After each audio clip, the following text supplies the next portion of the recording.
Hello. Hello, everyone. Oh, let me actually get into frame here. Oh, well, someone wants to go on the microphone.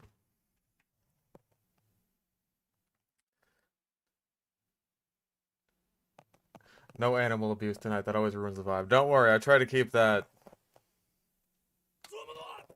Any trend max Oh, dino lists or epic wildlife lists. any trend max dino list or epic wildlife list? Uh, Not super familiar with those names. But thank you for the $2. Greatly appreciated regardless.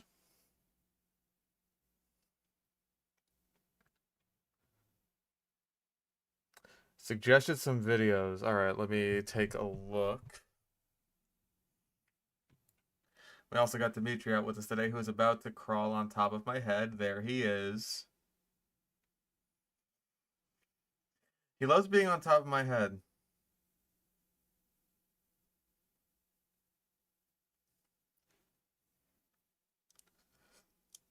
Not Zuko, that one's Dimitri. Zuko is still quite a bit bigger than Dimitri.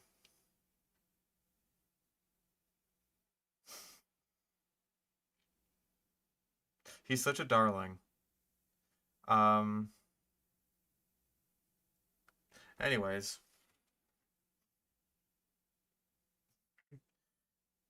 Yeah, he's a hat.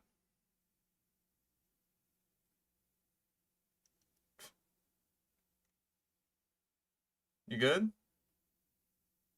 You gonna chill there? Trend maxes the scariest dinosaurs. Let me look it up. Hold up. Oh yeah, Zuko would totally eat Dimitri. Trend max the scariest dinosaurs. I think once Dimitri gets bigger, then he'd probably try to eat Zuko. Oh dear God. That is a bad start just with this thumbnail.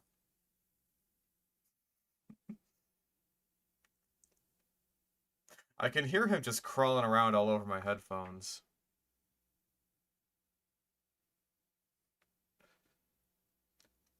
Epic wildlife is already pretty bad, not gonna lie. I was looking up some stuff earlier because I was just like, again, I'm thinking of ways in which I can expand on the sludge. And so I ended up looking up like orca attack, right? Just because of like the one time where we looked up that are you licking my face? Hello. That one fake orca attack video. And it's just like, hold on, I have to show you this. It's got to still be here. I think it was like the first result, right? Uh,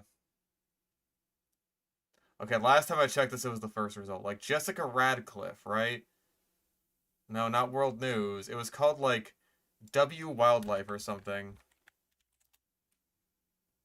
Yeah, W Wildlife documentary. This 911, what? Oh, Dimitri, get over here. He jumped off of my head and onto my desk. Oh, you're all right. You're all right. Are you getting antsy? The stream's just started, but are you getting antsy? Yeah, another. And I was just like, this entire channel is literally nothing but AI generated orca attack videos, and they're so fucking long. They're ridiculously long and padded out, and they're all fake. They're all fake garbage. I go ahead and resend the videos you suggested earlier, and I will take a look at those.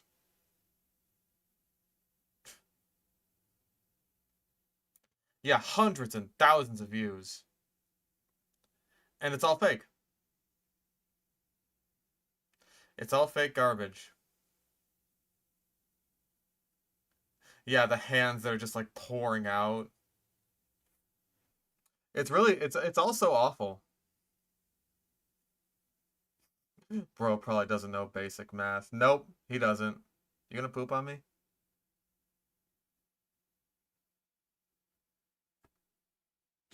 I thought your little leggies were doing the poop motion. Can it?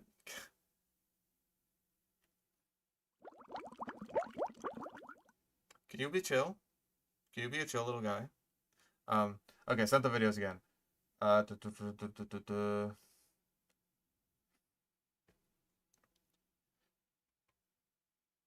Okay. Terrifying animals you're so glad are extinct by Techverse, and most terrifying sea monsters in the world by 100M. Okay, so those would be like the three ones on top of this Trend Max one. So, terrifying animals you are so glad are extinct. Techverse.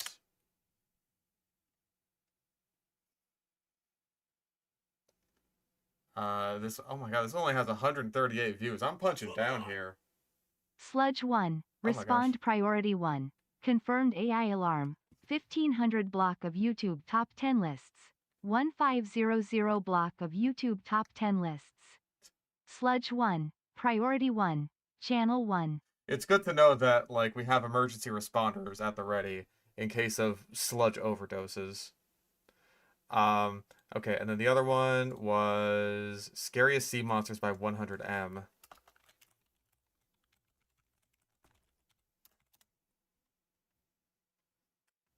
I think so, right?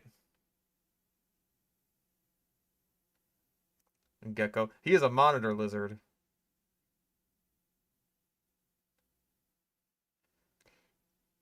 Most terrifying sea monsters in the world. Okay, so it's this one. This second one here. Okay. Oh.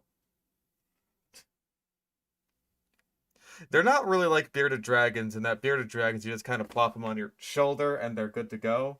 Um, he wants to be all over the place. You want to say goodbye? You want to say goodbye to people before you go back in? He wants to jump. He always wants to jump. You always want to jump. Do you want to get a roach for being good? You were very good today. Do you want to get a roach? You only jumped off of my head like 3 times. Oh, come here. He's a jumpy boy. Like a roach.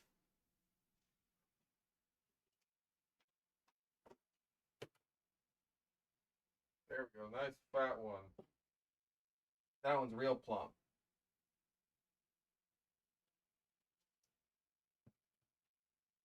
See it? Dimitri. Dimitri. See the roach? Dimitri. He's on my neck. He's like on my blind spot right now. I can't see him. Dimitri. Where are you?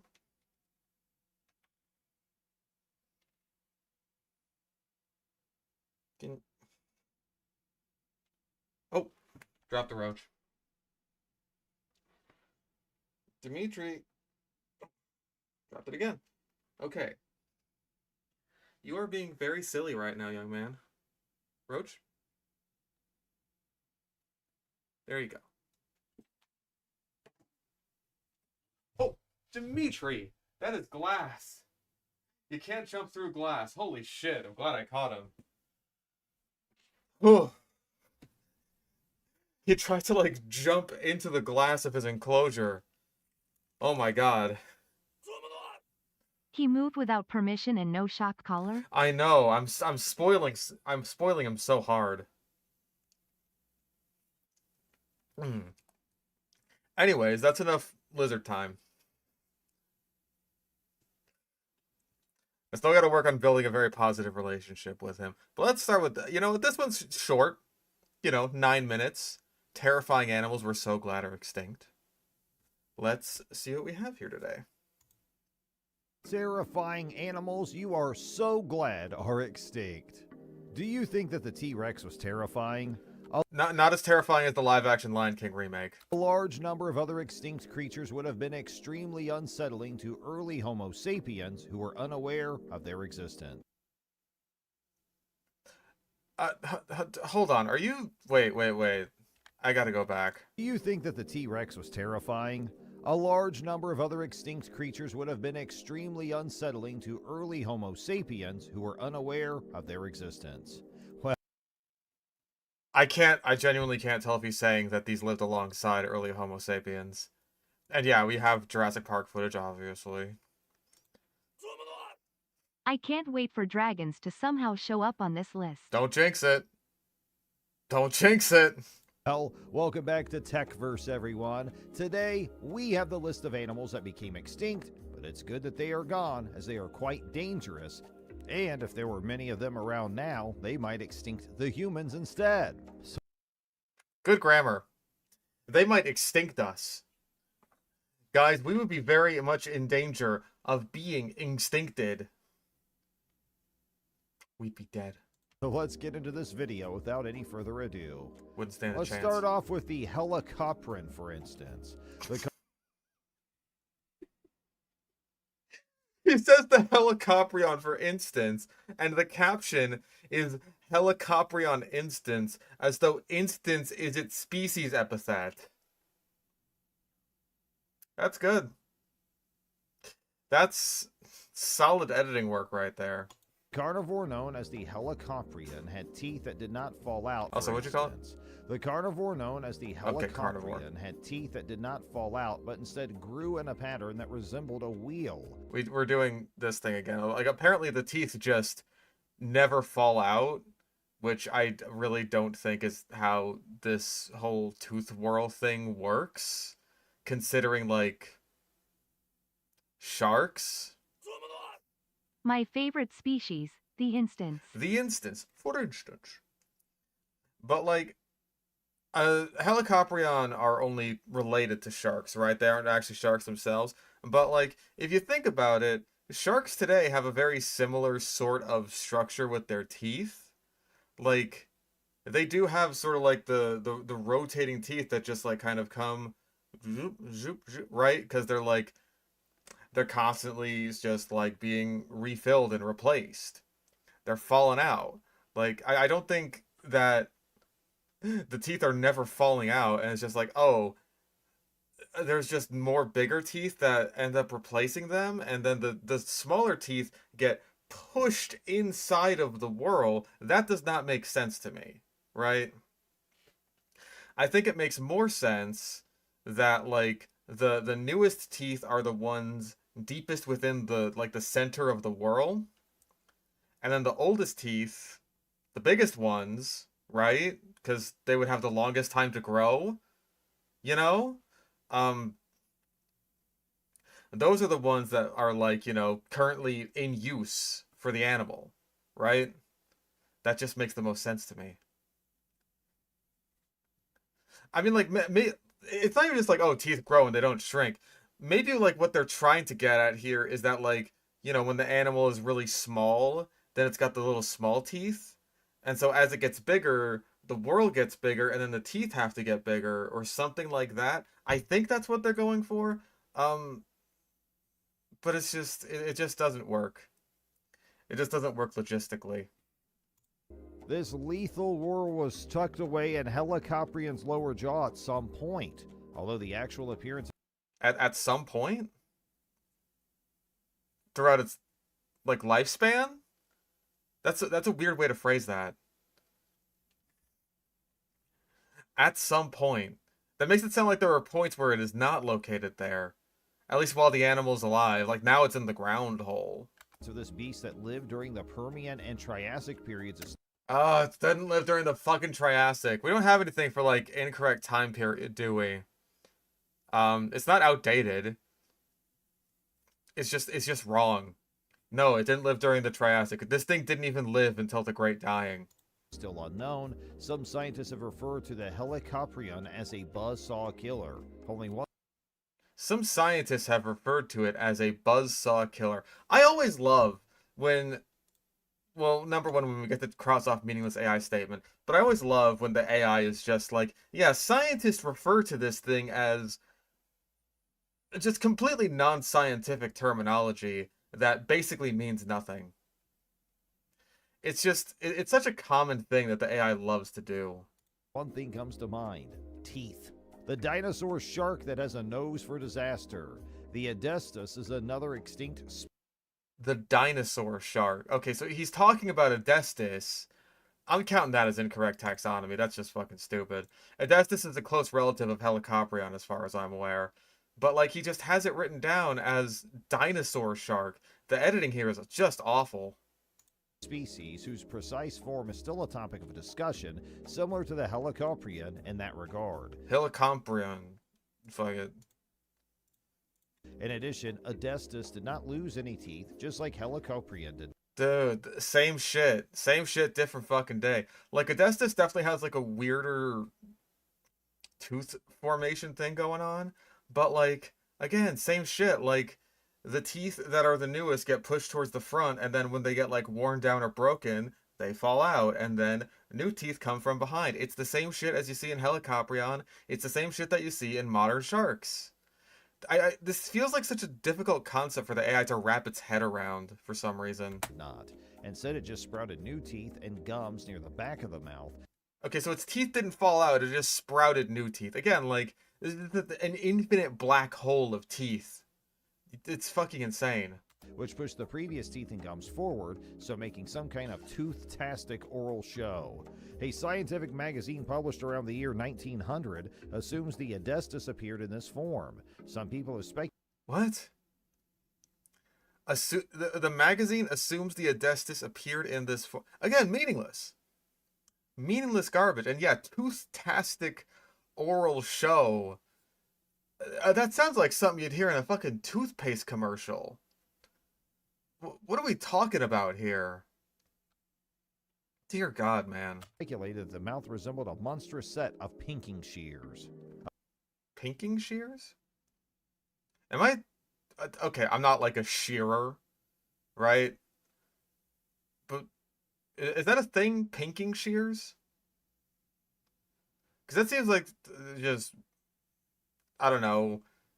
Fucking... In terms of how it sounds, it almost sounds like very small shears. Oh, they're the zigzag scissors. Okay. I didn't know that. I didn't know those had a name. But now I do. So there you go. A crushing machine that is 50 feet in length. Around the same time when dinosaurs were extinct, approximately 60 million years ago, a gigantic snake is known as the Titanoboa.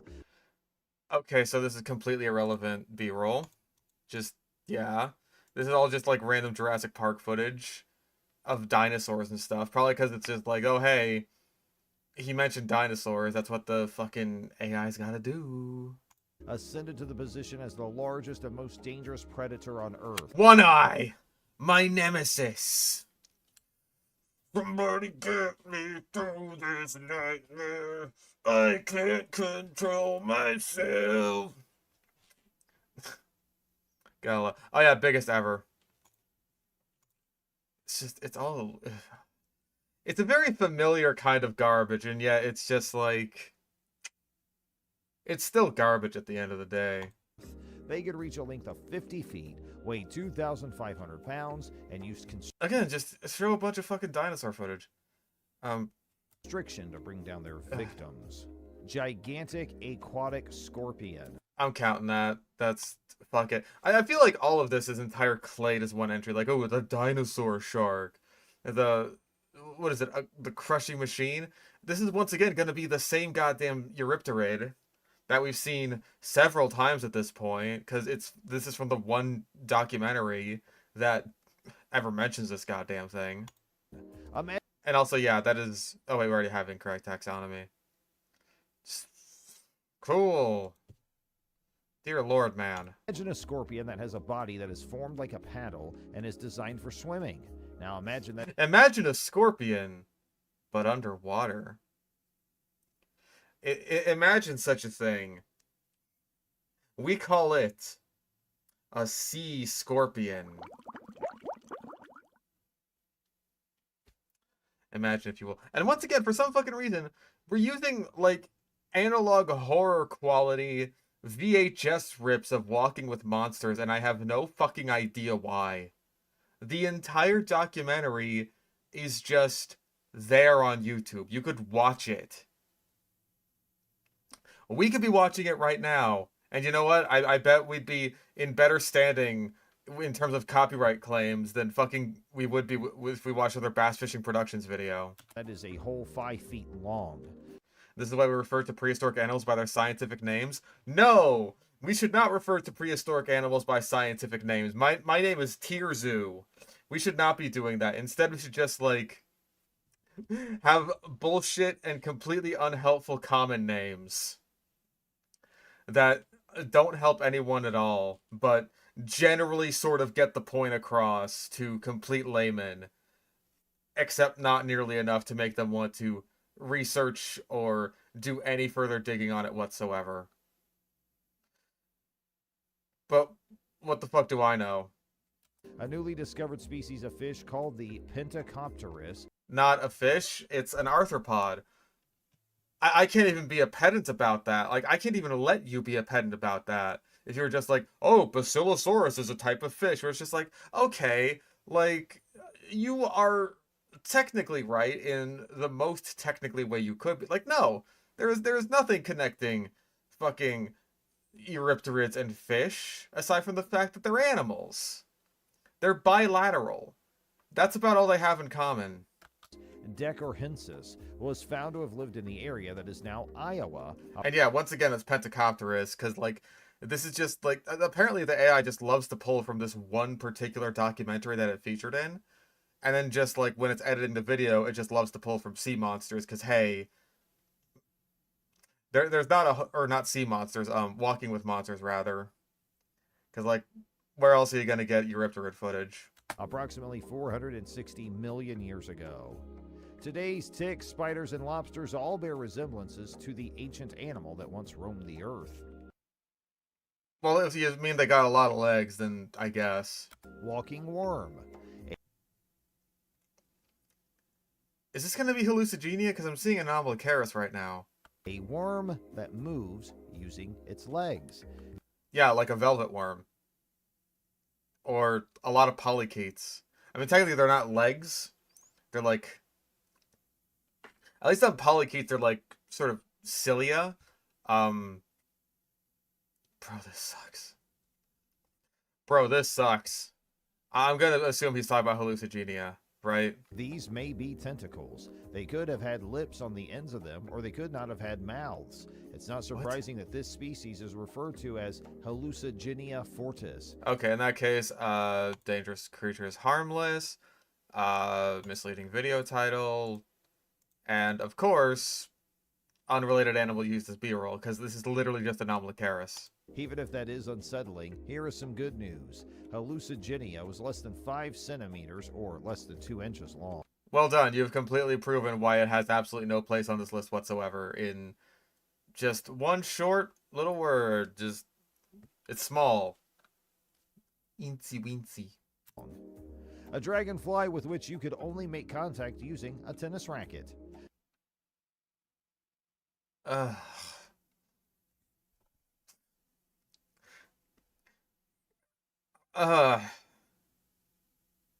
Again, completely unrelated B-roll is fucking pterosaurs and Jurassic World and... What are we doing here, man? Dragonflies aren't harmful to humans, and they're very pretty to look at. On the other hand, the maximum width of their wings is just about a couple of inches.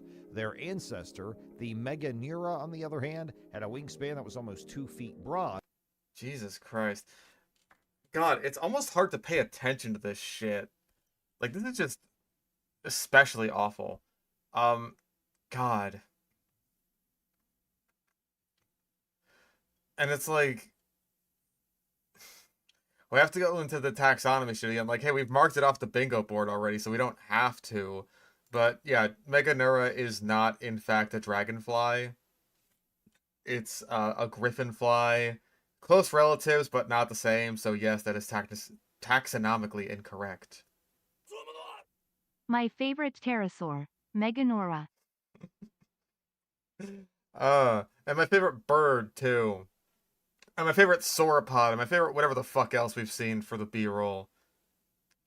We say this about every single video, but this one might be one of the worst. Bro, we're 3 minutes in, and it feels like such a drag. Like, look at all this. Look at this fucking 6 minutes left of video. It's just like, do we have to? And was somewhat less charming. A monstrous fish that was capable of gnawing through bone. So a shark? I mean, have you ever seen a great white shark like attack a seal? Cause they'll rip those fuckers in half. They'll just slice clean through them. You don't have to be a Dunkleosteus for that. I know that's what you're talking about. At least I hope it is with the B-roll you're using. Who knows? Approximately 360 million years ago, the Dunkleosteus was alive. It was a It was massively alive. Good. armored fish that could grow to be more than 30 feet in length. This was 3 years ago. I still feel like that's a bit oversized, so fuck it, I don't care. Its mouth, which resembled a beak and was designed expressly for biting through armor like its own, gives Oh my god, we're doing the fucking... Dunkleosteus evolved specifically to kill other Dunkleosteus. Obviously. Because it's not like they know anything else about any other Devonian animals that Dunkleosteus would have attacked. Oh, fuck it. Fuck it. Dunkleosteus was the only thing inside of the Devonian, therefore Dunkleosteus evolved specifically to eat other Dunkleosteus. Jesus Christ. the impression that this species may have The shortest sludge videos somehow wind up being the absolute shittiest videos. This one's a real drag to get through. I'm not even gonna lie about that. either engaged in cannibalism or fought over territory. Due to the remarkable efficiency of their jaws, Also, we just got a bunch of fucking Leviathan footage right now for some reason. He's not wrong in that Dunkleosteus ate each other, right? It's just like, we always hyper-fixate on this sort of thing. Like, it's super unique to certain animals when it's just not really. Like, so many carnivorous animals engage in cannibalism, right? It's just like, almost all of them do. There's even evidence of, like, orcas engaging in cannibalism. And orcas are, you know, like, super social animals that are very intelligent. And, like, even then, sometimes they'll just eat each other. Chimpanzees, they'll eat each other. Like, even animals that you wouldn't expect to engage in cannibalism will absolutely do so. Even if it is just, like, not necessarily for the sake of cannibalism, and it's for the sake of just, like, you know, territory, or like what lions will do when they take over a pride, like they'll kill all the cubs of the previous male, that sort of thing. Even if that ends up happening, like, that can absolutely happen with intelligent or social animals. And when it comes to animals that are less like that, that it's like, yeah, cannibalism is almost a foregone conclusion, especially, I would say, for things like fish. Like, there's plenty of instances if you're breeding fish or something, right? Where it's just like, once you get the eggs and all that, you're gonna want to get the parents away. Otherwise, they might end up eating the babies or the fry. So, but that's something that ends up getting covered in the Sea Monsters documentary, which is like, oh, the Dunkleosteus that, like, the main big Dunkleosteus ends up eating to show that these are cannibals is like a little baby one. It's a little guy. He's just like scavenging around for little bits and pieces of food, and then the big Dunkleosteus comes and just like, whoom, eats it. Yeah, fish will eat anything that fits in their mouths. Fish hungry. Hell, even if it doesn't fit in their mouths, they're still just gonna want to, like, even small fish that you wouldn't think are super aggressive, like, they're gonna want to nip at stuff. So, yeah, just it's the fact that they fixate on it so hard that is just the annoying part. Where it's like, yeah, these would have been cannibals. Big fucking deal. they were able to quickly hinge open and close their mouths in the span of a few milliseconds. And again, this is another thing that we fixate on so much. Is just like how fast they could have closed their mouths. Because, like, hey, I guess this is a thing that people have done research on. Therefore, the AI has to, like, pull this information out. And it's just like, it gets so tiring. Like, what does that meaningfully mean? If, like, you were swimming out in the water with a Dunkleosteus, is the fact that it can close its mouth so quickly, like, what could you do if it closed its mouth, like, a little bit slower? Could you swim away from it? I don't think you could. Just parry it. The parry window is too short. Nerf Dunkleosteus. It is still unknown what the entirety of a Leviathan. Dumbo-Ostis's body would have looked like, but after learning this information, we speculate that very few other ancient species could have ever survived. What about the ones that were way fucking bigger than it? Mega crocodile, known for its battles against Tyrannosaurus Rex. No. I'm assuming he's talking about Deinosuchus here. Again, I hope he is with this B-roll, and also based on the fact that fucking Sarcosuchus was not contemporary with T-Rex, geographically or chronologically. Also, hello, Great Blue. Yeah, I'm gonna count that as a T-Rex comparison. Fuck it, I don't even care. This video is such ass, dude. Yeah, he's gonna talk about Deinosuchus. The name Deinosuchus translates to awful crocodile, and these prehistoric animals certainly lived up to their moniker. God, the editing is so fucking dreadful. Teeth marks belonging to the Deinosuchus have been found in the fossils of T-Rexes. No, they haven't. And other deadly dinosaurs. Deinosuchus predated T-Rex by, I want to say, like 10 million years. So, they were not contemporary. Despite what you see in, like, Walking with Dinosaurs, where there's the big-ass Deinosuchus in the Hell Creek Formation. Not accurate at all. This indicates that ancient crocodiles frequently engage in combat with the apex predator of the dinosaurs. Deinosuchus was discovered in North America and could grow to be 35 feet long. It was discovered in the... That's on the lower end of estimates, I want to say. But, like, sure, that's fine. 35 feet. I want to say they could get, like, maybe 40 feet, but whatever at that point. I don't think there's, like, a fully articulated Deinosuchus specimen that's been found at this point. Same regions that modern humans go crazy over crocodiles that are 1/4 that size.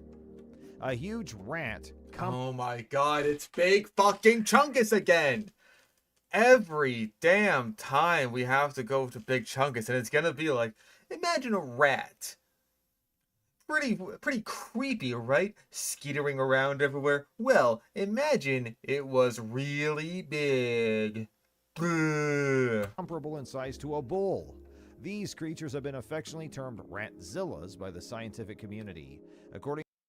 Is the fucking video, like, behind? Is it, like, behind the narration or something? Because, like, the bull showed up on screen so long after he brought it up. Like, what the hell's was this being edited in real time? Like, as he was dictating it, the editor was just like, okay, size of a bull, there's a bull PNG. Stop talking for like 2 seconds. I gotta get this shit done. According to the fossil record, their body length was 10 feet, and their tail added another 5 feet to that. Even though the Phoberumus pattersoni was an herbivore, these enormous rodents would have had incisors that were at least 1 foot long. Okay, at least this guy can say the word fucking incisors. Imagine what it would look like if you took that bite. Shrimp that are quite deviant in appearance. It's a shrimp, all right. No, it's not. It's a radiodon. They're completely different. It's just, I'm so tired. It's like saying, yeah, T-Rex is a lizard because it means Tyrant Lizard King. So no, it is not a shrimp, all right. It's not a shrimp. Anomalocaris does his best. This guy, not so much. It's a squid, all right. No. Quite deviant in appearance. It's a shrimp, all right. It's a squid, all right. No, it's not a human. It's a horrific carnivorous creature called an Anomalocaris.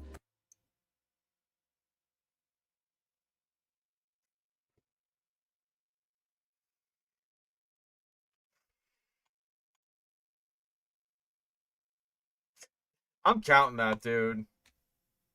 What the fuck? I am counting that as mixing up 2 different animals.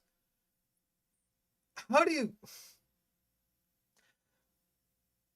He was trying to go for, like, a sort of it's a bird, it's a plane thing there, right? Like, that's what he was going for.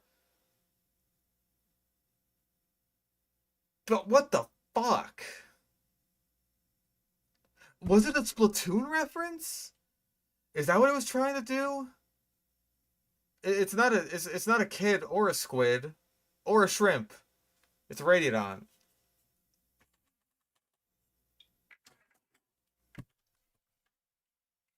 That's just stupid. Squid or shrimp, call it. I really think they were going for like a it's a bird, it's a plane, it's Superman thing. But if they're going for a Splatoon thing, then oh my god, that came across even worse. And it had tentacles that had fangs on them. It measured 6 feet in length. Um, I don't know if it's quite accurate to call the little appendages on the appendages. Hell, I'm not even sure what they'd be called. They're not like antenna or anything. I think they're just like appendages with little grabby doodads on them. I don't think they're really fangs. I think they're just kind of for grabbing. No AI art so far. Wasn't the thumbnail AI art? I'll check after the video's done. I'm pretty sure it was though.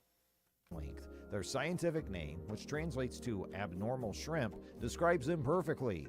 Watch this chilling video to see what they would have been capable of looking like in action. A bear. Are you fucking kidding me? Watch this chilling video of completely unrelated animals. Are you for real? I, I, you had Anomalocaris footage before. Just, what? Again, the editor is falling behind. He's doing it in real fucking time. Jesus Christ. This is so awful. And yeah, we got big bears now. Arctidus. Good. Bear that is twice as tall as you. A moniker like As you. Short-Faced Bear has an endearingly adorable ring to it. Arctidus was the antithesis of that. It was really big. Because, you know, normal bears, they're big, but they're also cute, right? Like, don't you want to go up to a wild grizzly bear and just hug it? Yeah, it was twice as tall as you. God damn. I really gotta get the proper angle on this. There we go. You.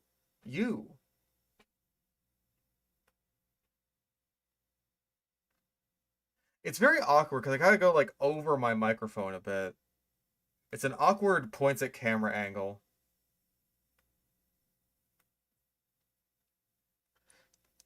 I gotta like get the muscle memory down for it because it's like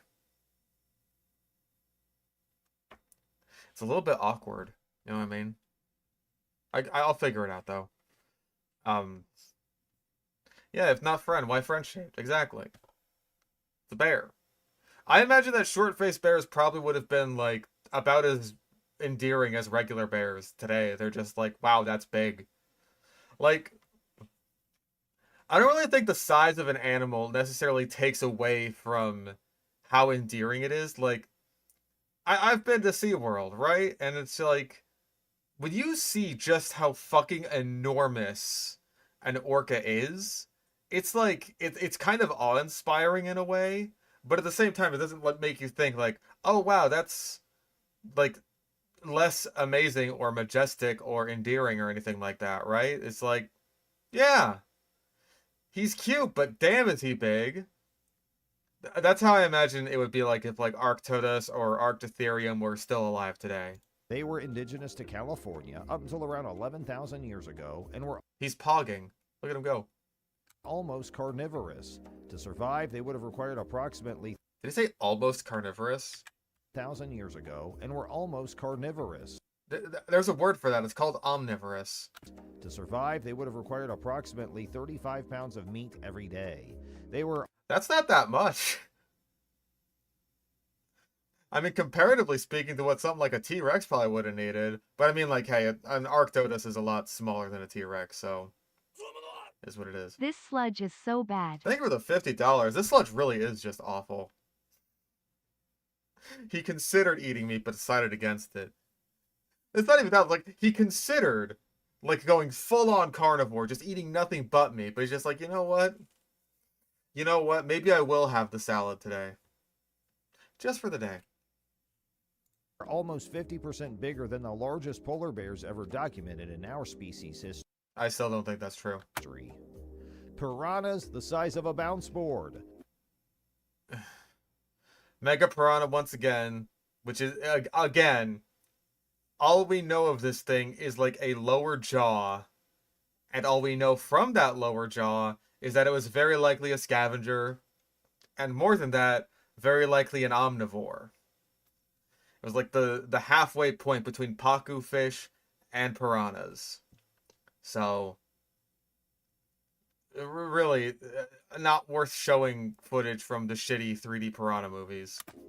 Due to the enormous size of these piranhas, the scientific community decided to give them their species the name of Megapiranha. Technically, that's a genus name, but whatever. They inhabited the Earth 10 million years ago, reached lengths of at least 3 feet, and possessed 2 rows of fangs. Wait a fucking second. Okay, am I crazy?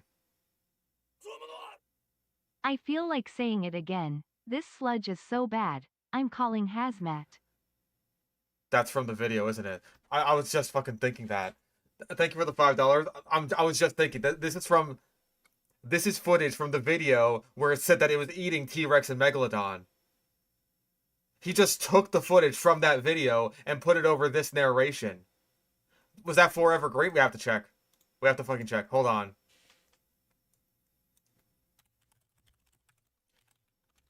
Was that sea monsters or something? What was it? What was it? What was it?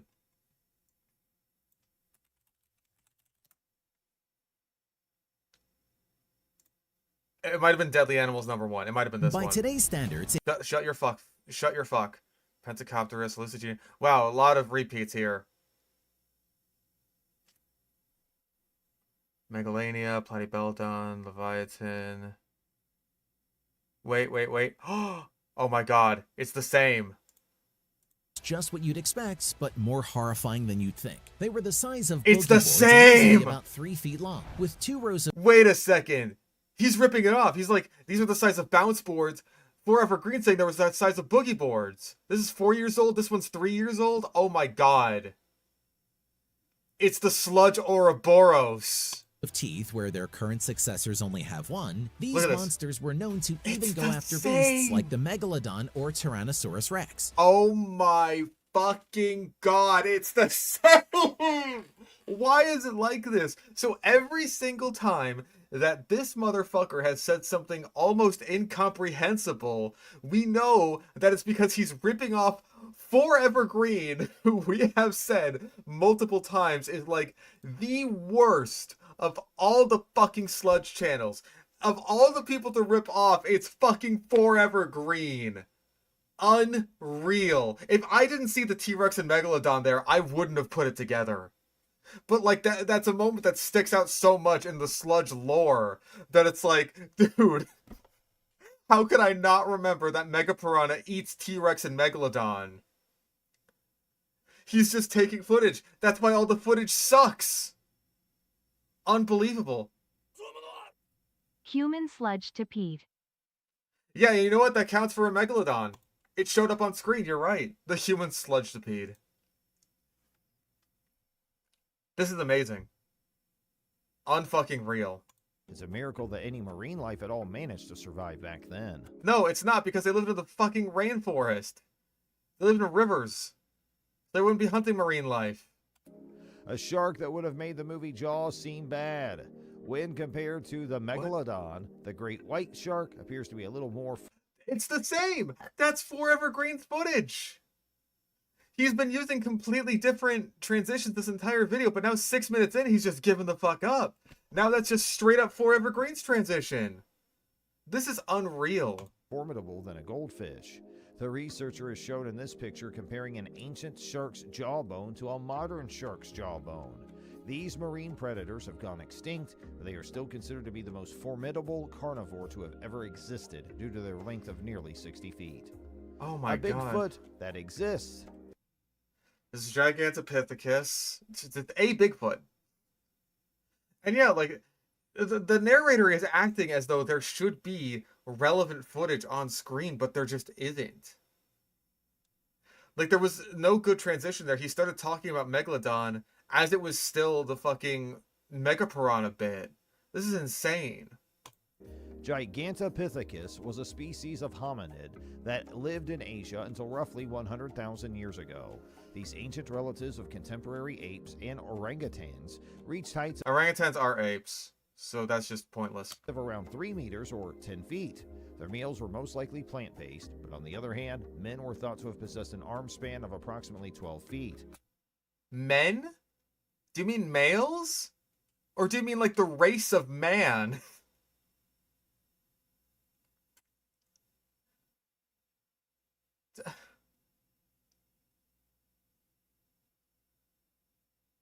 Whatever, dude.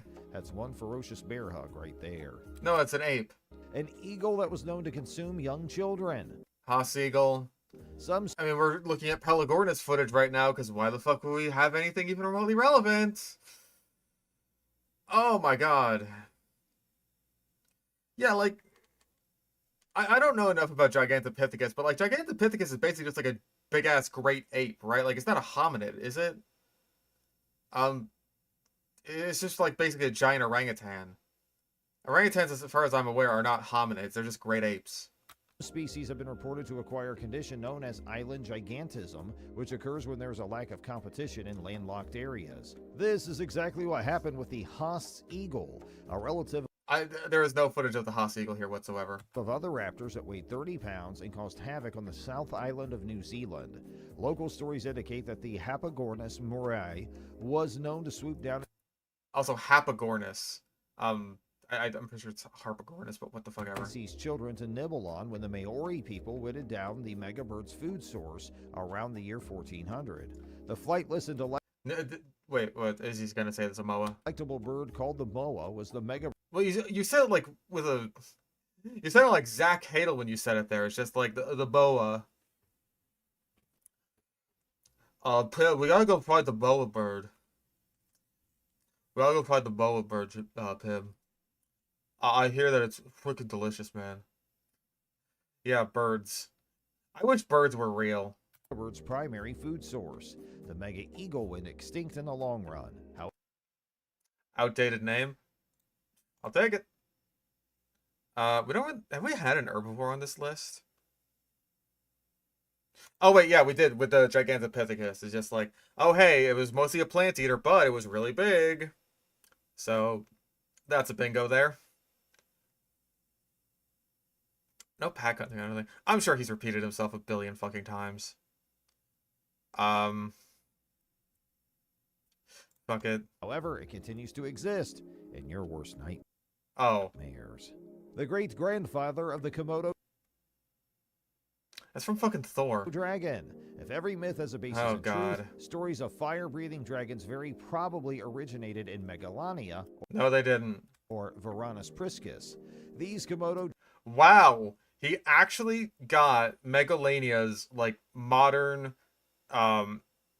binomial name correct. That is insane. Most people, like even today, most people just refer to it as Megalania. Like actually calling it Varanus priscus is like, hey, this video is absolute fucking dog shit, but that's genuinely impressive. dragon ancestors would have weighed more than Also, I'll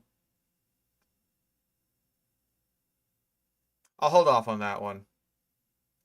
Just because, like, I know that Komodo dragons are an example of insular dwarfism, so it's possible that Komodo dragons may actually be Megalania descendants. I'll let that one slide. 1,300 pounds and grown to be 18 feet long. They departed from Australia around 50,000 years ago, implying that the first Aboriginal peoples had contact with them. To us, this sounds like the stuff of mythology. A vulture with a wingspan of 20 feet. Oh, another bird, Argentavis, of course. Also, what were you gonna call it? Argavantis was an Argavantis? Come on, dude. It's so frustrating when it's mostly like this is mostly just like, oh, our Argentavis, Argentina bird. Most of that is just Argentina. Forever Green also said Argavantis. Motherfucker. This guy's good for nothing. You're great value Forever Green. How does that feel, dude? How does that feel? ancient vulture that stood as tall as a human and preyed on livestock.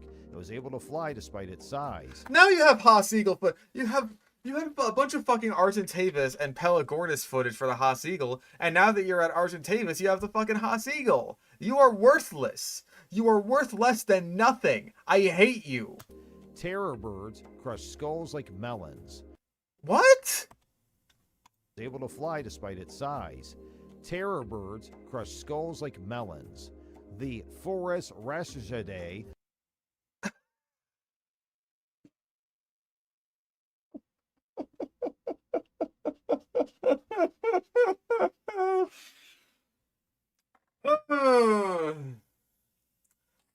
Forest rashes today.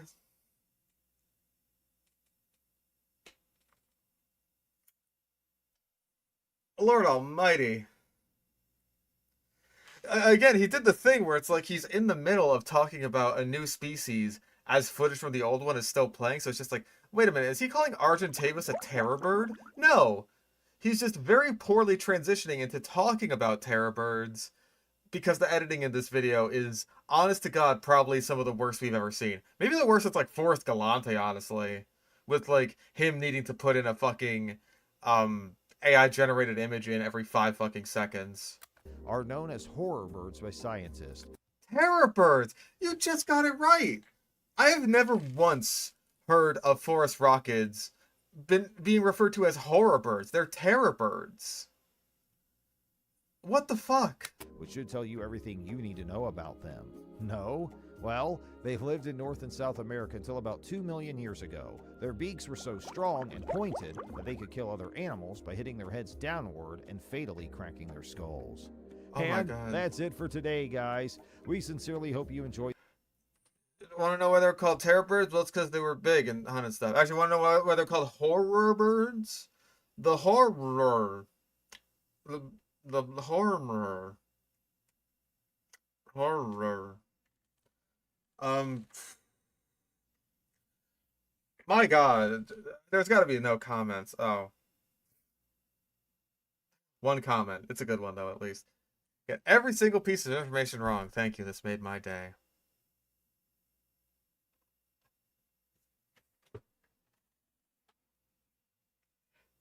That was dreadful. That was just awful.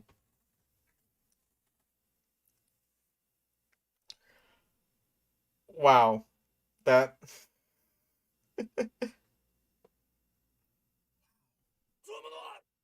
The Ashtabula horror birds.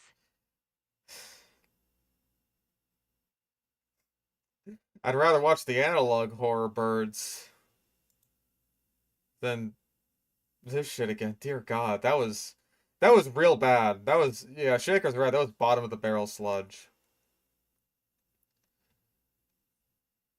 Top... this video. Shut up! I'm not talking to you. If so, please. Why am I doing that? Why is my brain not working? Okay, fucking top 10 scariest prehistoric animals by top P. P? B. I can't brain today.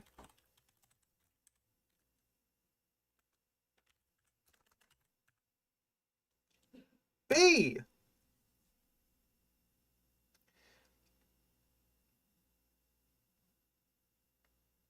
I'm not seeing it. Hold up. We're getting so many suggestions. Like, I apologize. 15 animals scarier than dinosaurs by Finest X. Okay, we have a lot here, dude. The sludge has lobotomized us all. Yeah, no fucking kidding. That's how I feel about it. Oh, look, more sludge. More sludge. We got a little short sludge here. A little baby sludge for babies. Finest X.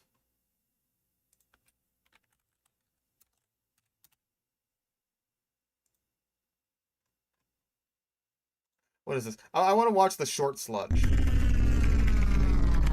Scared extinct animals. We got the text completely going over the text, so that's a good start. A Velociraptor puppet from Jurassic Park. I'm turning the audio off for this shit. Universal Studios Velociraptor puppet, apparently. Apparently that was supposed to be a Tyrannosaurus Rex. But we also have Megalodon Shark.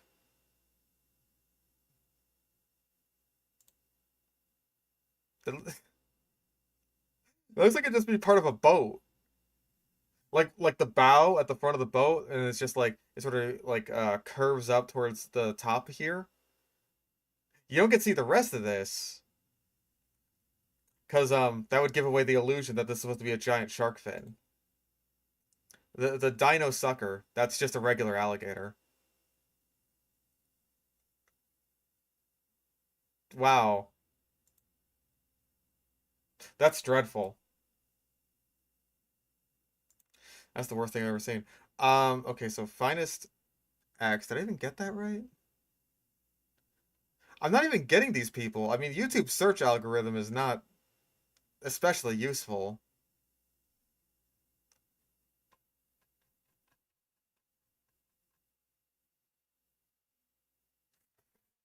Oh, it's the finest. Okay.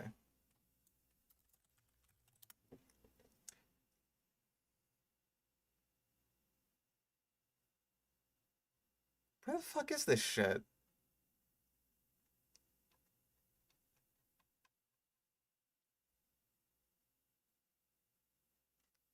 I'm sorry, I'm just getting a shitload of suggestions right now, and I'm having trouble even finding some of these.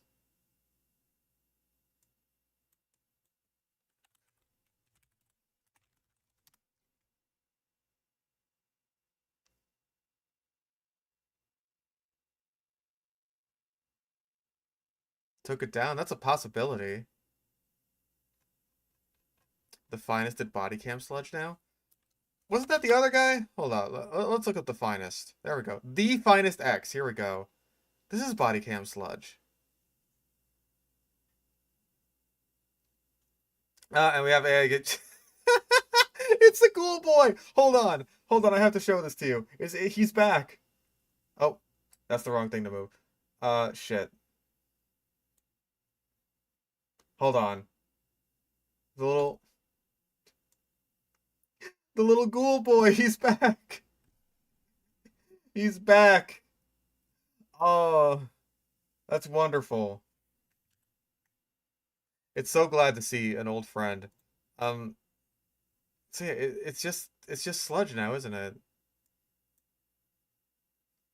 Was this the guy that had like the alien stuff? Hold on, I'm looking up dinosaurs. Okay, dinosaurs that are scarier than you think. Um, it was like the 15 scariest ones, right? Or was it the 5 scariest?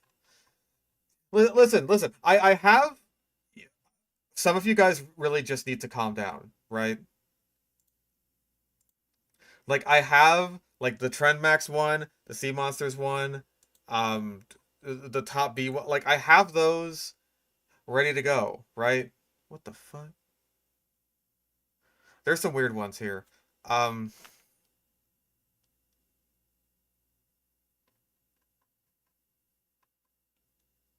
15 animals scarier than dinosaurs.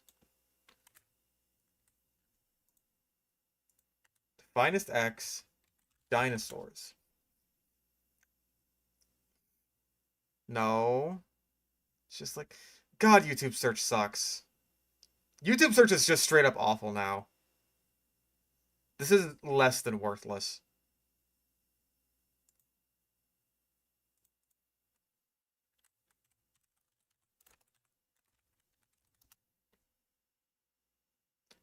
Like 5 dinosaurs that are scarier than you think. 5 creatures are glad are extinct.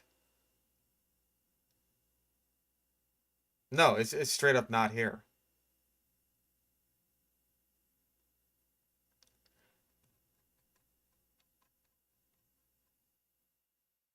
I'm sorry. I'm not finding it. He might have gotten rid of it.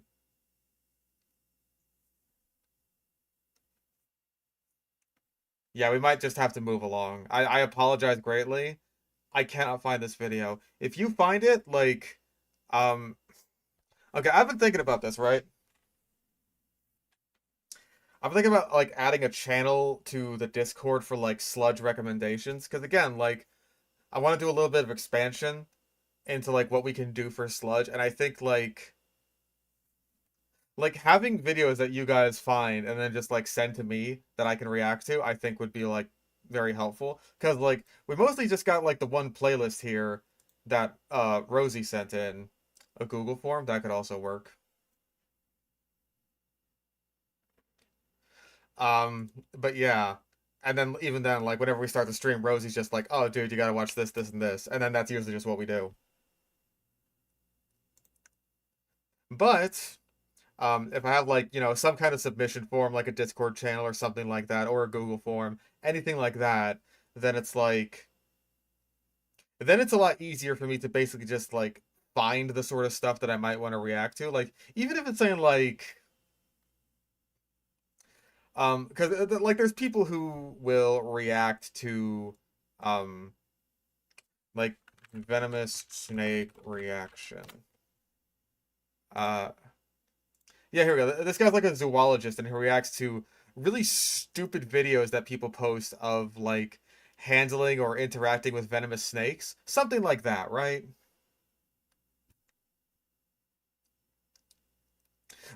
Listen. I have the video right here. I have it tabbed. It's right here. If you suggested it, like, it's right here.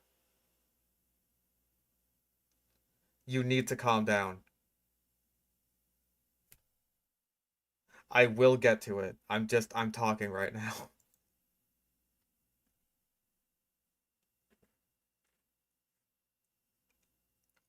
Like I get it. I get it. But like we need to chill, right? Take a breather, take a chill. All right then.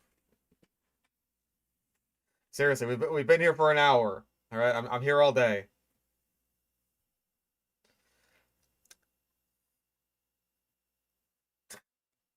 The barnyard show it clip. Show it. It's right here. Show it. It's right here. Show it. It's right there. Um yeah, some of these videos I'm just straight up not finding. So again, I may make a Discord channel for that. I'll talk to the mods about it, but mods are left at this point. A lot of them are kind of gone now. Um, okay, yeah, I could try looking it up on Google. A second here. Earth 2.0. I apologize for the Google. Wait a second. This thing has a ChatGPT logo on it. Hold the fuck up. This has a ChatGPT logo on the thumbnail. Have we found something perhaps even better? Oh, it's 10B, not top B. Ah, I apologize.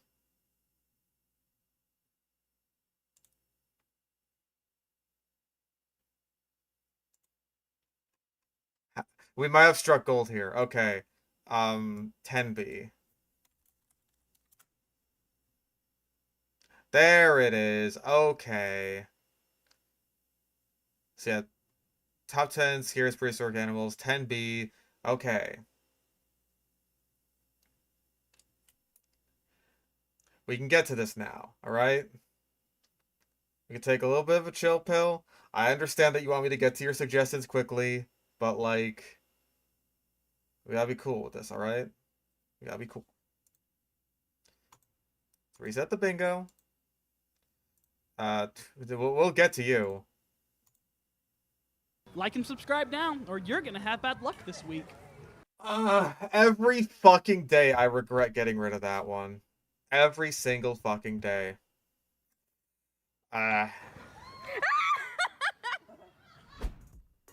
Many of the more famous prehistoric beasts gain notoriety because there's something about them. Could it be the size of... They gain notoriety because there's something about them.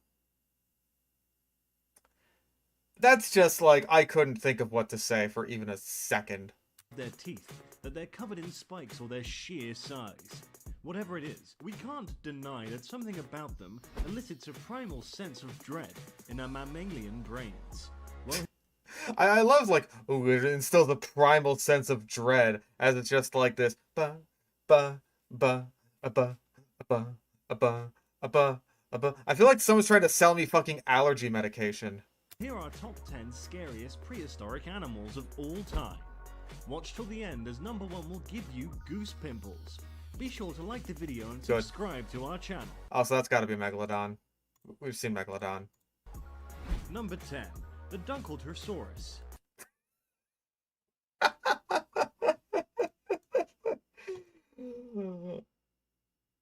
Ooh! Can we hear that again, please? Let's... One more time. And subscribe to our channel. Number 10. The Dunkeltersaurus.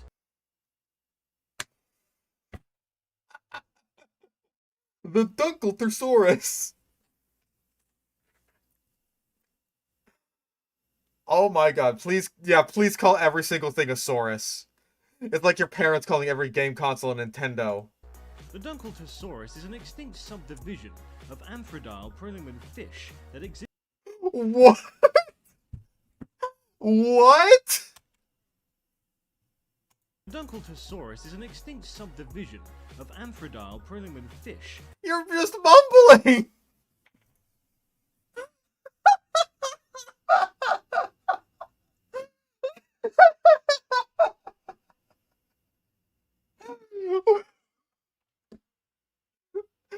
Amphrodile, the fish. Oh my god, we're 45 seconds in, this one's gold. That existed during the late Devonian period. Devonian? It's the Devonian. 358 to 382 million years ago. This 33-foot-long armored 4 years ago before the dunk got shrunk, that's still too big. Okay.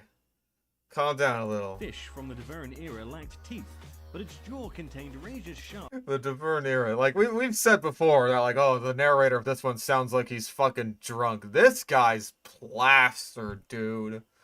Oh my god. This guy's on another level. Protrusions of bone that it could use to pierce and cut through its prey.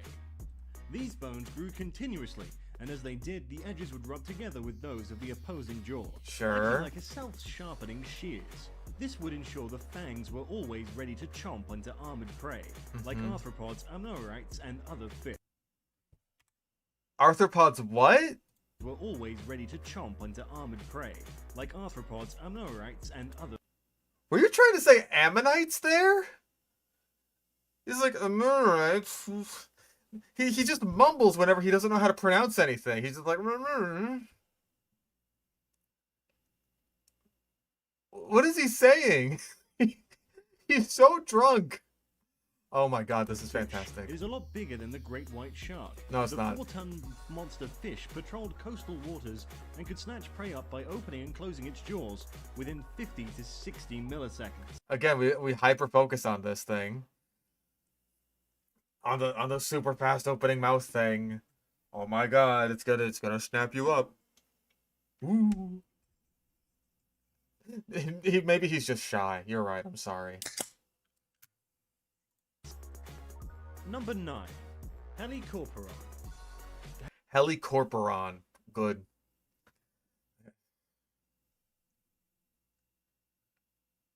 Dear God. Helicorporon was an archaic member of the wider ratfish group. Again, he's like stumbling over all of his words, even when he's just like talking normally. It's like the wider ratfish group. Again, it's like the last video was like it was being edited in real time. This one feels like it's being written in real time, and the narrator is just like kind of struggling to keep up with it as it's being written. That looked quite shark-like. All these predators reached impressive sizes. The mystery of this bizarre fish starts with a weird fossil and numerous attempts to figure out what it was classified as. The Helicorporon puzzled paleontologists and ichthyologists for over a century. I'm pretty sure that's just ichthyologist, but whatever. The only remains of this creature up until 2013 were from a fossilized wall of teeth. While most Well, I'm pretty sure that's still all we have, is it not? Scientists agreed that the teeth belonged to the lower jaw. That didn't prevent the teeth's presumed location from migrating around the body in sometimes fanciful arrangements that can be seen in numerous illustrations and reconstructions. Fanciful arrangements such as this one that's decently accurate. Not the most accurate rendition, but decently compared to the people who were like putting it on the tip of the snout or like on the back of the dorsal fin. I'm pretty sure he's saying whirl, but like he's saying it with an accent, so it's whatever. And yeah, this music is so not fitting. With the latter discovery of some portions of the jaw, the location of its buzzsaw-like teeth were finally determined to fill the lower jaw. Strangely, there was no upper teeth, so this creature could disgustingly gum and bite at you at the same time. Bro, it's got... It's gumming you? I think that the top jaw didn't have teeth in it because it needs to make room for the whirl in the bottom jaw. It's Minecraft time-lapse music. We're gonna get a sick build by the end of this video. The jaw would close and rotate the teeth backwards, much like a circular... Wait, rotate the teeth? Is that how you think this is? You listen. It superficially resembles a buzzsaw. The teeth themselves are not rotating. That would be, oh god, that'd be awful. And I mean awful for the animal itself, not even for its prey.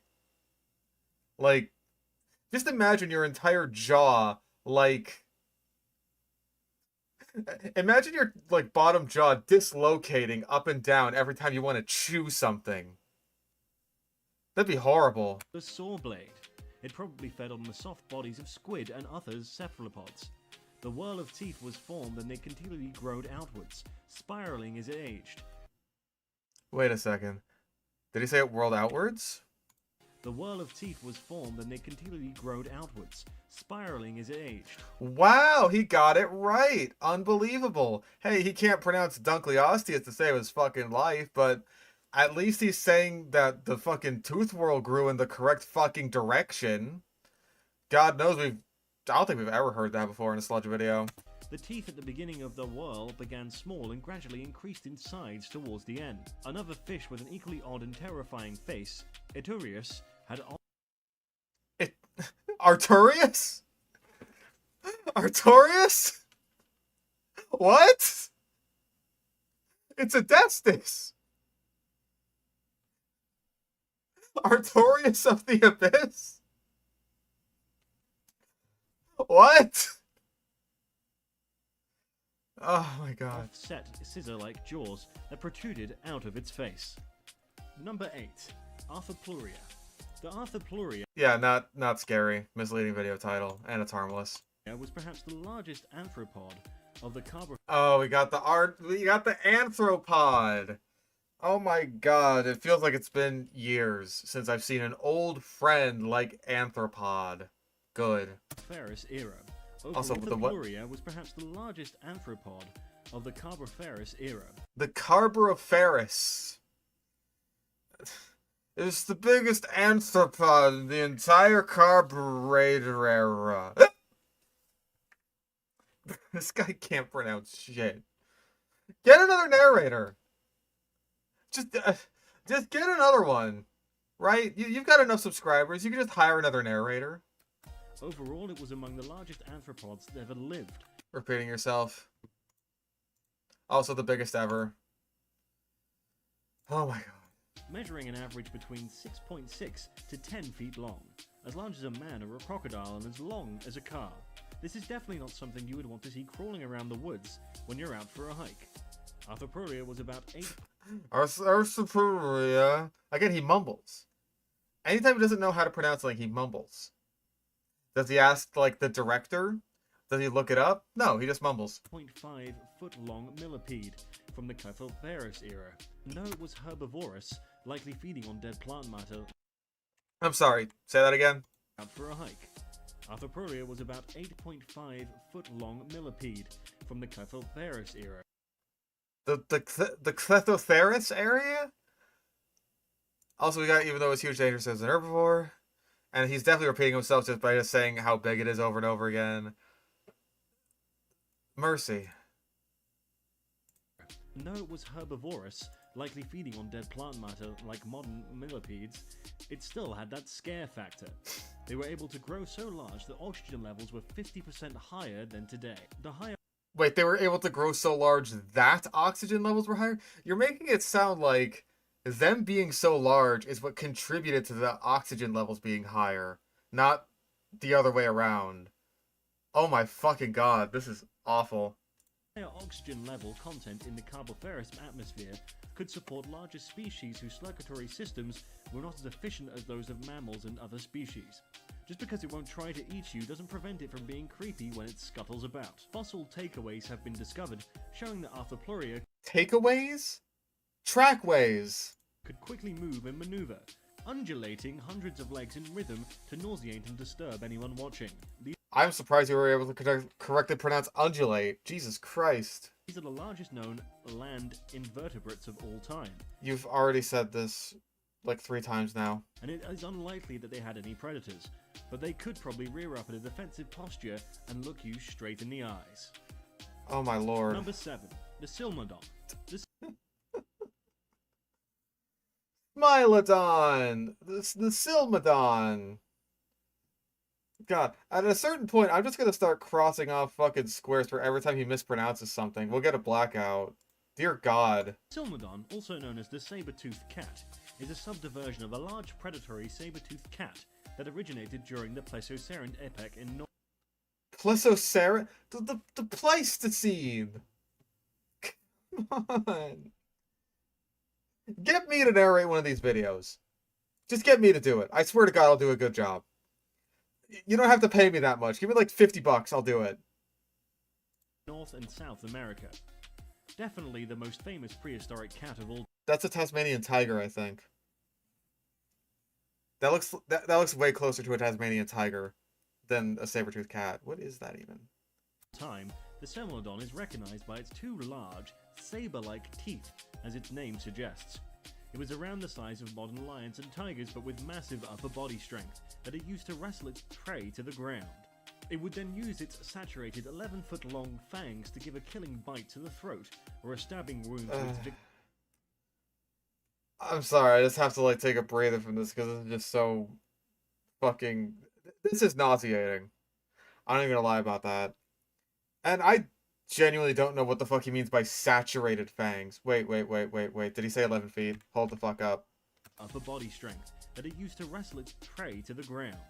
It would then use its saturated 11-foot-long fangs to give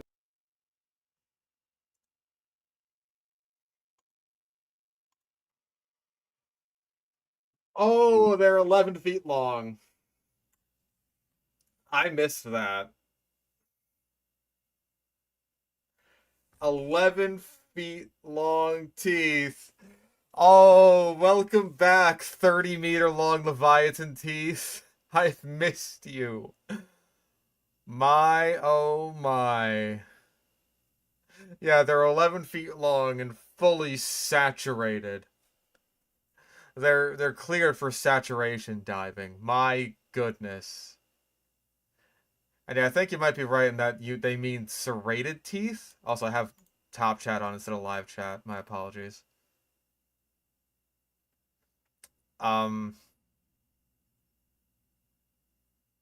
Jesus fucking Christ, this is so awful. a killing bite to the throat, or a stabbing wound to its victim's lungs. Either way, it ran you down with those long teeth would puncture your skin and sink down into your flesh. While its This fucking music, dude. bite may have been weaker than modern big cats, it makes up for it with still makes for a terrifying creature. Wait, what? Weaker than modern big cats, it makes up for it with still makes for a It makes up for it with still makes for a terrifying creature. I have a headache, dude. Honest to God, I have a fucking headache. This is... Holy shit. terrifying creature. Number 6. Lifertan melavelli.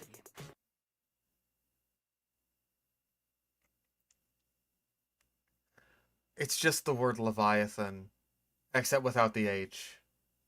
Leviathan, and then Melville, as in Herman Melville, as in the author of Moby Dick, with an I at the end. This is not a difficult name to pronounce. I would expect that, like, basically everyone in this chat, even if English is not your first language, I would expect that everyone in this chat could pronounce Leviathan Melville.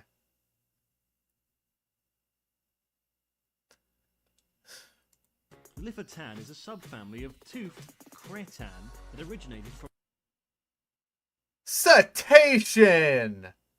I have to, like, it's just like a fucking code, dude. This is like a code. I have to, like, figure out what the cipher is. What word is he actually saying when he says this utter nonsense gibberish gobbledygook?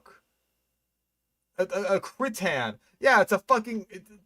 Oh, clearly he means cetacean, right? Motherfucker. from South America during the late Moviaric epoch, measuring in The what? that originated from South America during the late Moviaric epoch. Moviaric?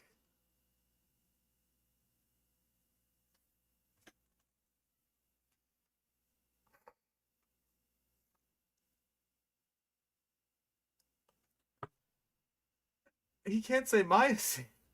He can't say Miocene. Oh my god.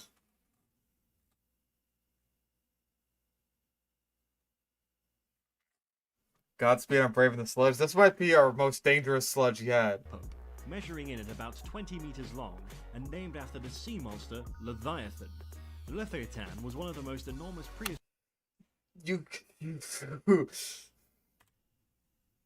and named after the sea monster Leviathan. Wow! You can pronounce Leviathan. So just take away the H. Take away the H. Right? I'm pretty sure... Fuck it. Fuck it, dude. Just fuck it. The Leviathan was one of the most Leviathan. enormous prehistoric whale and marine predators of all time. It's also Here's another little dono to show some support, laughing face. Thank you for the $250 you've sent me in the past, like, 2 days. That's... Well, that's nuts. I appreciate it. I need it at this point. Holy shit. also named after Herman Melville, the author Melville! Melville! It's a name! It's a guy's name! Herman Melville! Not Mayville. Fuck! of the novel Moby Dick, a tale of an accursed white whale that terrorized Captain Ahab and eventually brought about his death. You make it sound like the whale is the bad guy.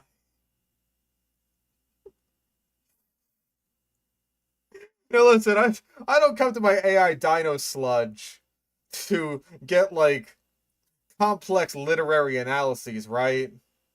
But that description made it sound like the whale was the bad guy in the book.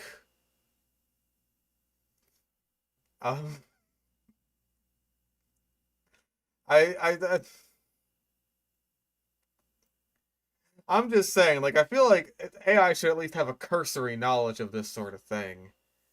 One would think. And the destruction of his ship and crew. Leviathan Melavelli is related to the modern sperm whales like Moby Dick and lived during the Maleavic epoch. Oh my god, you keep fucking repeating yourself. You repeat yourself, except you just find a new creative ways to mispronounce everything. It's remarkable. It was about 44 to 57 feet long and had a 10-foot long skull that housed 14.5-inch long teeth. Damn it. Damn it, I thought we were gonna get 2 for 1. Ah, I was hoping for it. These are the longest teeth used for feeding known for any animal, extinct or alive. They feed on large prey at the surface of the water, including other whales. This whale likely became probably, maybe. I mean, hell, that could be why they're extinct today, is like, probably for the same reason as Megalodon. Just like the prey that they ate just kind of died out, or like they just couldn't keep up with it, or something like that. My brain is turning into fucking goo as we speak, right? So it's possible that they might have been hunting things like other whales, and that might have composed their primary diet. That might have been like why they're so different from modern day sperm whales. All that good shit. Whatever, man. So large because it was competing directly with the Megalodon for food. Oh, we already got it. Number 5. The Sceroturus. He has not... I don't think he's pronounced one thing correct. The Sceroturus. The Scaratorus. There's not even a T in this word, dude. The Sceroturus was a subdivision of the crocodilian form. He keeps saying subdivision, and I honestly think that's because it's like the most complex word that he actually knows how to pronounce.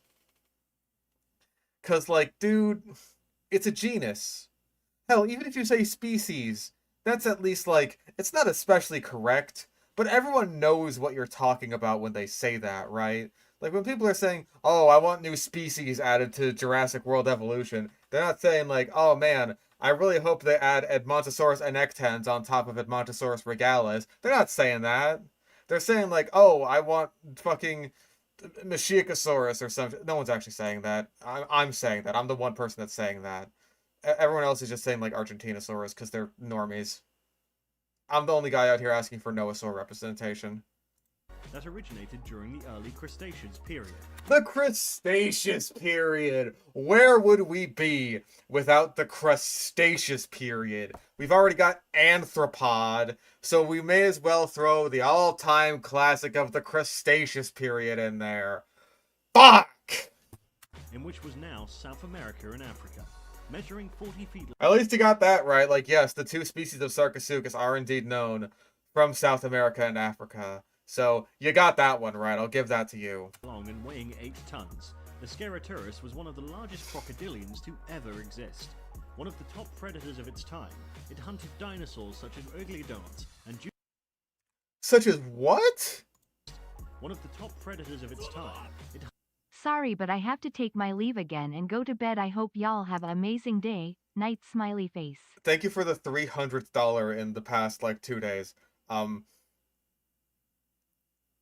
I hope you're good, and I also hope that your bank is good with you. Thank you for the nut. Anyway, what the fuck is he saying? hunted dinosaurs such as Urglidons and Oglydonts? Oglydonts? I don't even know what he's trying to say. What does that mean? Is he saying iguanodonts?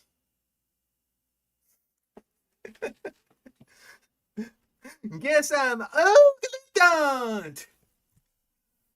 I just... I give up. juvenile cephalopods. Any Cephalopods? Fuck you. predator that can move between land and water is even harder to escape when it wants to eat you. It had a 6-foot-long skull that contained 132 teeth. What truly sets this creature on top of the top 10 list is that the Sceroturus was larger than almost all dinosaurs On top of the top 10 list, and it's halfway through. who lived in the same environment. Evidence points to Also, no, it wasn't, because again, in South America, it would have been competing with things like, you know, big-ass Titanosaurs who would have absolutely dwarfed it. And there were a lot of Titanosaurs in South America. Even, I think, like, the big, Carcharodontosaurs in the time and area would have, like, at least rivaled it in size. If not outright beaten it. to a diet that included large terrestrial prey. This monster ate dinosaurs. Indeed, You already said that. its diet consisted mostly of fish, and it spent most of its time submerged in the water.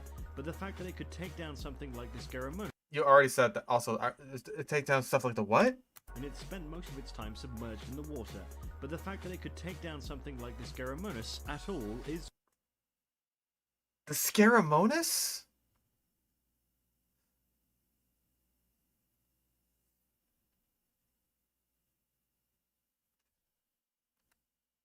Suchomimus? Maybe? It's troubling. Number 4. The Titan Boa. The Titan Boa was a subfamily. Just one more O. Just one more O and you would have gotten that one.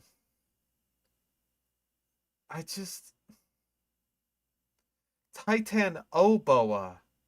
Of gigantic Biodin that The Titan Boa.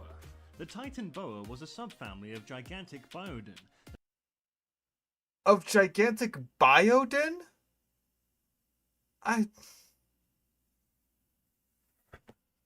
He can't pronounce Titanoboa. He can't pronounce boa. Evidently.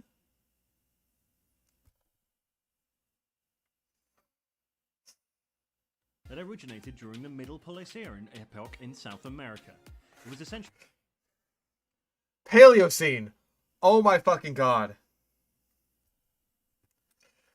I thought he was trying to say Pleistocene there, or maybe Pliocene, but I know that's Paleocene, and it's just, it's fucking with me. You're fucking with me. You're doing this on purpose. I swear to God, we're gonna get Forest Rockets. We're gonna get Forest Rockets. That's gonna be the one fucking thing that he pronounces correctly.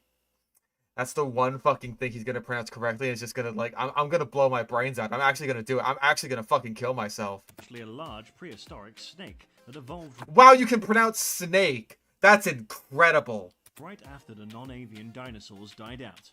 The Titan Boa was the largest snake of all time, and 11.5 tons in weight.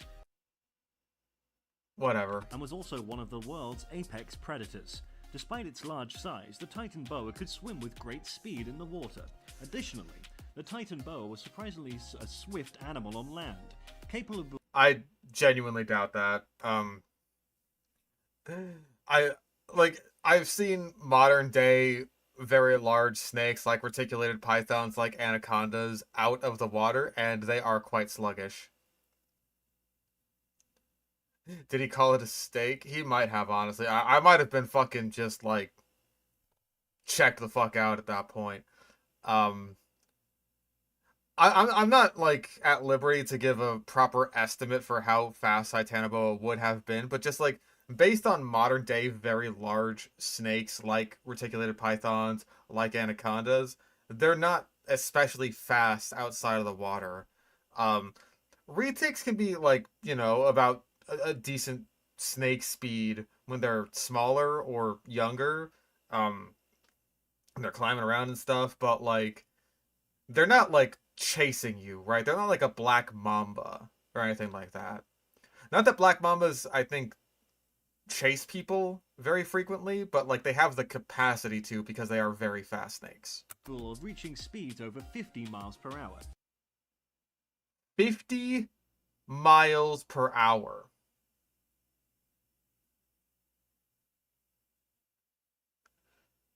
So the black mamba that we were just talking about 20, 30 seconds ago, that has a top speed. That is the fastest snake alive today. That has a top speed of, I want to say, around 10 miles an hour. Quite fast for a snake. That can outpace a lot of people. A 50-mile-an-hour Titanoboa is one of the most ridiculous things I have ever heard in my fucking life. Like, most animals, like, a lot of mammals today can't reach speeds of 50 miles an hour. That is, like, there's, like, pronghorns and a lot of antelope and cheetahs that break that threshold. There would be no selective pressures on this earth that would encourage a Titanoboa to be able to move at 50 miles an hour. I'm counting that as overhyping because that is outlandishly stupid. That's insane. That is absurd. Yeah. if it ever needed to. This made the Titan boa a very difficult animal to outrun. The Titan boa was also capable of climbing in trees, often disguising themselves as large branches. Yeah, they were doing that on purpose. Now, big snakes can't climb, right? Like reticulated pythons are climbers. They're very long snakes. They're not as heavy as something like an anaconda. This guy's saying that Titanoboa would have weighed like 11 tons, which, just thinking about it, I think that's way too big, actually. I'm gonna look at Titanoboa weight. 2,500 pounds. Let's look up like an actual reputable source. And not the AI garbage. Yeah, about 2,500 pounds. So, it's about, about like 10 times as much as what it actually weighed. But, that's close. That's close. This 11-ton, 50-foot long animal is moving at 50 miles an hour with no legs. Sure. I believe it. I believe anything at this point, as long as it's actually fucking pronounced even remotely correctly. Which this still isn't. But, just fuck it, right? Number 3. The Gigantosaurus. Of course he can't get that right either. I can't wait to hear about how this guy lived in the Cretaceous period. The Gigantosaurus was a subdivision of the Carcharodontosaurids dinosaur.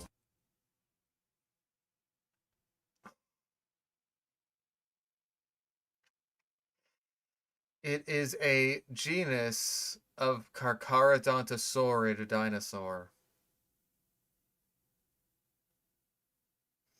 Whatever, man. That originated during the early Cretaceous period in what is now South America. A powerful America! I know that you're British or whatever the fuck. It's pronounced America. America! predator measuring 46 feet long, standing over 16 feet tall, and weighing over 7 tons. It is one of the largest terrestrial carnivores known. It had a 5.2 long foot B-roll Jurassic Park.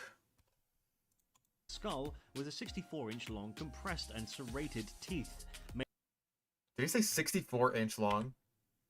2 long foot skull with a 64-inch long compressed and serrated teeth. With a 64-inch long compressed and serrated teeth. Oh my fucking god.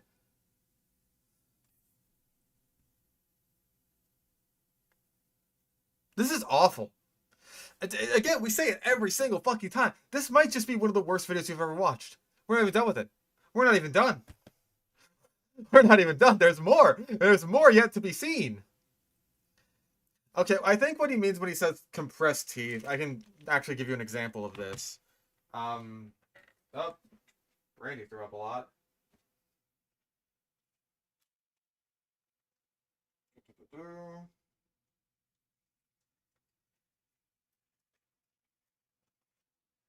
Okay. Let's grab the other tooth. So,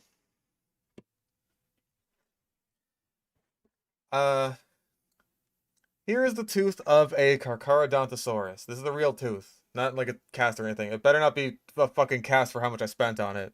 And you can see that from this angle, if the camera will focus, you can see that from this angle, it's quite flat. It's quite compressed. As opposed to at this angle where it is like, a lot wider. Compare this to a Spinosaurus tooth, which is conical. It's like, it's really not compressed at all. It's not like flat at any point. It's conical all around. I'll probably get like a T-Rex tooth cast at some point so I can like show off the differences there. Because like T-Rex teeth are somewhere in the middle-ish where they are serrated on both sides like the Carcharodontosaurus teeth are. Like that's what their name means. They're the shark tooth lizard based on just like the serrations and all that.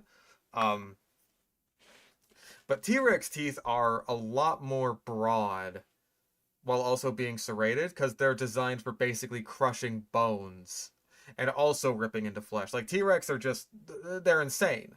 They're insane teeth, and I really should get a cast of a tooth for demonstration purposes, and also so I can write it off on my taxes.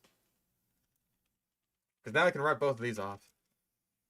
But anyway, let's see what else is next. Made for slicing through flesh, though they could not crush bone like the Tyrannosaurus teeth. Well, hey, that's kind of It was factual. related to an I mean, I'm sure they could crush, like, smaller bones. I mean, dogs can crush bones. Like, they could definitely crush smaller bones, but, like, they weren't really designed for it. They were designed for, like, when they are hunting larger prey, for ripping and tearing at flesh. nearly equally sized Carthodonceiratosaurus from Like, your attempts at pronunciation are harder to pronounce than the thing that you're actually trying to pronounce. I hope you understand that. Carcharodontosaurus versus whatever the fuck you just said. Like, let's read that back. Run that by me again. It was related to a nearly equally sized Carthodonceiratosaurus. Carthodonceiratosaurus. Sure. Go with that take. From Africa. Evidence suggests that the possibility that the Gigantosaurus was a pack hunter and that they had hunted Pack hunting. Not quite a bingo yet. large sauropods. This would make it Theropods. the only theropod that actively hunted sauropods. No. Because we have... That's pretty much all allosaurs. Allosaurs, rather. At least as far as we're aware. Like, Allosaurus itself probably hunted them. We have direct fossil evidence of Acrocanthosaurus hunting sauropods. Like, dude. Goodness gracious, this is so terrible. Another interesting feature is that its lower jaw was broadened slightly, allowing it to handle smaller prey. It's easy to imagine that Gigantosaurus chomping down on the flesh of some goofy bipedal mammals. What? Hold on. Easy to imagine that Gigantosaurus chomping down on the flesh of some goofy bipedal mammals if it had ever been given a chance.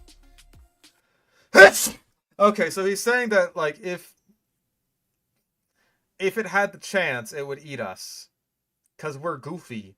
Us goofy, humans. Whatever, dude. Number 2. The Megalodon. We already got The that. Megalodon, also known as the Meg, is a sub... Don't call it the Meg. I'm sorry. The Meg is the stupidest monster nickname ever. Just of all time. I'm sorry. It just sounds stupid. It's a name. It's just a regular name and not an especially threatening one. Like, when I hear Meg, I think, shut up, Meg. Shut up, Meg. Like, don't call it the Meg. I'm sorry. Just Megalodon.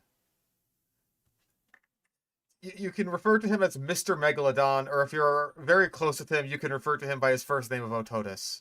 family of enormous prehistoric shark that originated during the late Oligocene epoch in Oligocene. Oligodarin? Where are you getting these letters from? every ocean on Earth. Measuring over 75 feet in length and weighing over 70 tons, Megalodon was the largest shark that ever existed and the largest carnivorous animal of all time. Famous Why show piranhas there? for its huge teeth, the Megalodon has become one of the most famous prehistoric creatures. Megalodons were basically gigantic great white sharks, therefore being an ancestor to the great white shark. No, that's not how it works. That's a bingo. I mean, like, I'll honestly count that as outdated because, like, the relationship between great white sharks and Megalodon has been very overplayed historically. Like, that's kind of where a lot of the renditions of Megalodon essentially being a big-ass great white shark come from. Like, again, it used to be in the same genus as the great white shark, I believe. It used to be Carcharodon Megalodon. And the great white shark is... Oh, fuck, what is the species of that for the great white shark? Shoot! It's like Carcharinus or something? I don't know how to pronounce it. Oh, Carcharius. Yeah, Carcharodon Carcharius. So yeah, Megalodon used to be... Oh, there was a T-Rex comparison? Nice. Megalodon used to be in the same genus as the great white shark, but, like, eventually then it got its own genus of Carcharocles, and then it was lumped into Otodus, which is, like, a larger genus of sharks. There's, like... how many species of Otodus are there? I know there's a lot, because, like, they lasted for a while. Yeah, 65 to 3.6 million years ago. Yeah, there's a bunch of different species of Otodus. Of course, the most noteworthy one being Megalodon. But, like, there's loads of Otodus fossils out there. Like, I think if you end up finding, like, fossil shark teeth for sale, chances are they're gonna be Otodus teeth. Like, yeah, like, the little sort of side teeth, the little hooks on the side here, that's a dead giveaway that it's Otodus. At least Otodus obliquus. That's like the most common one. That's the type species for Otodus. Megalodon more closely resemble a bull shark now.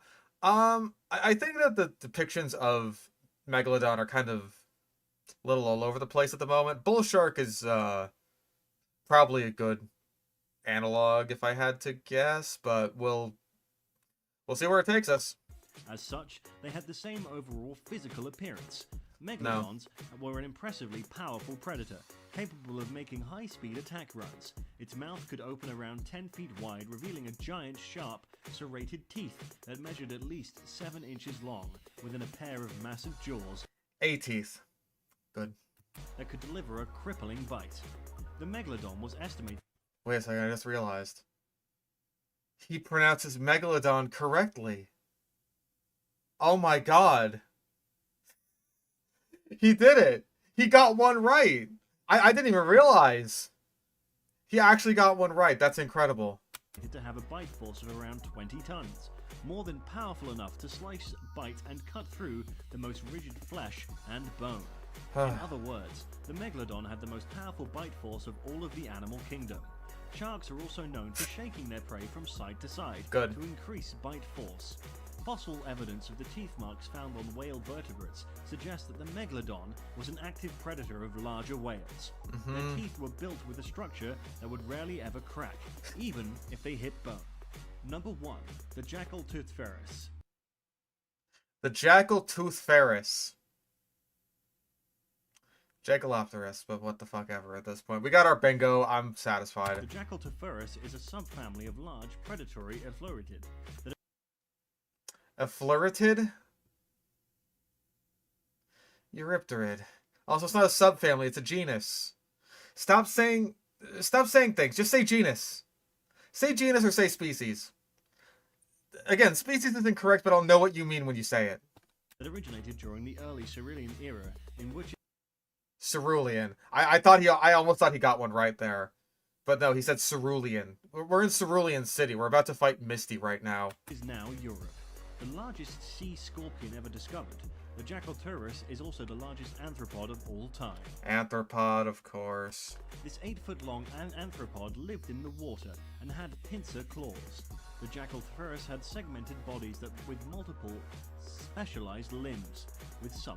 Just, if you can't pronounce it, which we know that you can't, stop saying it. Just say, like, the animal. The sea scorpion. The fucking... spikes. They had spring-loaded claws that could snatch up fish as they passed by, with the largest having an 18-inch spiked claw. Smaller sea scorpions are known to have crawled ashore to mate and even shed their outer skin. Imagine finding the molt of one of these monsters on the shore just before going swimming. Imagine finding the molt of one of these creatures just before suffocating from the lack of oxygen. Already with a sense of dread and paranoia, you distance yourself from the beach when you see a shadow in the murky waters. Well, you know the rest. No, I don't.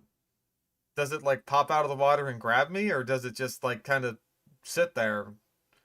Because it's never seen a human before and had. Oh wait, I forgot. I forgot. Sea scorpions love the taste of human flesh. I almost forgot. And there you have it. The implication. You wouldn't go in the water, would you? Because of the implication. The 10 scariest prehistoric animals of all time. Are there any other prehistoric creatures that you know that are just as scary or even more scarier? Let us know in the comments below. Okay, the comments. The comments have to point this out. No, please. Someone has to point out all of the mispronunciations.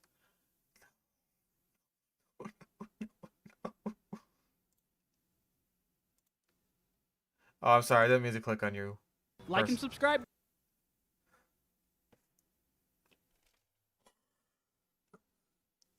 Almost every word in this video was mispronounced. And no one has anything to say about it. That's...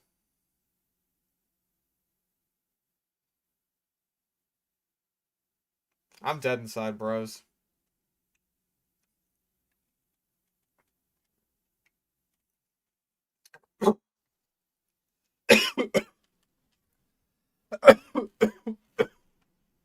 Went down the wrong tube. Botted comments? I think botted views. 30,000 views, only 17 comments. I don't know, man. Listen, the last video we watched only had one comment. And it was like, wow, everything you just said was wrong.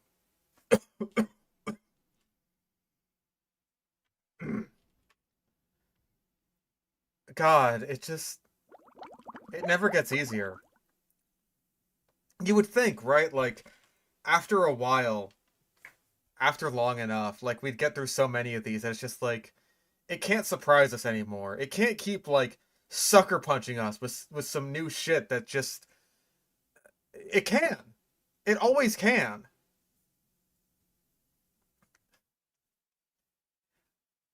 You can't be safe. There's no safety here. Alright, we could do trend max. Oh god, I'm not looking forward to this. I'm like, I don't wanna. We're only like, oh god, we're not even 2 hours into Sludge. It's just like, do I have to? Do I have to? Alright, well, let's be clear about one thing. This looks AI generated, this T-Rex here. At least it looks it to me. I think it is just based on the everything. And that means... You have to cross that one off right off the bat.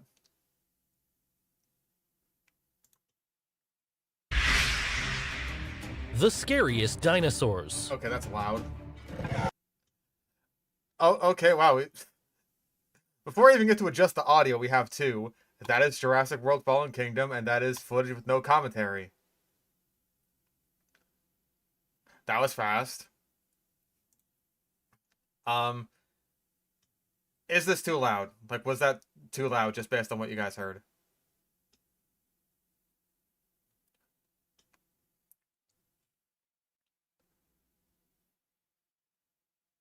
It's fine, yes, a bit. I'll turn it down like a tiny, tiny bit.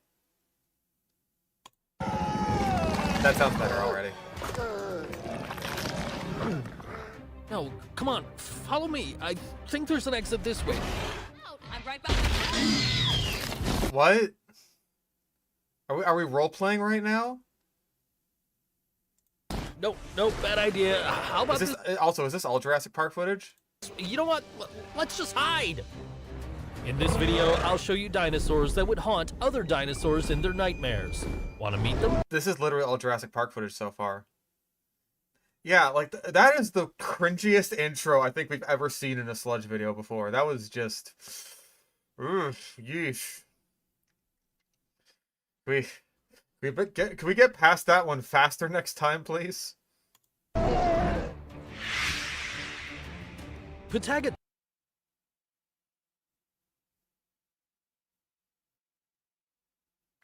Pataga Titan? Really? Really? Titan. Did you think plant eaters were just prey for carnivores?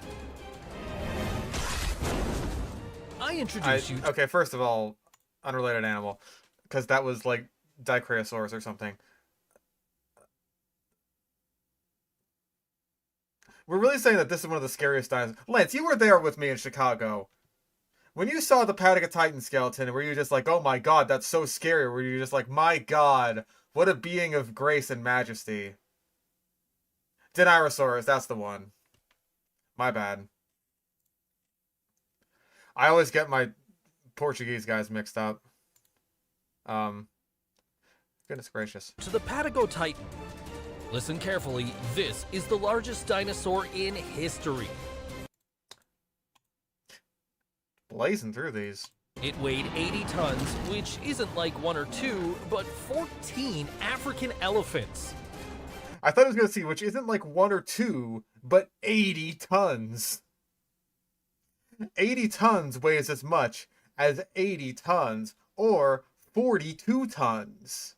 And it was 131 feet long.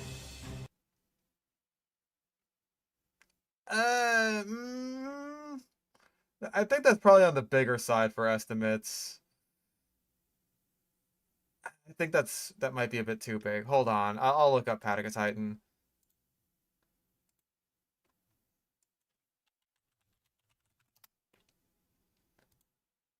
What do we got?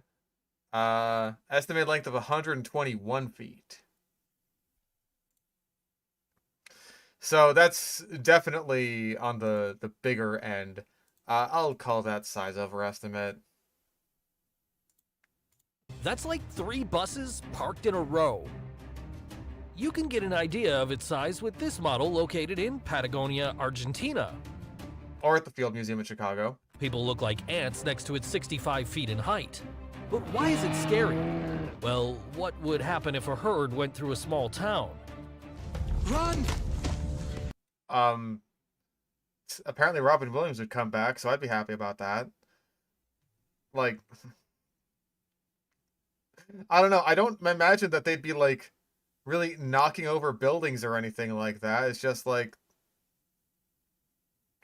I don't know. Am I crazy for thinking that it really wouldn't be that big of a deal if sauropods still existed today?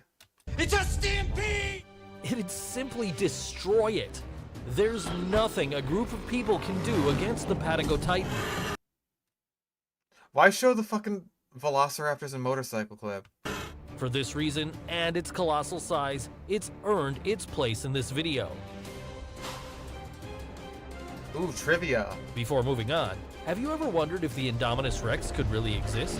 Stick around What? because the answer will surprise you. Even I was surprised, and it was me who wrote the script. What? I'm concerned as to where you're going with that. Like, for so many reasons, I'll say the answer is no. I mean, no in the sense of, like, we've talked about dinosaur DNA half-life before, and how that just doesn't work.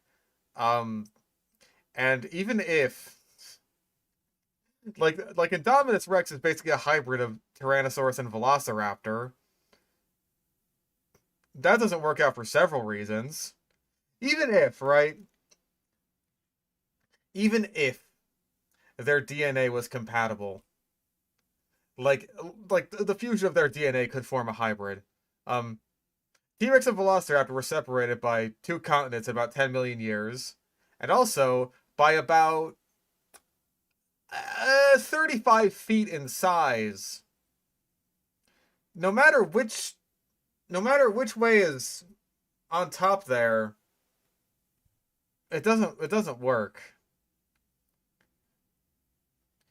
T-Rex on the bottom be like, oh, was that it? While the Velociraptor is just like, was it good for you too? As it starts crying. And then the other way around, the T-Rex just like, oh god, oh jeez, oh it happened again, Oh, it happened again. There's blood everywhere. Oh my god. Oh fuck. And then it's just like it's got to get rid of the body. Because that's a dead raptor, is what that is. Therizinosaurus. There is no Saurus. Thank you for the membership. Greatly appreciated. I introduce you to the bloodthirsty vegetarian T-Rex, the Therizinosaurus. Okay, well that's a T-Rex comparison. And bloodthirsty herbivore. Let's see where he goes with this. Is he going to do the thing where it's just like, hey, this guy was a fucking killer who killed stuff and not the dinosaur equivalent of a ground sloth? Where are you going, little Tarbosaurus? Oh, he was so young. This dreadful herbivore had a pair of... The comedic timing of that was awful because, like, it didn't even show the clip of the little baby getting skewered on the giant thingies. 32-inch scythes instead of claws, and was huge. It was 16.5 feet tall and weighed 5 tons only from eating salad. Yeah. Dude, you just had Patagotitan on the list earlier. And you said that was like, what, 80 tons? Also only on salad. Therizinosaurus beat up carnivores who thought it was easy prey. Let's see how it's doing the dad of its victim from a while ago. Speckles, no. Knocked out with one hit. While the main use of its claws was to hold onto trees while feeding, let me ask you this. How many inches do you think its claw would pierce into your chest if you disturbed it? Are you asking how many inches I could take? Because that's a weird question to ask me. We've just met, Mr. Trendmax. Calm yourself. Look forward to your answer in the comments. Utahraptor. None because I dodge it. None because it would fall on top of me. I would simply parry the Therizinosaurus. Remember these? Oh god, what's he gonna say about velociraptors?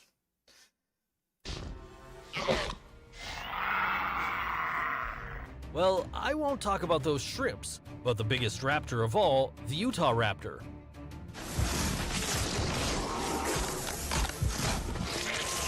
It could reach up to 36 feet long.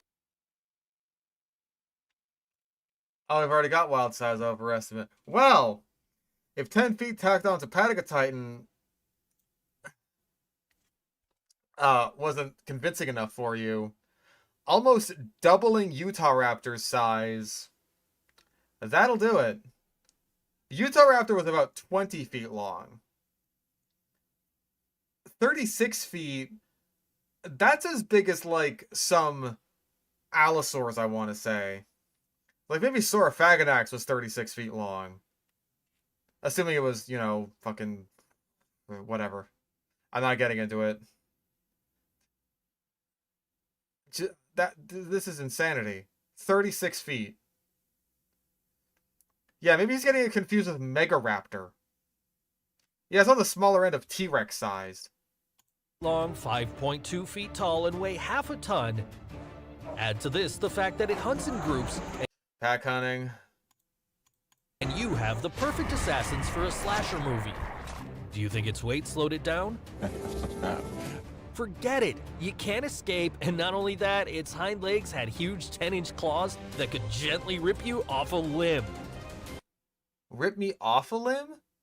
I think it's limb from limb. You know what I'm saying? Is that not how the expression goes? I think he's saying the word gently ironically here, but... Rip me off a limb? Am I climbing a tree to escape it? Are we still role-playing? Is that what's going on here? By the way, although its body resembled the first birds, it's unknown whether or not it had feathers to help regulate its temperature, since it was so big that it could do it by itself.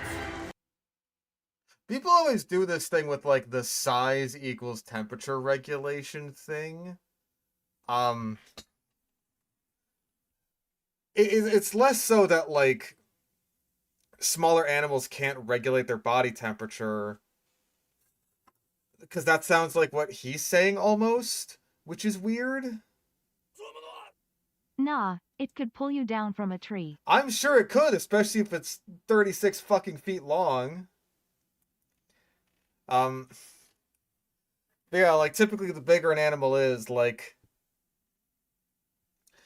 the more it like I guess it's like the more heat it produces or something like that. So it's not like, oh, it's able to thermoregulate. It's more like if it had feathers on top of being so large, then it would like run into overheating problems, which wouldn't be the case for Utahraptor because we have the similarly sized Eutyrannus, who is the largest known dinosaur that has fossil remains of feathers. So if Eutyrannus could have feathers and be totally fine, then it absolutely stands to reason that Utahraptor could too, especially considering just the evolution of dromaeosaurs, being that like they evolved essentially from dinosaurs that were very close to birds like Microraptor, and as a result are secondarily flightless. So yeah, they absolutely could have kept like full on wing feathers, and very likely would have even for dromaeosaurs as large as Utahraptor. Cryodraken boreas. Misleading video title because Cryodrakon is a pterosaur. It's an Asdarchian pterosaur. And that also counts as incorrect taxonomy. Just 2 years after the Night King used its ice zombie dragon for the first time in Game of Thrones Season 6, This is an ad? This is a fucking ad? Where did that come from? Also, spoilers is what I would say if I recommended Game of Thrones at this point. true giant winged beast was found in the frozen lands of Alberta, Canada. It was the Cryodraken boreas, better known as the Frozen Dragon. If you're about to tell me this wasn't a dinosaur because it could fly, well, you won't leave a like if I show you a bunch of identical carnivores. What? What?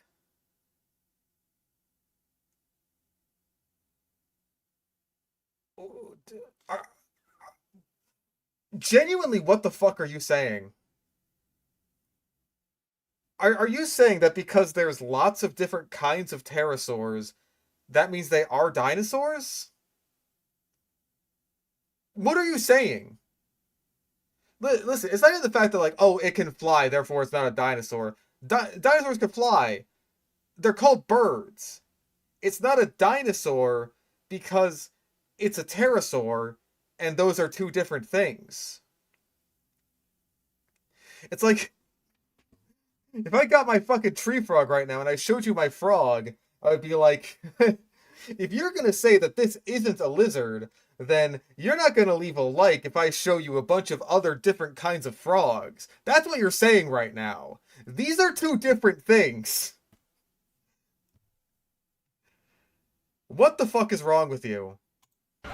Let's continue. It was a despicable carnivore designed to be a fierce beast.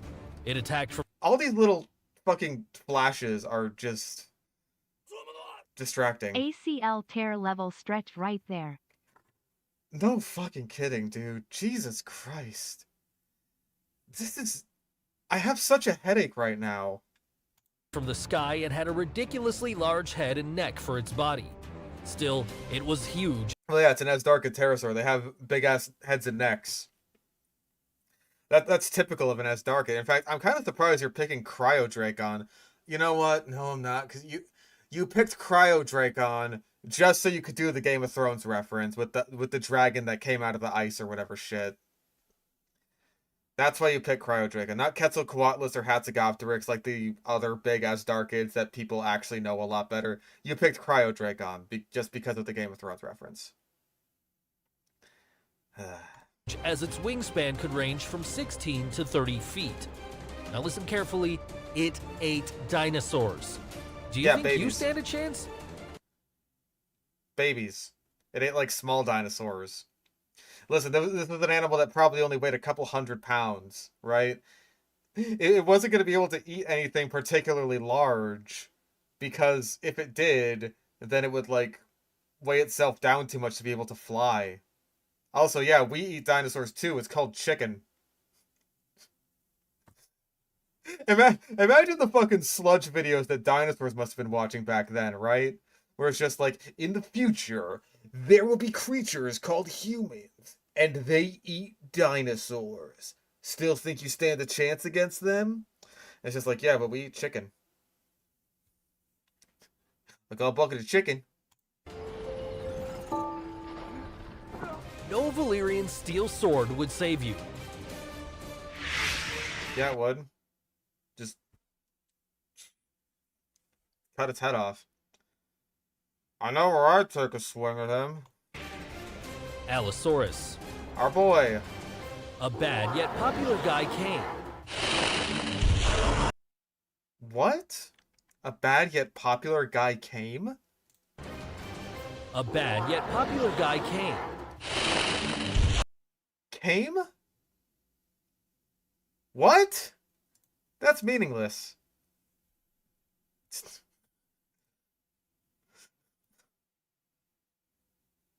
What did you mean by that? Is this dinosaur Yowie? Yuna's gonna have a field day with this one. The Allosaurus comes to prove that its reputation as a ripper isn't just a matter of attitude. Running is useless. Even if you were as fast as Usain Bolt, the Allosaurus would catch you with its speed of 24 miles per hour. That's overblown. You're overhyping it. Listen, it's Allosaurus, it's my boy. You're overhyping it. Chillax. This means that, yes, that would be you. The secret of its agility... I would not be the person standing there watching the other person get eaten. I'd be running away. laid in its muscled hind limbs, aside from weighing just 2.5 tons like a big rhino. What? If you add the fact that it hunted in groups... We got pack hunting again. Fuck me, dude.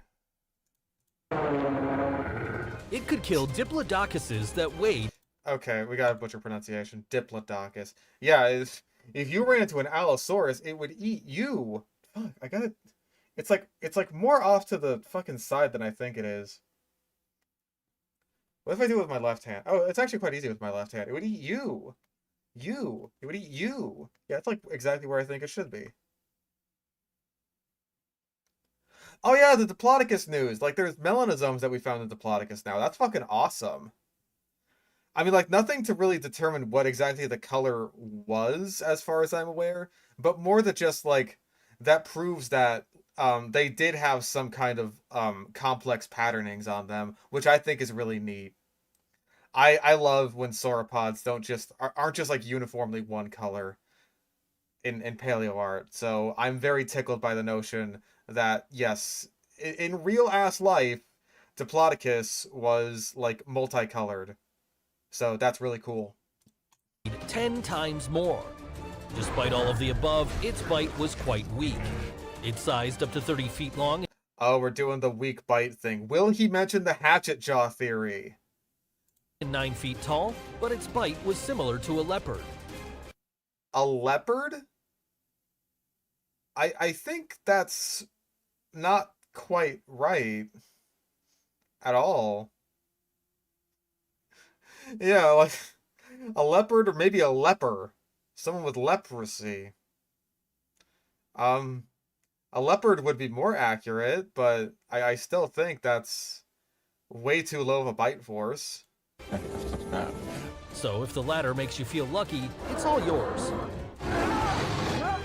What? Before moving on to the next one, don't forget to subscribe to TrendMax or the Allosaurus will eat you and your family.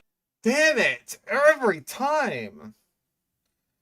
That's like 2 videos now. We could have gotten a subscriber else. Oh, and click the bell too. No, thank you. Tarbosaurus. Why Tarbosaurus? It's time for the first major carnivore of this video. We just had Allosaurus.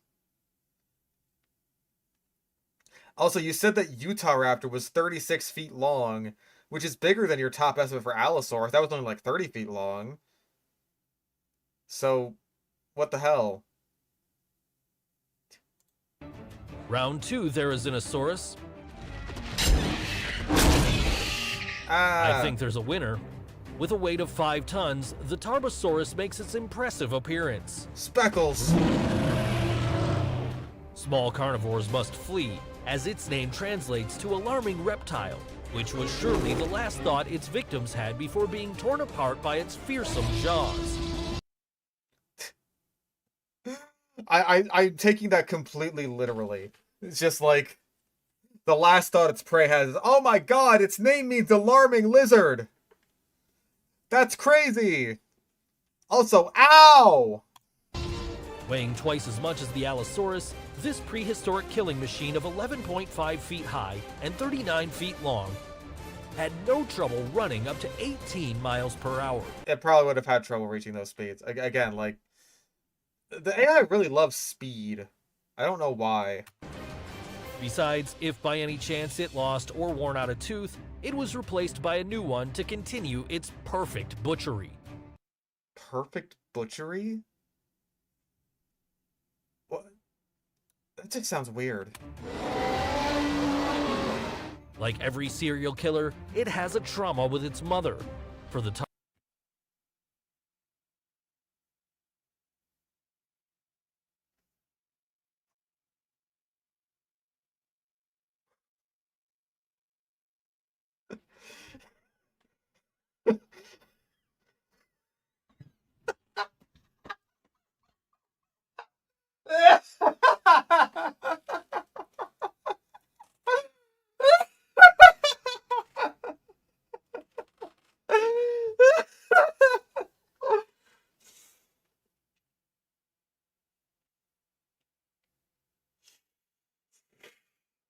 Absolute cinema. I got trauma with my fucking mother too, alright? I'm not a serial killer or a Tarbosaurus. Yet. Just throw it on there, dude. Throw it on there. Just...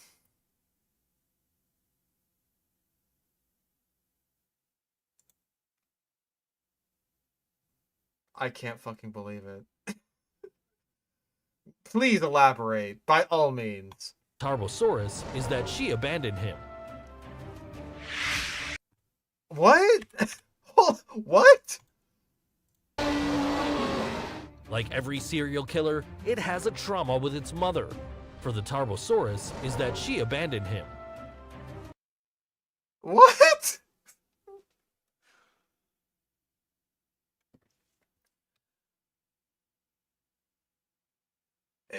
That's just what happens in this fucking... In the Speckles precursor, isn't it? It's like, oh, you're too big for me to take care of now. Get out of here. Like what happens to a lot of animals?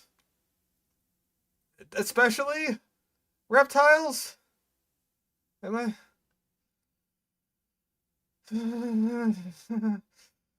Oh my. Carcharodontosaurus. Megalodon. It's a bingo. Megalodon is on the list for a reason. Because even in a dinosaur video, you never know when Megalodon is just gonna come. It's just gonna come. A bad but popular guy is gonna come. If shark movies discouraged you from going to the beach, bad news. The Carcharodontosaurus brings you that beautiful smile to dry land. I really love the dinosaur planet, Carcharodontosaurus. I think they're supposed to be like, I'm pretty sure they're based on material that ended up being like a Megaraptoran, like, Aerosteon or something. I'm actually not super sure how to pronounce that one. It's like Aerosteon? There we go. Yeah, it's like a big-ass Megaraptoran. But, like, dude, the design is so good, and I love the fucking sounds they make. Even other big carnivores knew it wasn't a good idea to face this 6-ton monster, making it one of the largest carnivores that have ever walked on Earth.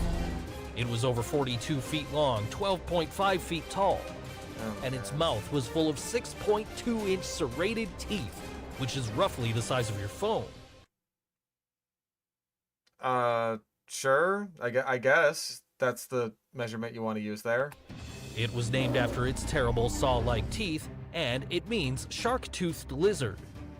It had a bad temper for anyone who set foot on whatever it considered home. What? Inc-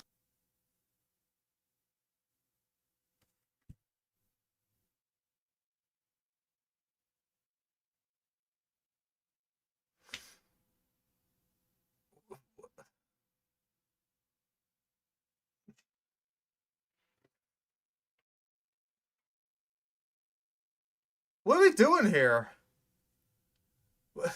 We're on a bad editing streak today, right? We got the first fucking video that was just edited so badly because it's all just stolen footage placed with no rhyme or reason.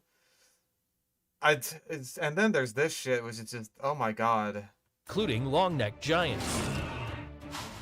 It's time for you to know more about the Indominus Rex. Oh my goodness, I can't wait to hear how I'm right.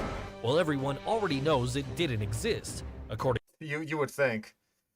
I bet way more people than you would like to believe actually think that the Indominus Rex was real. to Dr. Jack Horner, Oh boy, this guy. a paleontologist who works as a consultant for Jurassic Park movies and Not anymore since they added Stiggy Moloch to Fallen Kingdom. sequels. It'd be possible to genetically modify chickens to look like dinosaurs. All of this is just a fucking Chickensaurus plug? Are you fucking for real? That has nothing to do with the Indominus Rex. Creating the so-called Chickenosaurus. Under this premise, science could create any dino it wants, No, they couldn't. What are you, stupid? including the Indominus Rex. Explain to me how you make that out of a chicken. Goo man? Yeah, I guess if you wanted, like, just go on the basis of gene editing and nothing else, then I guess. Can't they give the Indominus mommy issues? They could do that to the Indoraptor, and that means that you have to go to the island to get the Velociraptor to be the new Indoraptor's mommy, because we can't just make another Velociraptor the same way we made that one, even though we have the guy who made it in the first place. And also, we need that raptor specifically, and we can't, like, take its DNA and clone it or anything. And also, we need to get all the dinosaurs and get them into the auction house immediately and not set them up on the island that my rich benefactor and the guy who's giving me all his money as soon as he dies, because I am his heir, he just gave this island to me. We're not going to put the dinosaurs there. No. We're going to sell them immediately for less money than we would make if we just sold regular dinosaur fossils.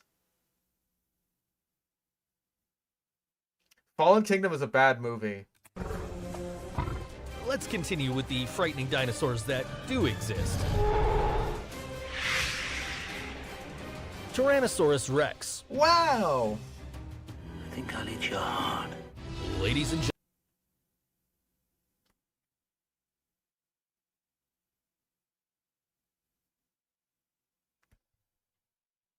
Why? gentlemen, the dinosaur that made the words dinosaur and terrifying to be written together, the Tyrannosaurus Rex.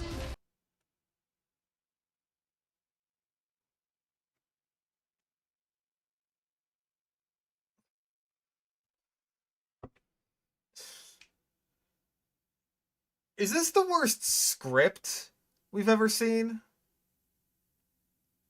Are we for real? Like, between the roleplay shit and, like, the weird Tarbosaurus, is this the worst script we've ever seen?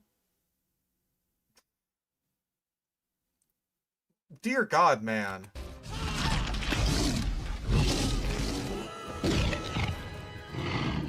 For starters, it had the most powerful bite ever, 6 No, because Megalodon did. tons of pressure, which is like an elephant standing on top of you, but plus 8-inch sharp teeth. And although until now, 66 million years after its extinction, it's still bullied for its forelimbs that were barely 3 feet long. Keep in mind that these could carry up to 3 times the weight human arms can. Okay, at least he got that. Like, give him props for that shit, I guess. Like, hey, yeah, they were small proportionally, but they were still strong, so whatever, man. At 42 feet Fucking Dwayne Johnson's jump scare. long, 13 feet tall, 9 tons in weight, and a name that literally translates to King Tyrant's Lizard. There wasn't much other predators could do, so you better start running. Okay, there's like 4 dinosaurs left in this list, aren't there? There's at least a few. Yeah, I should have seen that Spinosaurus. coming.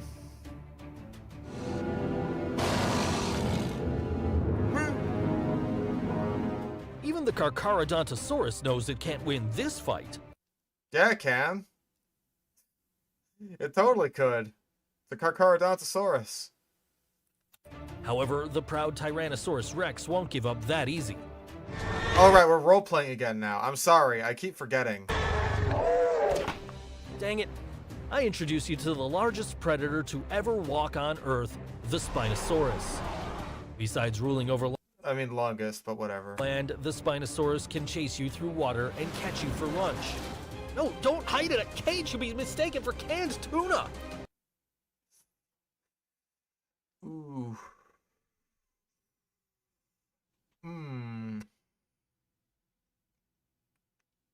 Cringe. Unlike other carnivores of similar size, its arms were much longer and stronger. At 7 tons in weight, 50 feet long, and over 13 feet tall. Add to the mix a 1.6 ton bite force, and let's say its victims stood no chance. Let's say if this thing wanted to eat you, you probably would have been dead.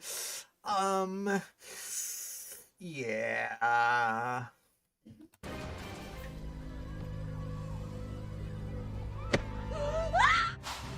Bonus, helicoprine. Helicoprine.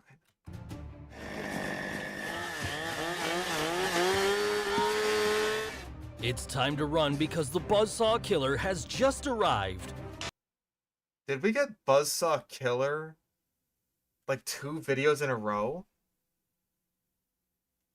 Like that exact wording, Buzzsaw Killer. Am I crazy? Also, yeah, once again, this is straight up not a dinosaur. It isn't a dinosaur, but I couldn't leave it aside Well, neither is the fucking mosasaur that you used as the clip for that. for how scary it is. These strange jaws were designed to cut through the hardest shells like scissors. That's why we show it eating a soft squid. It was 33 feet long and weighed 840 pounds. So awful. This is so fucking awful, dude. I'm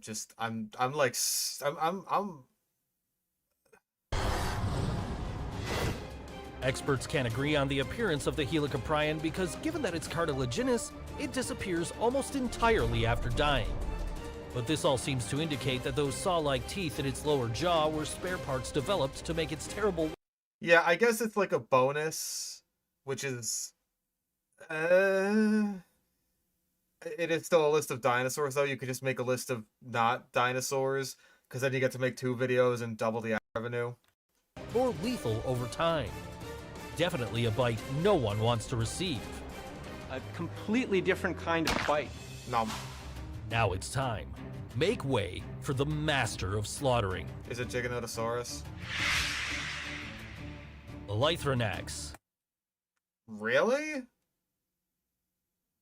I mean, that's a pull, but alright. I don't think we've seen Lythronax on one of these lists before. Okay, Lythronax is a North American tyrannosaur from, like, before T-Rex's time.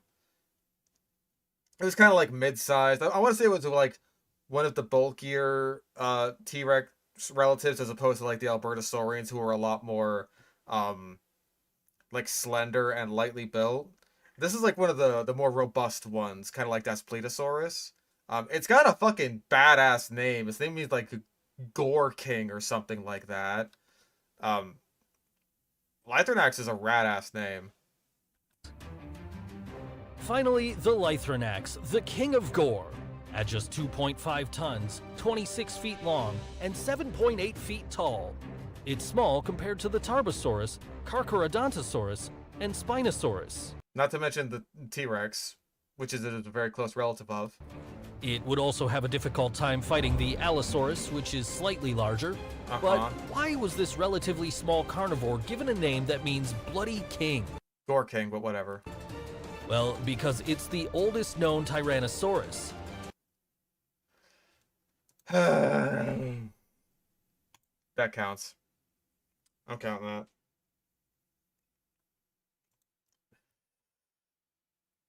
The oldest known Tyrannosaurus. No. Even if you want to say like Tyrannosaurid, I'm pretty sure that's still wrong. If you want to say like Tyrannosauroid, that's definitely wrong. Because Tyrannosauroids go all the way back to like the mid-Jurassic with things like Proceratosaurus and Guanlong. Tyrannosaurids, I'm actually not sure what the first one of those would be. Lythronax might have been one of the earlier ones. I'm not super sure about that, actually. Maybe like... what's the one? It's not Laelaps anymore, I don't think. Dryptosaurus. That could be, one of the earlier ones. No, that was actually quite late. That was one of the earlier discovered ones. I still remember it as Laelaps because of the Charles Knight painting where it's called Leaping Laelaps. Yeah, you know what? I'll say too much Tyrannosaur focus. We'll cross that one off. I don't know about repeating himself. We could maybe cross off Harmless for Patagotitan at the beginning. I don't know if I would describe it as harmless, just... What does this mean? It means that it's the mentor of all the greatest prehistoric predators. No. No, that's silly. All of the greatest prehistoric predators. At best, you could say it's the mentor, the ancestor, really, of some North American tyrannosaurs. Go. Be quick.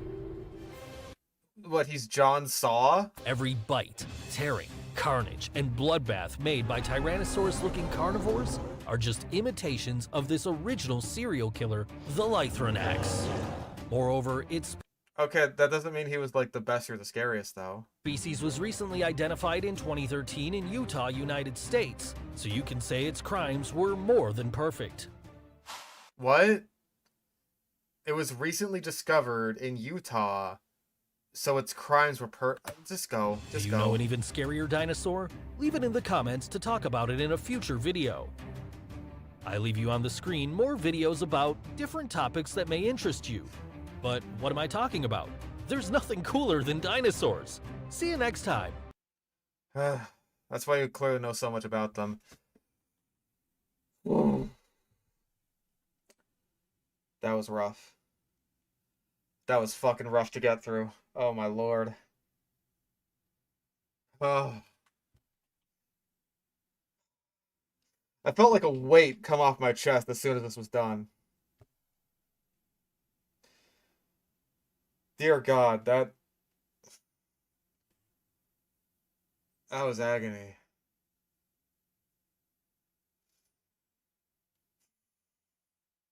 I need to like rest after that. I need to rest.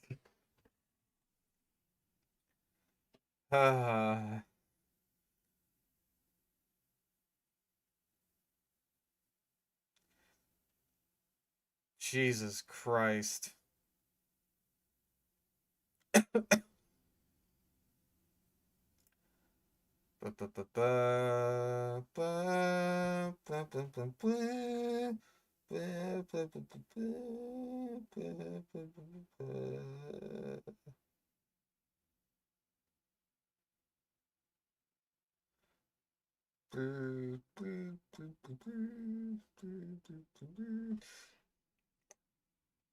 Yeah, most of these comments are just kind of earnest.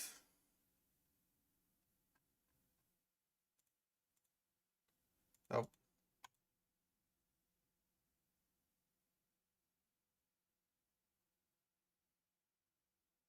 Who is watching this in 2024? Who out here watching videos from 2025 and 2024? Yeah, I think it's Sea Monster time. This was awful. This was so horrible. Just, dear God, please let us never have another video where we start off with cringe ass roleplay. Please. Like and subscribe right now, or you're gonna have terrible luck for the next week. I swear. Have you ever been? I'm putting it back. I have to. I have to. Dude, we got to get it back. Like this video or else has to replace something. It just has to. To the scary depths of the ocean? Well, if you haven't, get ready to be shocked. On today's episode of 100M, we'll be taking you on a tour of the sea and the most terrifying monsters to ever. Gives me newfound respects for 4 Evergreen. Respect is a strong word. Maybe appreciation. Appreciation for... No, I still don't appreciate him. His videos are still garbage. Swim in it. Number 10. Dunkleosteus. Sure. What would you call a fish with an armored body and the strongest bite force of any fish ever discovered? Would An armored megalodon? That's a weird question. Yeah,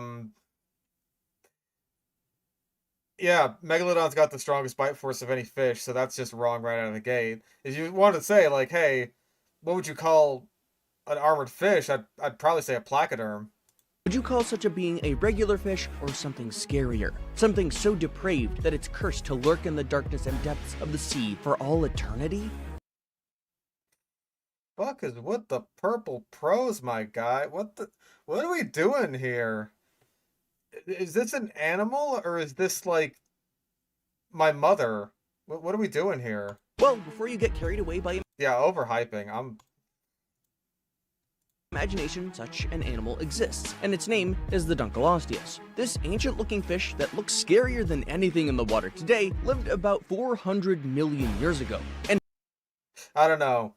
I feel like there's at least some stuff that looks about as scary or scarier than Dunkleosteus until you realize that it's only like a few feet long.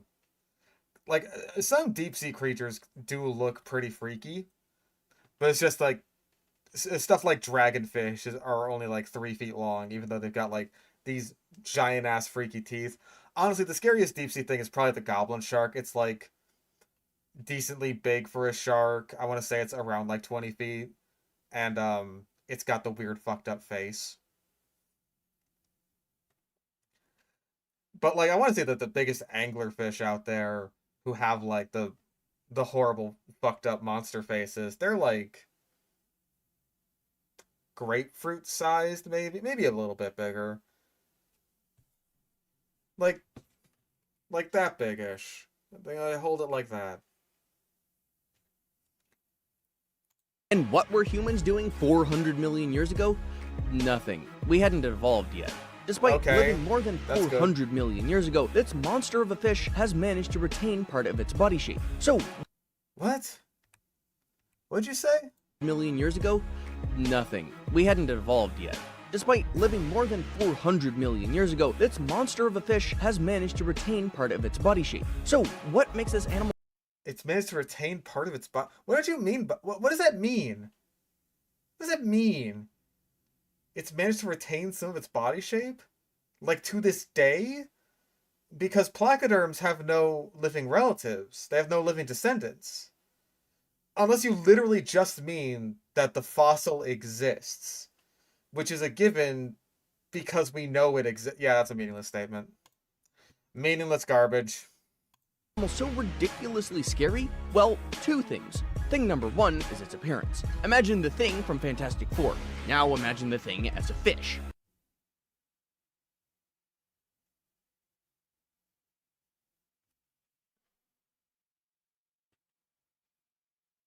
Whatever. Scary, right? Well, that's exactly what this bad boy looked like. Furthermore, this beast of a fish had a bite force that was much greater than that of any other fish. The fish had a No, it didn't, because Megalodon exists. bite force that nearly rivaled that of the T-Rex.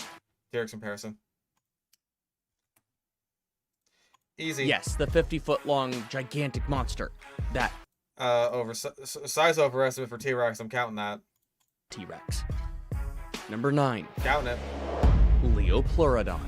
Generally speaking, you don't want to encounter large things in the water. Even the blue whale, an animal that doesn't fancy eating human beings, would be scary to approach in water. Talk less of the Leopleurodon. Okay, he just said that it would be scary to approach, which honestly, I kind of agree with a little bit. Like, I've seen videos of people who get like ridiculously close to huge-ass whales like that, and it's just like, damn, that is amazing, and I wish I could do that, but I would also be kind of terrified. A gigantic, bloodthirsty sea creature.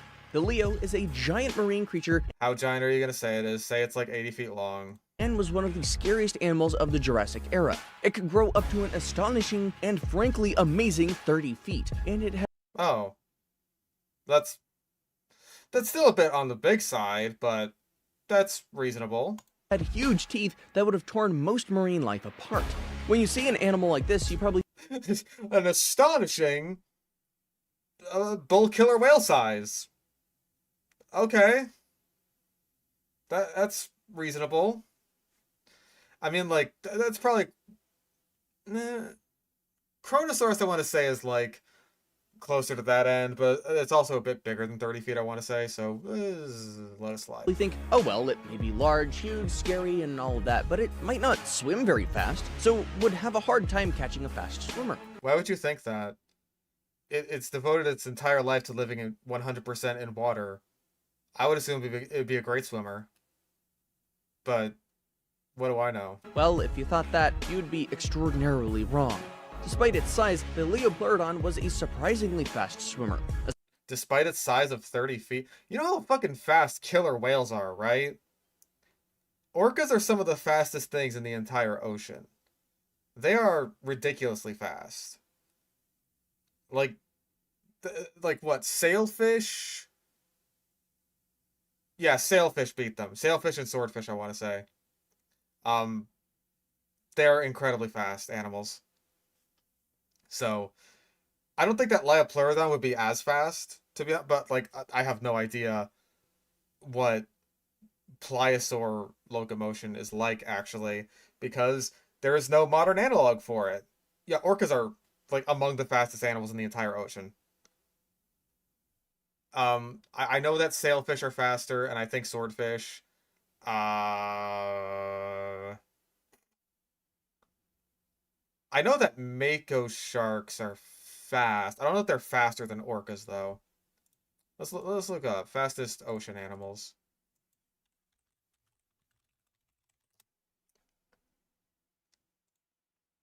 Right, this is the fucking...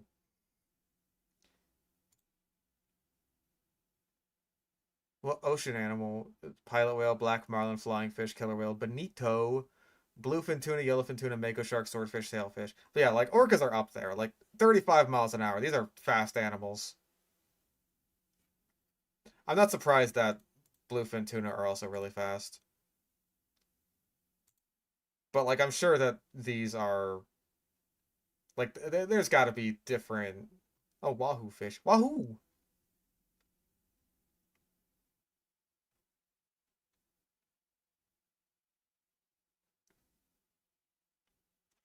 But yeah, they're very fast.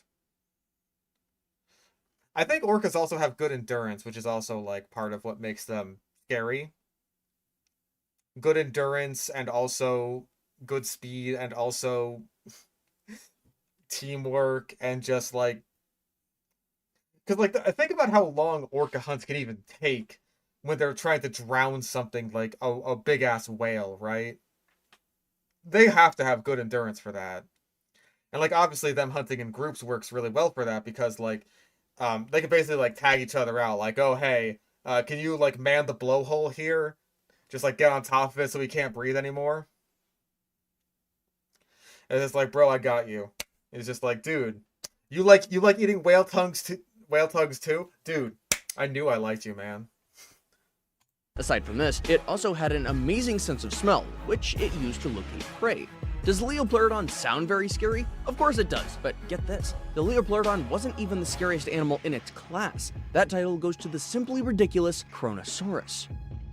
Number 8. Well, then you should have mentioned Kronosaurus. Kronosaurus. Oh. Why haven't I mentioned Leopleurodon then? The Kronosaurus was a huge reptile that existed around the early Cretaceous period, which ended about Hey, it's not the Cretaceous period. Gotta give him that. 100 million years ago. Also, these are ichthyosaurs, unrelated animals to spear roll. It was also among the largest animals in its class and was a force to be reckoned with. I would appreciate if you mentioned the class, that class being pliosaurs, but whatever. It's little wonder the animal was named after the leader of the Greek Titans, because it was the leader of its class of animals too. At pliosaurs, just say pliosaurs. Least in size and sheer fearsomeness. Like the other animals in its class, the Kronosaurus was a marine reptile. It had a short neck, an elongated head, and a stiff body that was propelled by 4 powerful and strong flippers. Okay. As you'd expect of an animal of this size, the Kronosaurus was carnivorous, and it had large, long, sharp conical teeth that helped it tear through animals. This is all ichthyosaur footage. Like, I don't even think I've seen this documentary before that actually shows off, like, the sea blimps, but I'm interested in it now. It looks like sea blimps and like Mixosaurus or something. So like all the Triassic ichthyosaurs. Number 7. Jacalopterus. Generally speaking, well, you pronounced it correctly. It was just spelled incorrectly. So I'll give you 1 point for that. Scorpions are extremely scary animals. Once again, we have fucking like analog horror quality Walking with Monsters footage. Literally, why? Why do they all do this? Fucking...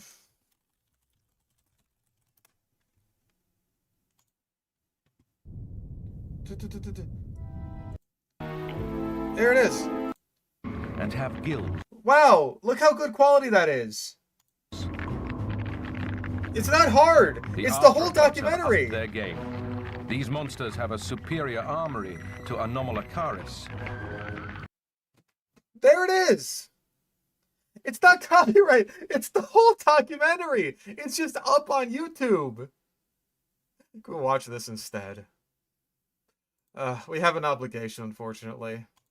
Seriously, have you ever seen one? You probably recoiled in fear and shock. They're even scarier than snakes to some extent. Everyone... What, just like regular-ass scorpions? I've actually considered, like, now that Vinny has unfortunately passed away, I have considered getting a scorpion. But like an Asian forest scorpion. But I might just get another Vinegaroon. I'm just... I'm tired of looking over at Vinny's old home and just looking sad. Just being sad. Vinny ended up passing away of what I'm pretty sure were natural causes.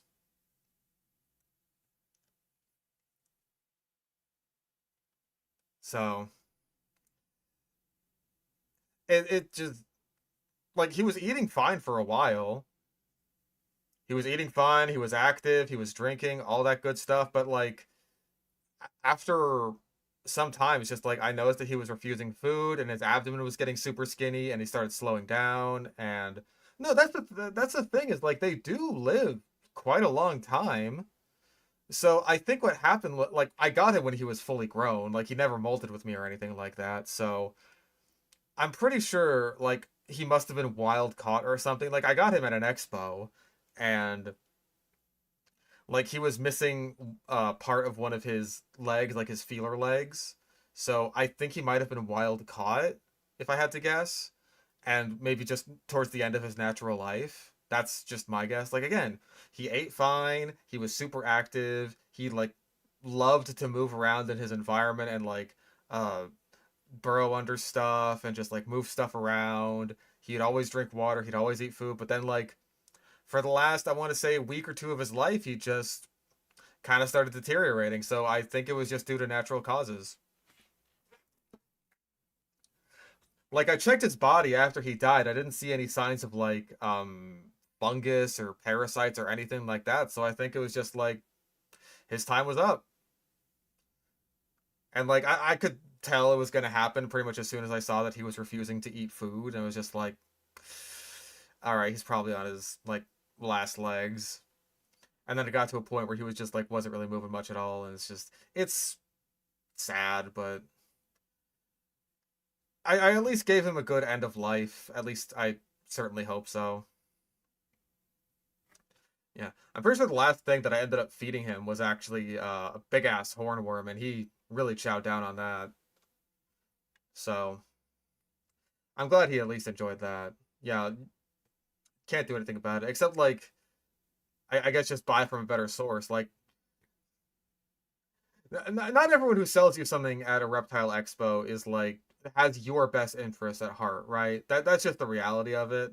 Some people are just like, yeah, I got this super cheap vinegaroo and I'll sell it to you for this much. Here you go. And get a fishing spider. That's not really gonna fit super well in his old setup. That's kind of why I'm thinking of a scorpion or another vinegaroon. I think that an Asian forest scorpion would be neat. Like, I've never actually owned a scorpion before, and I think that's a decent setup for one. Assuming I keep it, like, nice and humid in there, which I will do my best to. Looks like I smoke crack while playing TF2. You're half right there. Everyone knows that the sting of a scorpion is something you should never get. All this true, even though most scorpion stings are really not that bad. There are a few scorpions that are dangerous to humans, particularly bark scorpions. Those are, like, the famously bad ones. Like, those guys can fuck you up and even be lethal in some cases. And also they do tend to, like, nesting around, like, human habitats and stuff like that. Yeah, we were talking about this on the last bass fishing production sludge video about the sugar gliders thing, cause I rewatched the clip where Pippa talks about this, and they do something really scummy, the people that sell the sugar gliders. What they do is they call them sugar bears. Now, if you look up sugar glider, like, on Google, then you're going to see information on sugar gliders and all that stuff. But if you look up sugar bears, you're going to be redirected to this company in particular and all of their information. So they're basically, like, doing a sort of walled garden approach to, like, sugar glider care.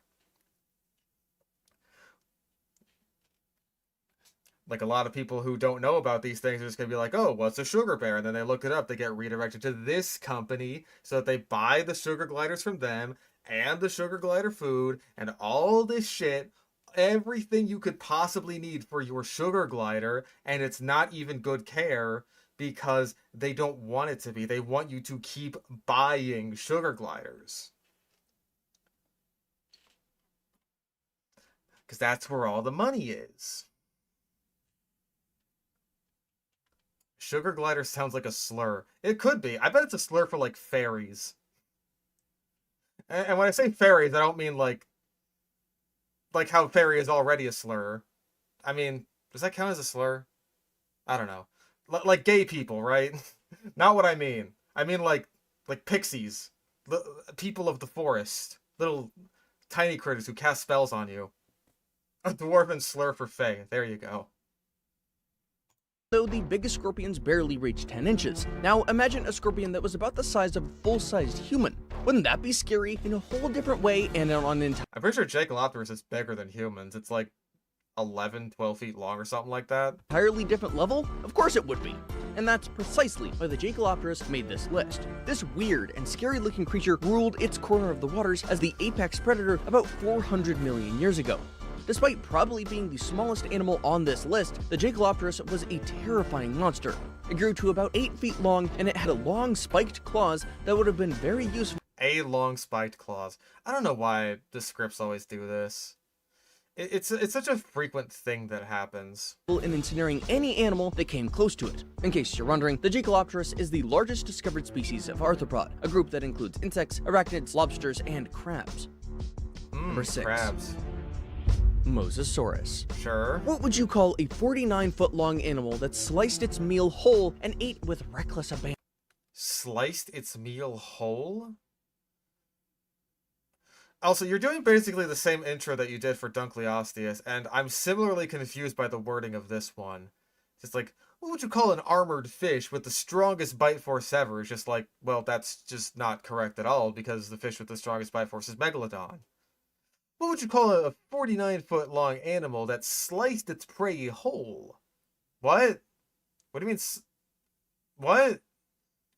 That's not how words work. Yeah, slicing something whole sounds paradoxical. He probably means, like, swallowing it whole? I feel like he's getting, like slicing it to pieces and swallowing it whole mixed up, like, in his head. Like, you know when you're about to drink your can of gasoline and then pour your soda into your car? It's like that. Would you call it a friendly giant or a terrifying monster? Well, there's a third option.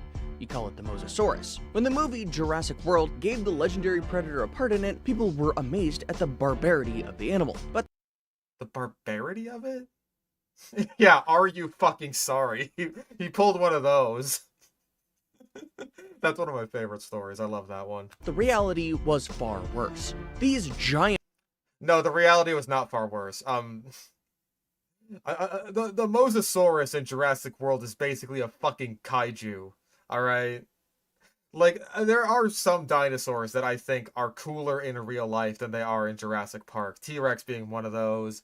Spinosaurus I think is more interesting than it is in Jurassic Park, even if it's not like a fucking giant murder monster. And Dilophosaurus I think is like, just the fact that it's bigger makes it, I think, a lot more dangerous, even if it's not as, perhaps, interesting with the frill and the venom and whatnot. Unfortunately for Mosasaurus, I think Mosasaurus looks cooler in real life than it does in Jurassic World, but it's not, like, worse or more dangerous in real life. It's not the size of a kaiju. Giant monsters could swallow their prey whole, but they simply chose not to. They could swallow their prey whole, but they chose not to. That's just wrong. You're wrong. I mean, okay, you're sort of wrong? Like, smaller prey that they could swallow whole, they would. They just do that because that's easier for them. Like, larger prey, they would have to probably, rip into chunks. Or at the very least, like, thrash around a lot. Like, hell, if Dimitri is anything to go by, then that's probably what they did. They just, like, grab it and just sort of shake it around a lot until it flew off into a bunch of different chunks. He ripped a cockroach in half today. Like, I saw a little chunk of something just fly over to the other side of his terrarium. I was just like, did you fucking rip that in half? And I look over, I see, like, the tail end of a cockroach abdomen. It's just like, yeah, you sure did. God, you're a little psycho. But mostly what he does is, like, he paints with his food. He, like, scrapes it against the rock and stuff to, like, kind of tenderize it and make it, you know, more dead and easier to swallow. Instead, they tore up their prey with sharp, razor-like teeth, just because they could. Just because they could. Yeah, he's saying that the Mosasaurus is straight up sadistic. No. Yeah, they would tear apart their prey in order to tear it up into smaller, like, easier to swallow chunks. They're making it sound like this animal is straight up evil. Also, did he butcher the pronunciation of anything? I forget. No, he got Jaekelopterus right. I think he's been good on pronunciation so far. Nothing harmless yet. Oh yeah, we did have the biggest arthropod ever. Let's see.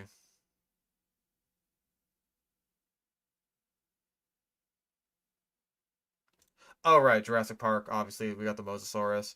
I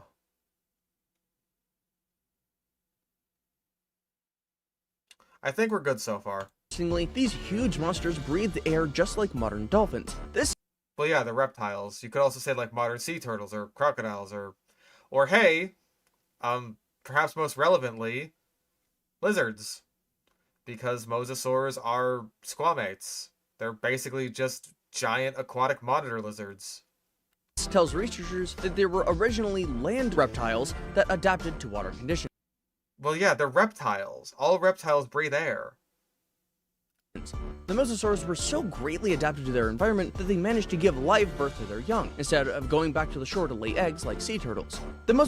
I mean, most most aquatic reptiles back then would have given birth. Like all the plesiosaurs did, including the pliosaurs. The mosasaurs did this. Ichthyosaurs, obviously. We have fossils of ichthyosaurs in the middle of giving birth, which is just like, that's one of those things that's just so fucking incredible that if we hadn't discovered it, I wouldn't think that it would be possible to ever find it. Oh. Speaking of aquatic monitor lizards, Dimitri sprinklers are going off. Yeah, there are fossils of ichthyosaurs giving birth.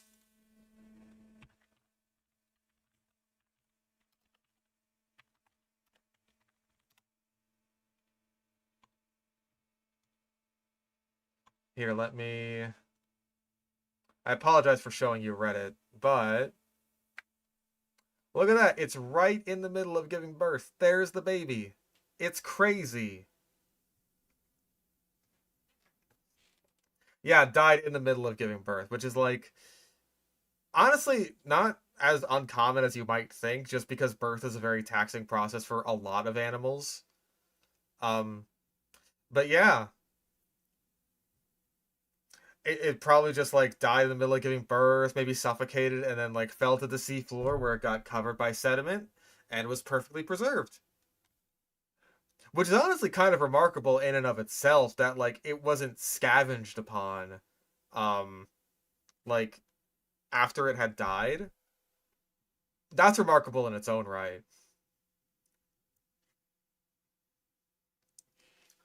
Vulnerable to predators is just like part of it, right? Like it's just birth in general is a very taxing process for a lot of animals. A lot of animals, like it's not just humans, right? Like humans are an especially bad case just because of the whole walking upright thing and just the way our shoulders are inconvenient for passing through like small spaces, right? And our big ass heads.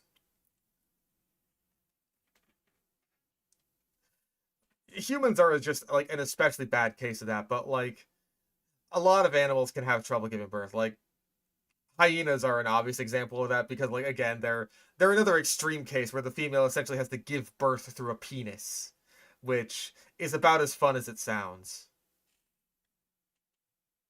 So yeah. Mosasaurus had a body shape that was similar to that of a modern-day monitor lizards. Well, yeah, they were very closely related. However, this body was more elongated and better adapted for swimming.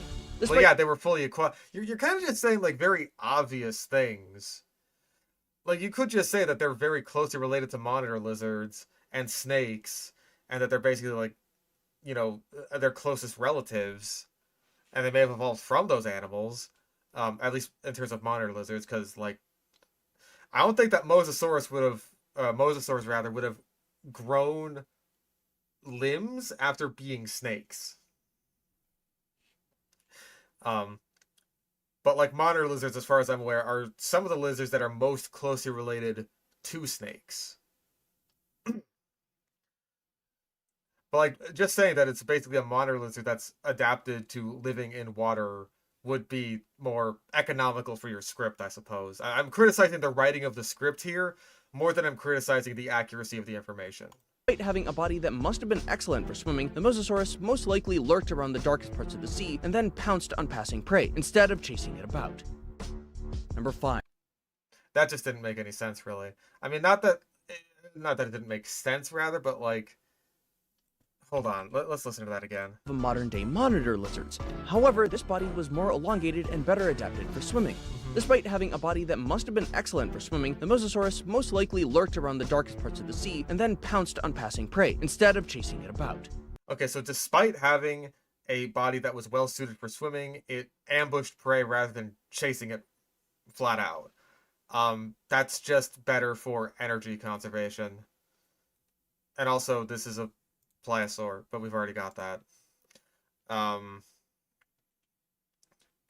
Like, yeah, ambushing prey just gives you a better chance at catching it. It means you have to conserve, you get to conserve more energy for each hunt because you only have to, like, go for a quick burst in order to catch your prey.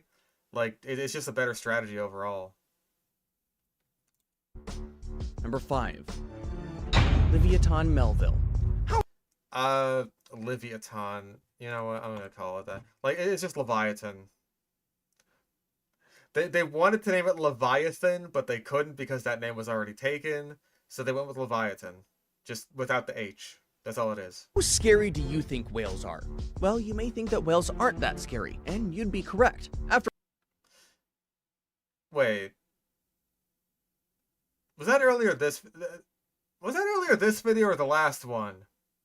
No, when he was talking about the Liopleurodon, he was saying, like, oh, hey, even a blue whale is something that, like, you don't want to be in the water with because that'd be too scary. But now he's saying, like, oh, if you think whales aren't scary, you'd be correct. Now, you're being inconsistent there, mister. Also, that's a Megalodon. Megalodon. I think whales can definitely be, like, scary under the right circumstances. Especially because, like, if you have, like, thalassophobia or something like that, then the imagery of a whale, this giant-ass motherfucker that just appears out of nothingness, can be pretty scary. I don't really have thalassophobia, I don't think. Like, the ocean itself doesn't really scare me. It's more so just, like, the specific sensation of, like, being way out in the open ocean and looking down and seeing absolutely nothing. Like, anything could be down there. That, like, that doesn't, like, cripple me with fear or anything like that, which is why I don't think it's a full-on phobia, but it's, like, that imagery is particularly effective. I think it's, like, I think it's pretty creepy. Like, I would not want to go out into the middle of the ocean and just, like, I've seen videos where people do that, right? Where they just, like, swim out way in the open ocean where there's not a damn thing out there. It's just, like, I don't feel like I could do that. I wouldn't want to, certainly. But, like, for most of the ocean, I'm totally fine with it. Like, I don't look at images of the ocean and be like, ooh, nope, don't like that. Yeah, I mean, pelagophobia is a good way to put that. After all, they aren't known for eating and killing human beings. They just mind their own business and swim about for a bit and stay happy. Despite that, you'd surely not want to pick a fight with a whale. They can grow over 15 feet long and aren't anyone's playthings. Now, over 15 feet long? I mean, yeah, I think most whales that aren't porpoises and the smallest of dolphins are over 15 feet long. So you're not wrong, but, that's weird. now imagine a prehistoric beast that was so large that it almost exclusively fed on whales. Have you imagined such an animal? Well, discard that yeah, orcas. Imagination. You don't need it. Such an animal I want to say he said 15. Fight with a whale. They can grow over 15 feet long. Yeah, 15. He is saying 15. I want to say that a bottlenose dolphin gets around 13 feet long, maybe 15. So yeah, he's saying, like, about as big as a bottlenose dolphin.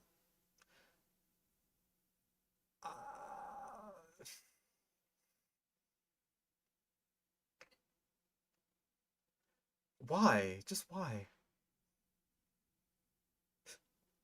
Around the size of one of the famously most friendly to humans of all cetaceans. Sure. Aren't anyone's playthings. Now imagine a prehistoric beast that was so large that it almost exclusively fed on whales. Have you imagined such an animal? Well, discard that imagination. You don't need it. Such an animal... Yeah, orcas, again. I mean, like, maybe that's not entirely fair because even transient orcas, big killer whales, those don't exclusively feed on whales, but, like, I mean, they almost exclusively feed on marine mammals, which includes dolphins, which includes seals and whales and all that kind of stuff.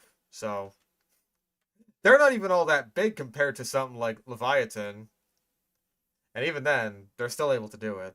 Has already existed, and it's the fantastic beast called the Leviathan Melville. If you think that the word Melville, or even Melville.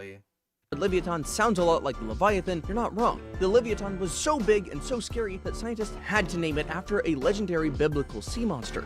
Amazingly, this animal lived only about 12 million years ago, which may sound like a lot of time, but it's very recent when it comes to the lifespan of the Earth. That's at least fair. That's totally fair. Like, yeah, that 12 million years ago was a blip on the prehistoric radar.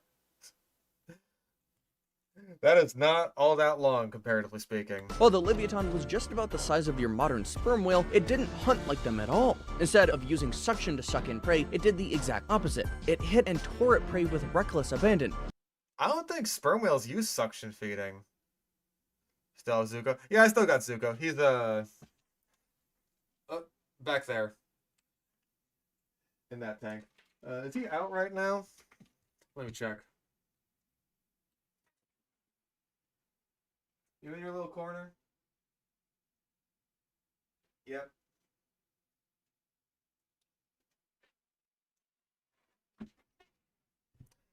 He's got a little corner under a piece of, like, wood that he likes to hide under most of the time. He's got, like, a little burrow there.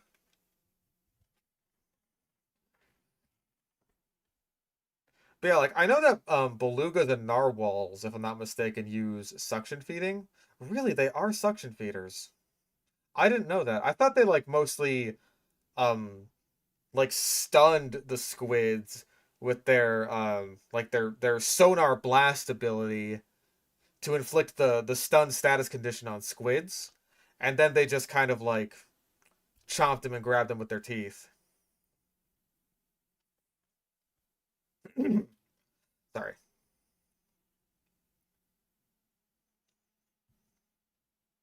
That's very interesting. Ark survival evolved type shit. Or Tier Zoo, but like I actually researched things. They don't use acoustic stunning. Interesting. I did not know that. Decimating them however it liked. Number 4. Plesiosaurus. When people talk about... This is another instance where the ordering of the animals just really doesn't matter at all. Because, like, we started off with, like, oh, the Liopleurodon, right? And it's just like, ooh, the only thing that could beat the Liopleurodon is the Kronosaurus. And then we, like, immediately followed up with the Kronosaurus, which is like, hey, fair enough. That makes it seem like the ordering on these actually matters, right? And then we get far enough into this, it's like, oh, Jacalopterus is apparently better than Kronosaurus. And Plesiosaurus is better than, like, Mosasaurus and Leviathan, when Plesiosaurus is about 15 feet long. Also, yeah, hold up. Number 4. Plesiosaurus. Okay, he says Plesiosaurus, but the caption says the Plesiosaurs. You know, I'm gonna count that. That's a clade. When people talk about the Plesiosaurus, they're referring to a different species of the same class of animals. Now... What? Huh? A different species of the same... What?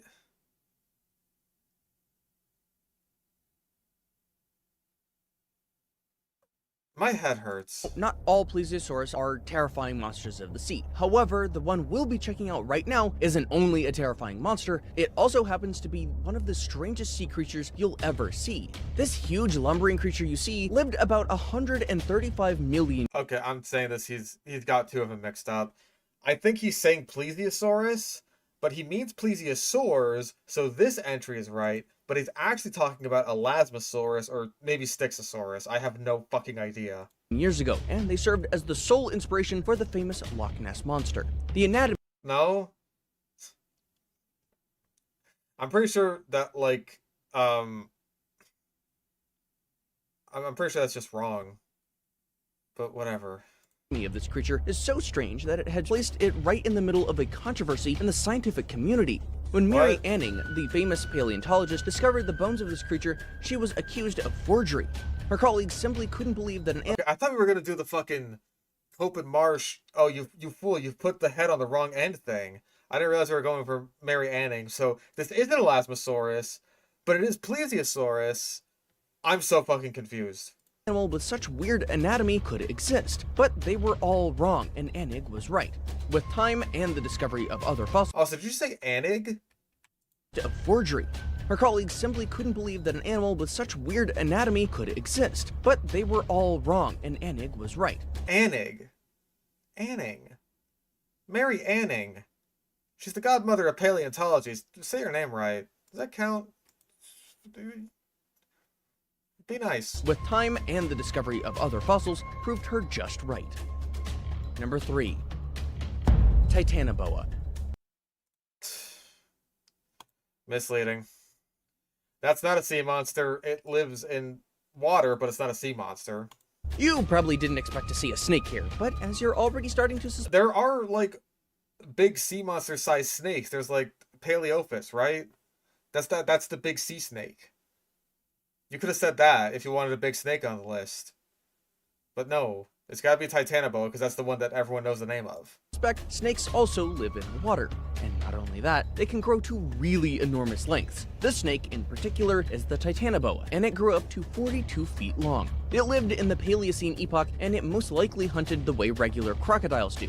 It stayed submerged at the... Well, it most likely hunted the way anacondas do, because anacondas would be the closest analog to Titanoboa. If anything, because it was a lot like anacondas, it would have been hunting crocodiles. Or at least crocodilians or something like that. The edge of water bodies, waiting for the right moment to strike unsuspecting prey, and when it did, there was no way for the prey to escape. And the Titanoboa attacked animals in the same manner that boas of today do. And yeah, no, Titanoboa is not marine, which is why I've crossed off misleading video title, because it's not a sea monster. It's a river monster. Jeremy Wade should be fishing this thing up. It would strike out and wrap its long and muscular body around its prey, crushing it to death. That is not how constriction works, by the way. I believe we've mentioned this before. Constriction doesn't work by suffocating the prey or by crushing it to death. What it does is it constricts the blood vessels, so that way there's no blood flow to the prey's brain or anything like that. Oh yeah, fucking Gregory S. Paul. He's on his shit again with Gilmore Larson Tyrannus and Elegans Venator. Greg. Come on.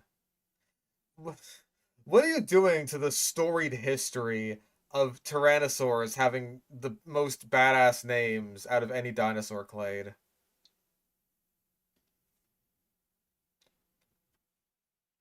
Fucking Greg, dude. Elegance, Veneta. I hardly know her.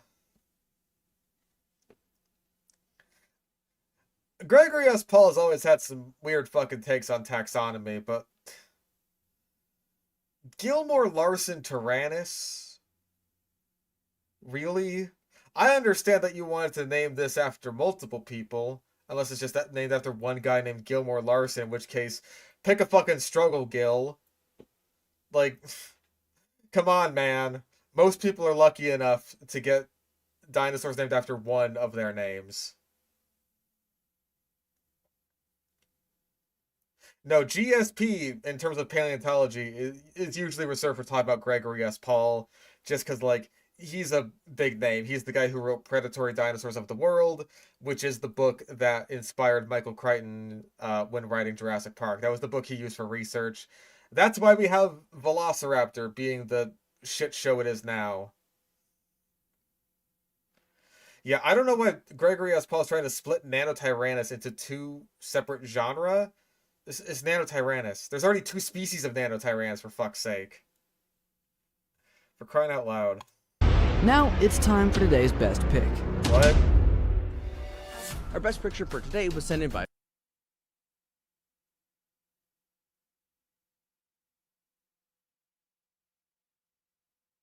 Go on. subscriber. If you come across a picture online and want to know more about it, you can send it in to us. Who knows, your picture might even feature in a future video. Number 2. Hold the fuck up. Reactor, all new Thursday at 11:30, 10:30 Central. This is just a sci-fi original movie that is currently airing on Sci-Fi. Number 2. Helicoprion. The Helicoprion is, without a Yeah, well, that's a butcher pronunciation if I ever heard it. Helicoprion has been getting a lot of fucking press today. doubt, the most confusing sea monster that we know of. Till date, scientists haven't exactly been able to pin down this part of its anatomy. Its jaw. Yes, that's true. We don't know how the Helicoprion's jaw would have looked like, even though we have fossil remains of its jaw. I think every video today has had Helicoprion in it. Maybe the first one didn't. I might be misremembering. I've wanted to get these fucking videos out of my brain since I saw them. I think it's been in every single video today. But why is this monster so confusing? Well, it's sported a bizarre-looking set of teeth. The fossils of this animal have been found containing sets of spiral teeth, and we've not been able to discover how these teeth would have possibly fit into the mouth of the animal. Yeah, we have. They fit inside of its mouth. Like, you see these scientists that are, like, messing around with a scale model of the jaws. That's how they did it. Like, you're not caught up. You know, I'm gonna count that as outdated. Just because you don't seem to be caught up on the fact that, like, yeah, the world was inside the mouth. It fit in like this. I did it like this. We've tried different ways of fitting it to make it take a semblance of normality, but who is this we? Who's we? You're not we. I mean, I'm not we either. When I say we, I mean, like, we as humanity. But you don't get to say we. we've not been able to do it. What we do know for sure about the Helicoprion is that it probably had to replace its teeth regularly. There are even some scientists who had said that the tooth spiral was not visible, but was inside the throat of the shark. What do you think? Is this probable? Let us know Probably not. in the comments. Before we move on, I've got a little challenge for you that'll take 5 seconds to Oh, is it like and subscribe? I'm not gonna do it. complete. So, here's the deal. You just leave a like on this video, smash that subscribe button, and hit the notification bell, and you will get 25 years of amazing luck. Try it. Okay, what happens when the luck runs out, though? What happens with that? What happens then? You never tell me about that. When I'm like, 55, when that's gonna happen. On my 55th birthday, when all my luck runs out, what's gonna happen? Does my wife cheat on me? Do all of my kids die of cancer? What happens? Tell me this, Goop Man. It really works. Number 1. Megalodon. Of course. First off, before we begin with other terrifying aspects of this beast, we have to consider its sheer size. It was more than 50 feet long, which is simply astounding if you think of it for any length of time. Well, you said the same thing about Mosasaurus. And even then, Megalodon is bigger than that, so, yeah. Even more astounding. They had jaws that were wide enough for any full-grown person to walk through with relative ease. To put the size What the fuck was that video? of the Megalodon in perspective, it would be instructive to note that the great white shark is just as big as the genitalia of a male megalodon.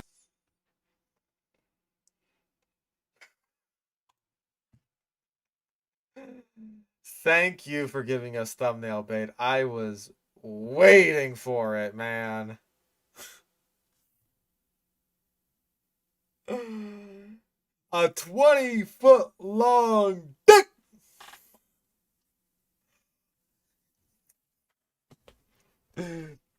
That dick was big. A 20, maybe 25 footer. I think that's absurd. Can I go over wild size overestimate for a cock? That's just absurd.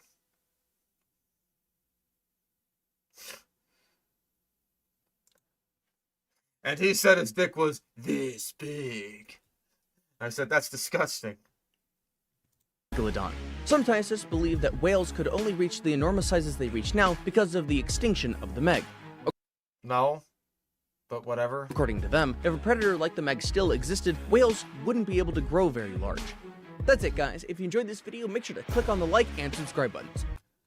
This woman's getting punched right in the face. She's only got 4 fingers on this hand. That's terrible.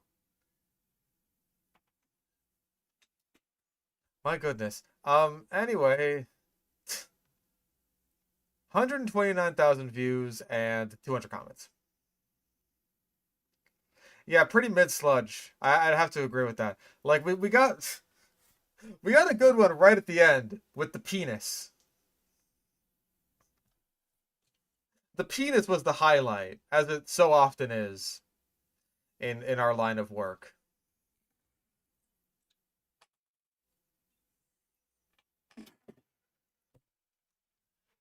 I'm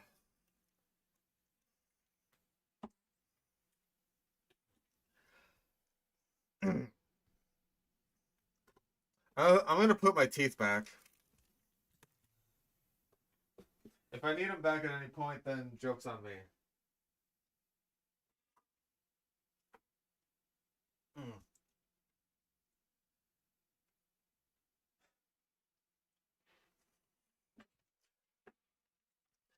Even Kong and Godzilla wouldn't beat these creatures by Forever Green. Oh man, we've got this one that had like ChatGPT logo in the thumbnail. Do we have enough time? Well, I mean, we have enough time, but do I have enough energy to get through 2 more of these fucking things?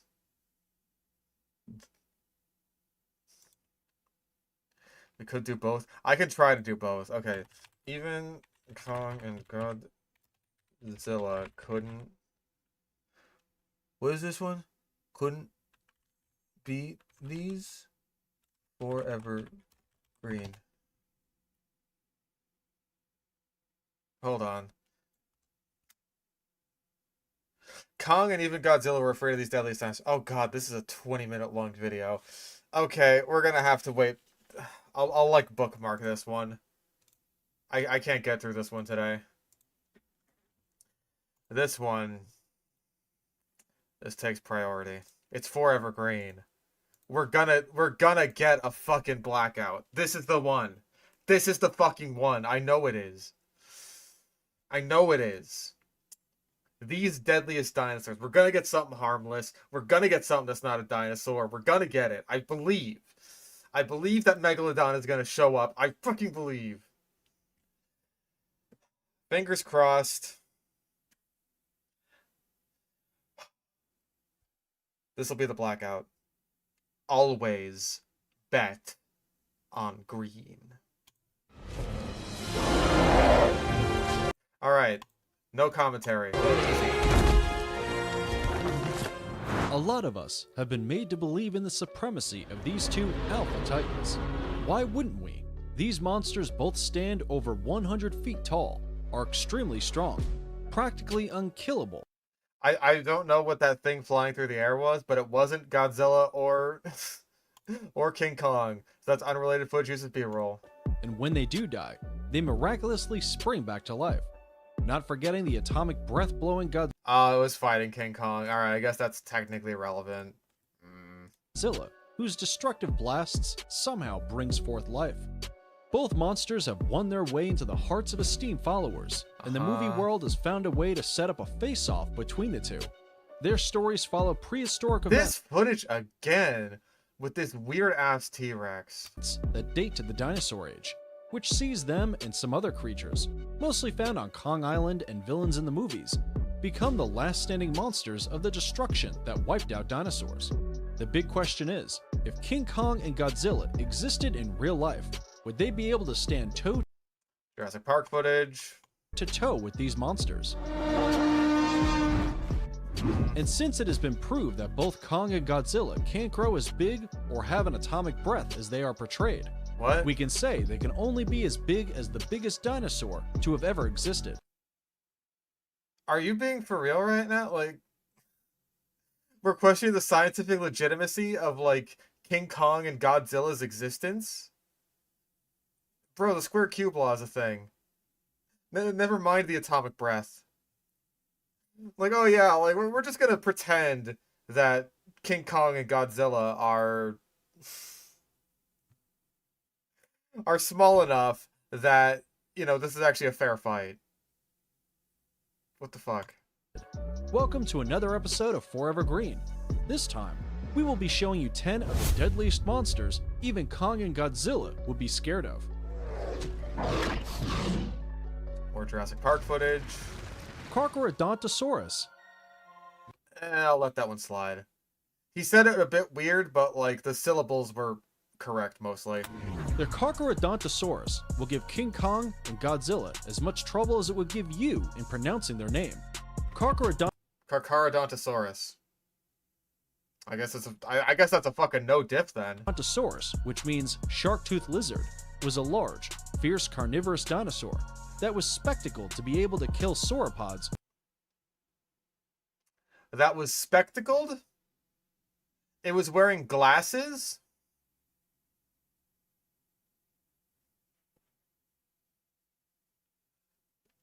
The chapter name? Carcharodontosaurus. Almost twice its size. They were also believed to scavenge for food. Scavenging. To satisfy their never-ending cravings for meat. Carcharodontosauruses were about 26 to 44 feet in length. 26 to 44? That's a hell of a range there, dude. Are you sure you're not talking about, like, the entire family of Carcharodontosaurs? Like, I want to say Concavenator would have been on the lower end of that. And then, like, you know, Carcharodontosaurus and Giganotosaurus, Meraxes, all the big guys are over on the larger end of that. That's a hell of a range, dude. That's about 8 to 14 meters, can be as tall as 12 feet at the hip, and weigh between 6 to 8 tons. They were among the longest and heaviest carnivorous dinosaurs, armed with enormous jaws and long and serrated teeth, which was said to be up to 8 inches long. They could bite through flesh like switchblades through butter. Bite through flesh like switchblades through butter. What about switchblades through flesh? The thing that they're also... whatever. And leave massive gaping wounds that would lead to the death of their prey. The jaws of Carcharodontosaurus are so strong, they can lift a prey or an opponent, weighing up to a whopping 935 pounds. I have no fucking clue how accurate that would be. Could they lift something that's half a ton? I have no idea.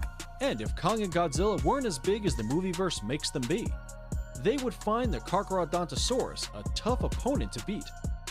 Its jaws, neck, and center of mass allow for it to do a lot of powerlifting with its mouth. Its primary source of it's really going for the lifting thing. Switchblades are illegal where you live? Join the party. I live in California. We can't have anything. Attack or defense, depending on what the case may be. They existed during the Middle Cretaceous period. So not the Cretaceous. Sad. 110 to 90 million years ago. The first Carcharodontosaurus fossil found was in North America, which was... Nope, North Africa. Okay, unless he means a Carcharodontosaur fossil, because there are Acrocanthosaurus fossils in North America, obviously. But even then, was Acrocanthosaurus discovered before Carcharodontosaurus? Because I'm pretty sure that one was first. That was like Stromer's Carcharodontosaurus that was found during World War II. Either way, I think he's wrong. It was a skull and a few bones. In 1927, they had an enormous skull the size of a person, but didn't really have brains to match.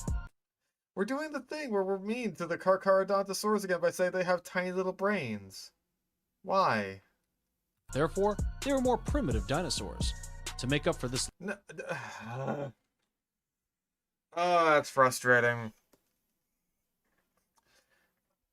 The idea of, like, oh, this is more primitive is stupid. It's just meaningless. I'm gonna call that meaningless. They were as advanced as anything else living in their time, because that's not how it works. They would have been just as advanced as anything else, as like the ablesaurs that they were contemporary with, and the megaraptorins, and the fucking the spinosaurs. They were just as advanced as anything else there because they've been evolving for the same amount of goddamn time. That doesn't make any sense. Lapse in intelligence. They had powerful legs that could carry them to a top speed of 20 miles per hour. Another feature Kong and the slow-moving Zilla would be wary of. What, legs? Also, I'm gonna count the AI repeating itself when it was like talking about the lifting thing. That was just weird. That was a weird thing to focus on. Gigantosaurus. Alright. Another flesh-eating dinosaur that Kong and Godzilla wouldn't want to mess with is one whose fossils were found in modern-day South America. At least you got that one right. Called the Gigantotorosaurus. Okay, that one's definitely wrong. Like, maybe you could say that the first one was sort of like, yeah, you know, that's one of the valid pronunciations. But Gigantotorosaurus? Like, what the fuck? Gigantotorosaurus is a cousin to the Carcharodontosaurus and shares similar features with its cousin and the T-Rex. Also, yeah, this entire video is basically just overhyping animals. Like, the very concept of the video is saying, like, oh, these animals could beat Godzilla and King Kong. Like, even if they're the same size as these guys, like, let's be real. Godzilla and King Kong's plot armor beats any dinosaurs. Just gonna say it. The Gigantotorosaurus boasts a higher speed, length, balance, and agility than its distant cousin. Only. How would you measure that? With the balance and what? Oh, the T-Rex comparison was there. I'll believe it. I'll take it. It is smaller in size. Without Kong's fictional gigantic physique, the Gigantotorosaurus would be a formidable opponent. It gets worse every time he says it. With an even taller build. This guy was so huge, it weighed between 8 to 10 tons, and is believed to be among the biggest dinosaurs to walk the surface of the Earth, along with. No, I mean, biggest ever, we'll take that, but like, no, it is not one of the biggest dinosaurs to walk the surface of the Earth. That is preposterous. Carnivorous dinosaurs I'll give you, but not dinosaurs in general. South American counterparts. They belong to a group of dinosaurs called the theropods. These. Well, yeah, all the meat eaters were theropods. You could be more specific and say that this is like a Carcharodontosaurid or an Allosauroid, but whatever. It's a theropod. Look at the range of different theropods here. You have like, well, you got like this guy who I'm pretty sure is supposed to be a Giga. You got a Dinochirus, you got a Therizinosaurus, Carnotaurus, big old raptor here, a Herrerasaurus. This guy might be a T-Rex. It's hard to tell. Like, I think those might be 3 fingers. I can't tell, honestly. It might be 2.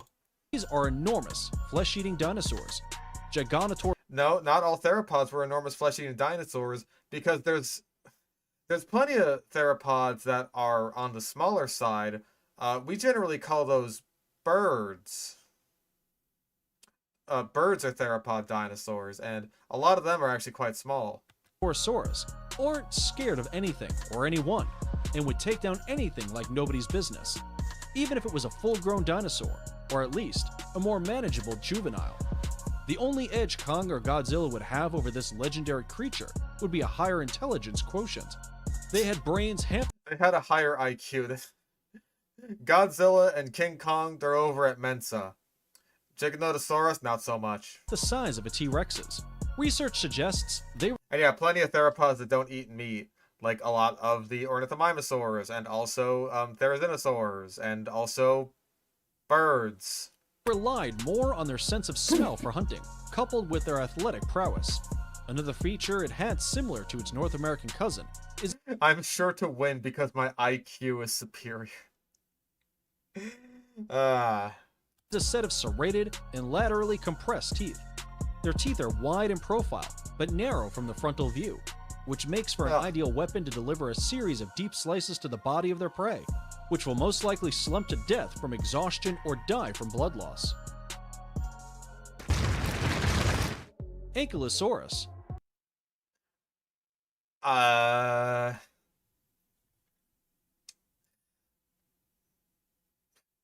Okay, I'm gonna be real. I feel like King Kong would just grab this thing by the tail, swing it around, and then throw it away.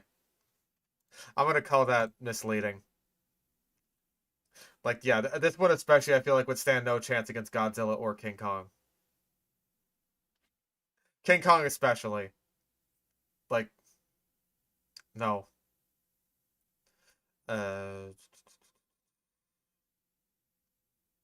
We'll get there. We'll get our blackout. Away from flesh-eating dinosaurs, these dinosaurs are not to be underestimated due to their digestive system makeup.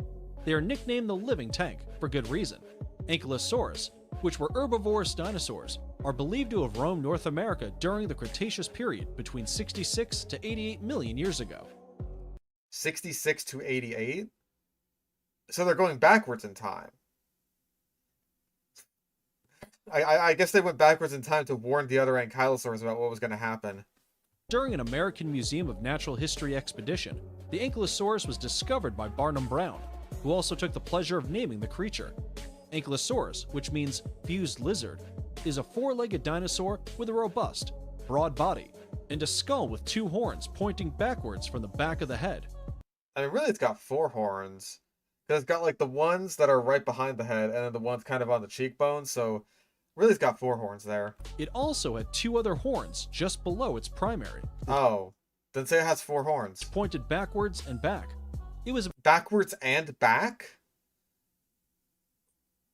About 4 feet tall at stretch 25 to 35 feet in length. This sturdy four-legged creature had an armored back made of hard, bony plates. You already said that. That offered amazing protection against any predator. Even Kong and Zilla wouldn't bite through its back. And its specific name, magniventris, meaning great belly, indicates how large its stomach compartment was. Huh? What? Huh? They need to feed on a large amount of grass to sustain their 4.8 to 8 metric ton body. Sure. It had a strong sense of smell. How does that help in their fight exactly?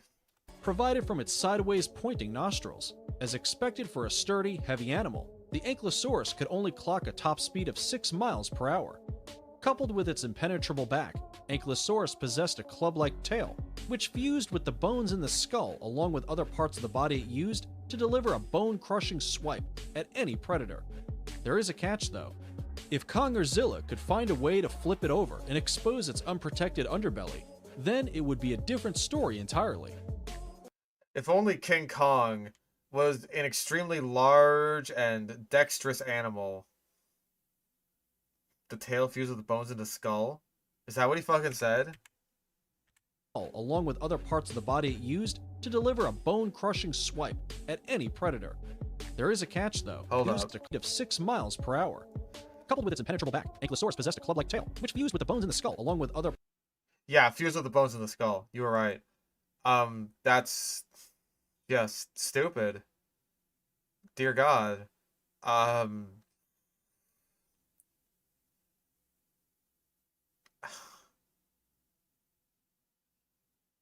I don't even have anything for that, dude.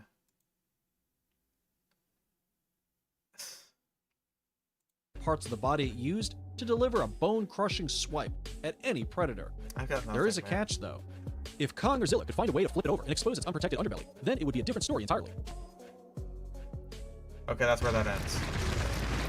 Deinonychuses. Pack hunting. I'm gonna cross it off beforehand.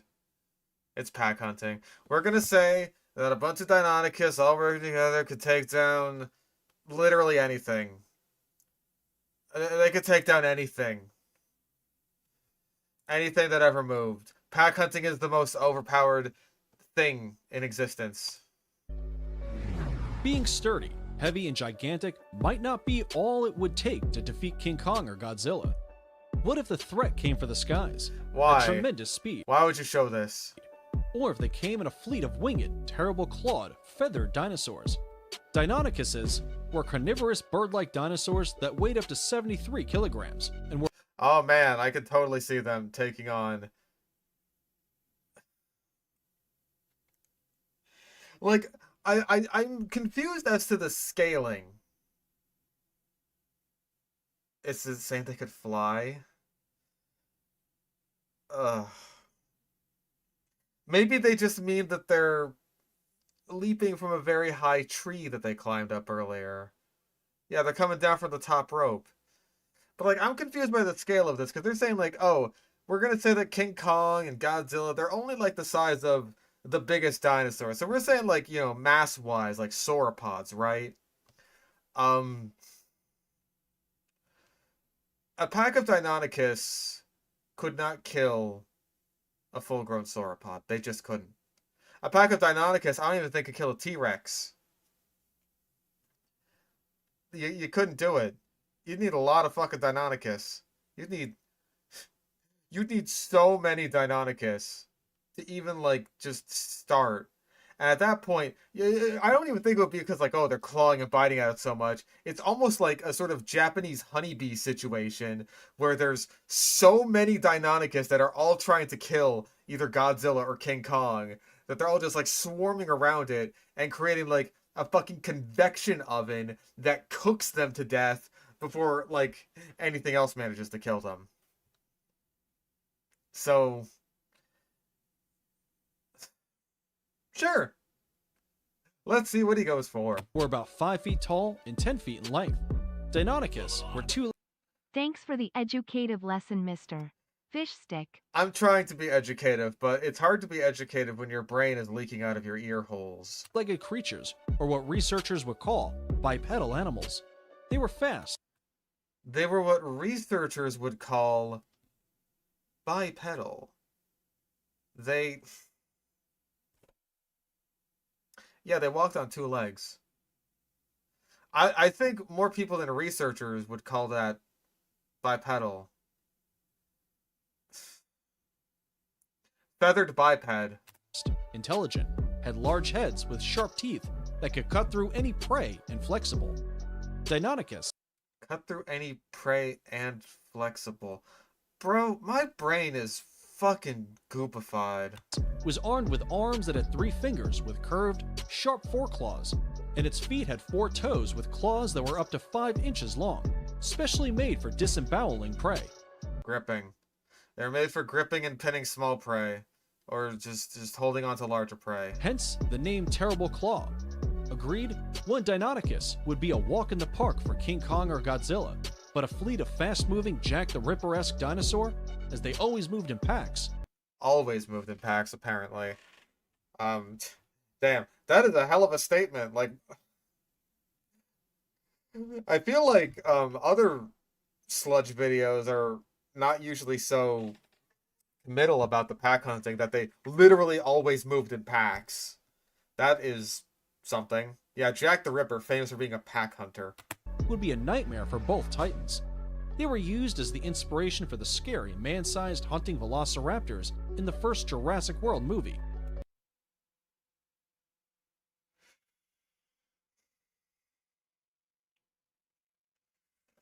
Okay, there was this little movie that came out a few years before Jurassic World did. It was called Jurassic Park, and little known fact about this Jurassic Park movie is that it was actually fucking good. Little known fact for you there. Let's talk about being educated right here. Jurassic Park exists. It's actually good.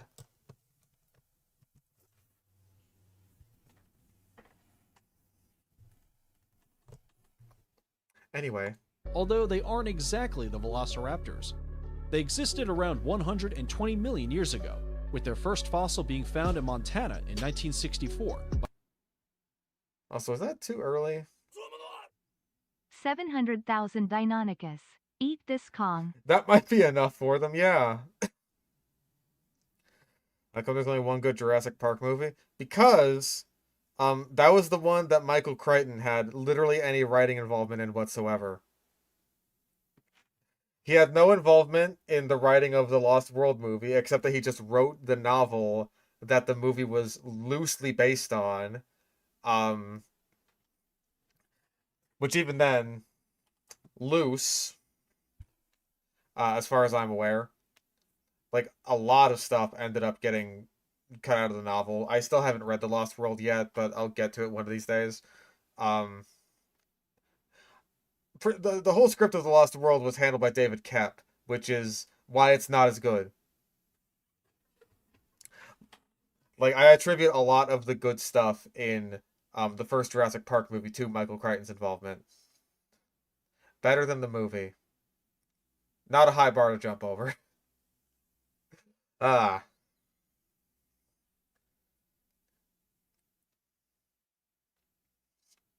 No, I also agree that, like, Jurassic Park the movie is better than the novel. Like, usually the situation is that the book is better than the movie. That's pretty much always the situation.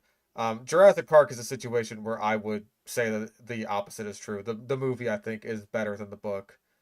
Like, I think that a lot of the choices that were made, like, with Alan and the kids and stuff like that, they were the right choices. Hell, even, like, with, Hammond, like, changing his character to be more of, like, this sort of wide-eyed, kind of Disney-esque character, as opposed to being more of the business-focused Disney-esque character. I think that was absolutely the right call. Yeah, like, I think it's just a better movie. Like, the movie is a better product than the book, I think. That is my personal opinion. But if if the Lost World novel is better than the movie, then that's not a huge. I don't think it's going to be a huge compliment to the book. It's more so like the Lost World is just. I'll have to like rewatch it in full, just so I can like really get a grasp on it. Because like most of what I remember of the Lost World is like it's a very plotting movie, and it's kind of directionless and sort of plotless. Like, we need to get Ian Malcolm onto the island to rescue his girlfriend. That takes a while. And then she's just like, nah, I want to stick around just long enough for InGen to show up. And they do their thing. And we have to stop them, I guess. Except when we stop them, we end up fucking up and needing to get saved by them. And then we just kind of wander around until we get rescued, and then there's the T-Rex in San Diego. And that's the movie. The T-Rex in San Diego is the only good part. And it just... I wish that, like... I wish that the movie was, like, built around that idea more. Because, like, it's the only unique thing about the movie. Yeah, the least bad part. I'll call it that, right? It's just like, it feels like it's trying something new at the very least. It's certainly got, like, I would say the most memorable scenes in the movie. Like the scene where it's like outside the house and it eats their fucking dog and drinks out of their pool. Certainly memorable. That is like the one part of the movie that like really stuck with me even as like a kid. Cause like most of the stuff on the island just like oh, bingo board. Honestly, not as much as I would have expected by this point for a 4 Evergreen video.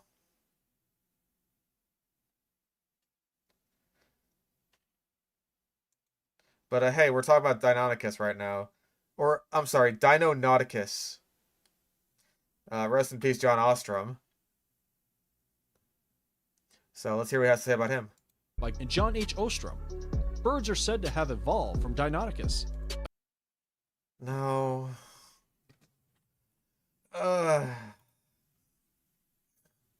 Hold on, is that what you're saying that Ostrom said? 120 million years ago, with their first fossil being found in Montana in 1964 by John H. Ostrom. Birds are said to have evolved from Deinonychus. No. Okay, so thank God he's not saying that's what Ostrom said. Thank fucking God. I will not have you slander his name like that. Thank fucking God. Holy shit. So, if anything, it's the other way around, because again, Deinonychus, like most dromaeosaurs rather, the derived dromaeosaurs, is secondarily flightless because they evolved from smaller, more basal dromaeosaurs like Microraptor, who very likely were capable of powered flight and were more bird-like than their more derived dromaeosaur descendants. So, yeah, that's just wrong. And of course, birds had already been around for some time by the time that Deinonychus had showed up. Birds were showing up, like, Archaeopteryx is from, like, the late Jurassic, I want to say. And obviously it had to have come from something that was also bird-like in, like, the middle Jurassic when a bunch of stuff was happening, apparently. But fossil records of the middle Jurassic are so incredibly spotty, which is very frustrating because that's when apparently a lot of stuff was going down. A claim that has been accepted by many scientists. No, it hasn't been, because it's wrong. Majungasaurus. Next, why would you pick Majungasaurus and not Carnotaurus if you're gonna pick an ableosaur? I understand that you can't pick the big African ableosaur that is still currently undescribed because that doesn't have a name, but like Carnotaurus was larger, so why wouldn't you pick that one? we would be moving on to a dinosaur that earned itself the bad lizard reputation for turning on its kind when they need to eat if other options were not available. They were ruthless killers that were feared and avoided by any... Yeah, I guess literally just because they can mention the cannibalism thing. Not like that's useful against things that aren't them. But whatever, that's not relevant at all to when they're facing off against things that are not them. But who the fuck cares? Any dinosaur not higher up the food chain. Ladies and gentlemen, enter the Majungasaurus. This was a large carnivorous dinosaur that also existed in the Cretaceous period. Medium-sized. You would have been able to look this thing in the eye. What a treacherous time that must have been. A treacherous time? Whatever. Inhabited modern-day Madagascar. Majungasaurus were apex predators that bowed to no one during their time, weighing over 2 tons and at 18 feet tall with a... Not 18 feet tall. Excuse you. Again, Majungasaurus was quite short. Like, these probably would have been around 6 feet tall. Maybe. You could absolutely look one of these things in the eye. Were they 18 feet long? Hold up. Do we have height and weight mixed up?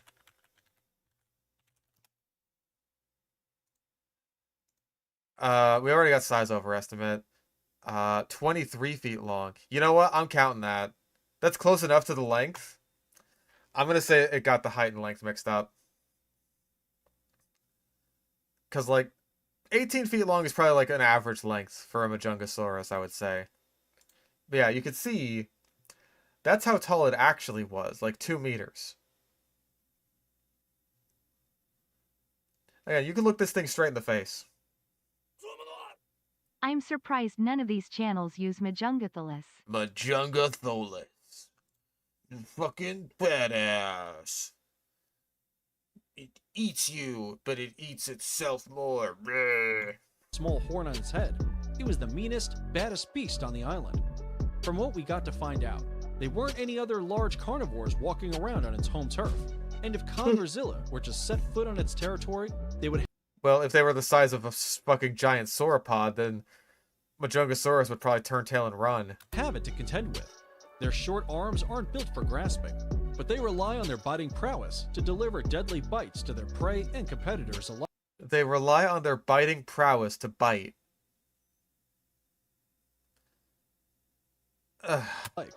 Their dental structure is different from that of flesh-tearing dinosaurs. They had a broad, short, muscular skull, which much better adapted to biting and holding until it died, very much like modern big cats. Yeah, they bite. We get it. Before we proceed, Here's a quick fact for you. Did you know it takes 15 seconds to like, comment, and subscribe to a YouTube video? Try it and he misspelled Troodon in the fucking comment that he made on his own video. He's like, I love Tudon. Look at this shit. It takes 15 seconds to like, comment, and subscribe. I love Tudon. That's not even one of the 15 largest dinosaurs to ever walk the earth. Why did you even say that on this video? Why did you even... Subscribe to a YouTube video. Try it and let us know how long it took you in the comments below.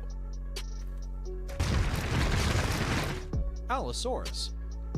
If there were to be a Henry Lee Lucas in the Jurassic world, Allosaurus would be a grand contender to fit that description.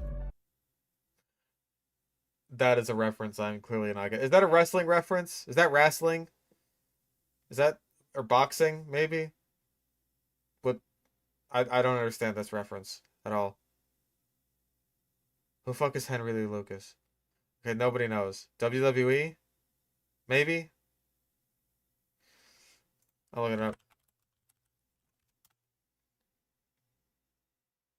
Oh, he's a serial killer. Oh, a serial killer. Ah. Ah. What is with this? What is with this trend? This is a new trend. Like, we just covered it today, like, comparing dinosaurs to serial killers. It's very weird. We keep doing it. It's weird. The 3,300 pounds, 30-foot-long Allosaurus may have been the most fearsome and ambitious flesh-eating dinosaur of Mesozoic North America. They were estimated to have grown... Well, no, because, like, Acrocanthosaurus and also T-Rex. You're saying Mesozoic North America, not just the Jurassic. And that includes the Cretaceous period. So, yeah, Acrocanthosaurus and T-Rex would have been, like... They're just better than Allosaurus. I'm sorry, they just are. Up between 39 to 43 feet in height and are 43 feet in height. We definitely have height mixed up with length now, because he just said that it was like 30 feet long, and I was saying that it's like 30 feet high. So, yeah, Jesus Christ. Are believed to have preyed on numerous other dinosaur species during the Jurassic period. Its name Allosaurus is Greek for different lizard, since it had a backbone, unlike any other dinosaur. They also had lots of... The AI never tries to, like, meaningfully explain how it's different, because, like, even I think to paleontologists, that sort of thing is just, like, a bit dry to try and describe, like, oh, it's different from the vertebrae of other dinosaurs in these very mundane ways. It's just like, oh... You could have named it something cooler than that. Of teeth, maybe because of the countless amounts of meat eating they did. Some up to 10 countless amounts of meat eating they did. Bro, they were carnivores. They eat meat. That's what they gotta do. Centimeters long, just a few centimeters shy of the full-length small ruler, which they constantly shed, and scientists... A few centimeters shy of a full-length small ruler? Like a foot? What are we doing here? Hold on, I have to hear that again. Maybe because of the countless amounts of meat eating they did. Some up to 10 centimeters long, just a few centimeters shy of the full-length small ruler. Huh? What? 12 centimeters? 15?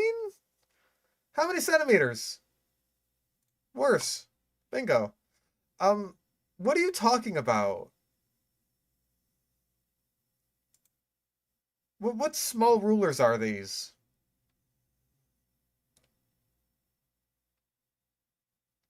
Yeah, I think he's mixing up centimeters and inches. I completely agree with that, because, like, oh, 10 centimeters, that's a couple short of 12 inches, right? No. Which they constantly shed, and scientists have found a lot of them. An interesting fact about these dinosaurs is that they have the most fossils found in Utah's Cleveland Lloyd Quarry, a site known for having the most concentration of Jurassic dinosaur bones in the world. Allosaurus had a stout neck and a narrow, elongated skull, which was disproportionately large, like those of other big carnivorous theropods. Its mouth. Well, why would you say it's disproportionately large if it's similar to other large theropods?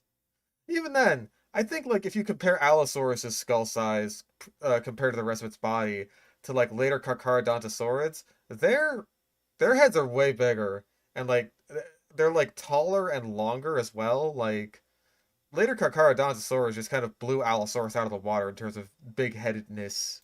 Mouth housed dozens of sharp teeth that are evolved for tearing through flesh. You already said this. You repeat yourself so often that it's hard to cross off anything else on the goddamn bingo board. Rear edges. The bone that formed the tip of the snout held 5 teeth, while the maxilla and the tooth-bearing bones of the lower jaw held between 14 to 17 teeth apiece. Get on with Though the they had a teeth weak thing. Bite, the force exerted from their bite is like an axe and is strong enough to bring its prey down. Oh my god, we're doing the axe hatchet thing. Alright, cool. I'm counting that. I'm 100% counting the hatchet theory. Because that's 100% what he's talking about there. Holy shit. Yeah, goddamn. Their bodies were supported by 2 powerful limbs and a large, heavy tail they used for balance. And when they chased down prey, they did so at a top speed of up to 21 miles per hour. Highly doubt that. We don't really have anything for that, though. We don't have anything for speed. Speed is another thing that, like, the AI has been focusing on a lot. Like, really fast speed. Making for a perfect mix of brute force, speed, strength, and stealth. Features that make them a worthy opponent against King Kong and Godzilla. They spent so much time rambling that you almost forget the point of the video is, like, the King Kong and Godzilla thing. Like, they really didn't discuss anything about that at all. It's just like, oh, yep. All these features would have made it a really good threat. Alright, moving on to the next one. It's just like, but how, though? How might that fight go? Troodon. Give me a fucking break with Troodon. Troodon versus King Kong and Godzilla. We're gonna do the pack hunting thing again. Okay, if it's harmless to King Kong and Godzilla, does that count? In this instance, would that count? Or does it have to be harmless to us?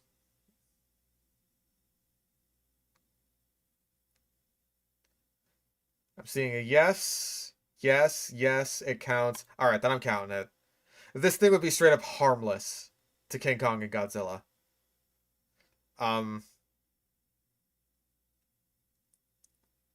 Did we have this one for Ankylosaurus? He ended up talking about the fact that it was an herbivore, but I'm not really sure if, like... If it was like a sort of, oh, don't underestimate this thing. I feel like we didn't get this one. But I'm sure we'll have opportunities for other herbivores. Hopefully, anyway. Deadliness isn't always about size and bite power. Troodon, with an unsuspecting height of just 1.3 meters and weight of 88 pounds, was a wily whippet that made up for its lack of physical strength with a whole lot of brains. You could say they were more of the I'm sure to win because my IQ is superior.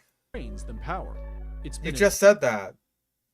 It's like, oh, they may not have had the bite force or the strength, but they had the brains. You might say that they had more brains than power. You just said that. You just fucking said that. Fact, proven that they have the highest brain-to-body weight ratio of any known dinosaur.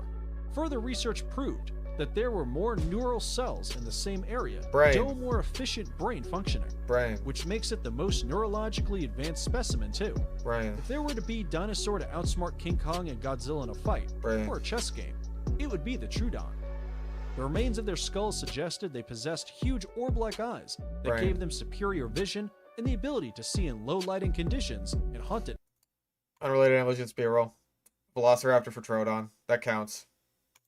night, along with stereoscopic vision, similar to humans. Their slight frame made them a lot of dinosaurs had stereoscopic vision. T-Rex did. Extremely fleet on foot, and hands they could actually use for grasping. While anyone wouldn't consider a Troodon much of a threat, a pack of alert and agile Troodon hunting as a pack could easily bring down a pack of Troodon hunting as a pack. Dude, just give up. Give up making videos at a certain point. Or give up on the English language. Please. Much bigger animals. Quick question. Which of these dinosaurs' names did you find hardest to pronounce? Let us know in the comments below. What? Get that fucking mouth out of my face. Spinosaurus. This guy was the largest carnivorous dinosaur to ever stalk the Earth. They were thought to have been as long as 1.5 of the famous double-decker London buses. That is, about 16 meters, and as heavy as a herd of full-grown Asian elephants. 20 What size herd? Whatever. Tons, approximately 20,000 kilograms. If our darling titans were looking to pick on someone their own size, the Spinosaurus is the match. No, because you said that they're the size of the biggest dinosaurs. Spinosaurus isn't the biggest. It's the biggest carnivore. I mean, at least longest. But, yeah. I feel like Spinosaurus and King Kong would be chill. You know what I mean? Like, Spinosaurus would be friends. That's my hot take, right? Spinosaurus would be friends with King Kong and Godzilla. They both, like, Spinosaurus just wants to chill out and eat some fish. Right? He's not gonna bother King Kong. And he'd be friends with Godzilla. It's just like, hey, you got these big spine structures on your back. Well, so do I. You like to eat fish? So do I. It's just like, Godzilla's just like, dude, you like to eat fish? Dude, I knew I liked you, man. The Spinosaurus had vertebrae that were 20% longer than those of T-Rex, and on top... Does that count? Oh, we already got T-Rex comparison. Also, of all the things to compare to, like, T-Rex with Spinosaurus, like, oh, the vertebrae are way longer. Like, dude, they're 6 feet tall. Yeah. On top of that, it sported a gigantic fin of skin, held by 2-meter-long spines protruding from its back. You just said the vertebrae were long. They lived in the late Cretaceous period, between 97 million years and 97 million years ago. You my Dina.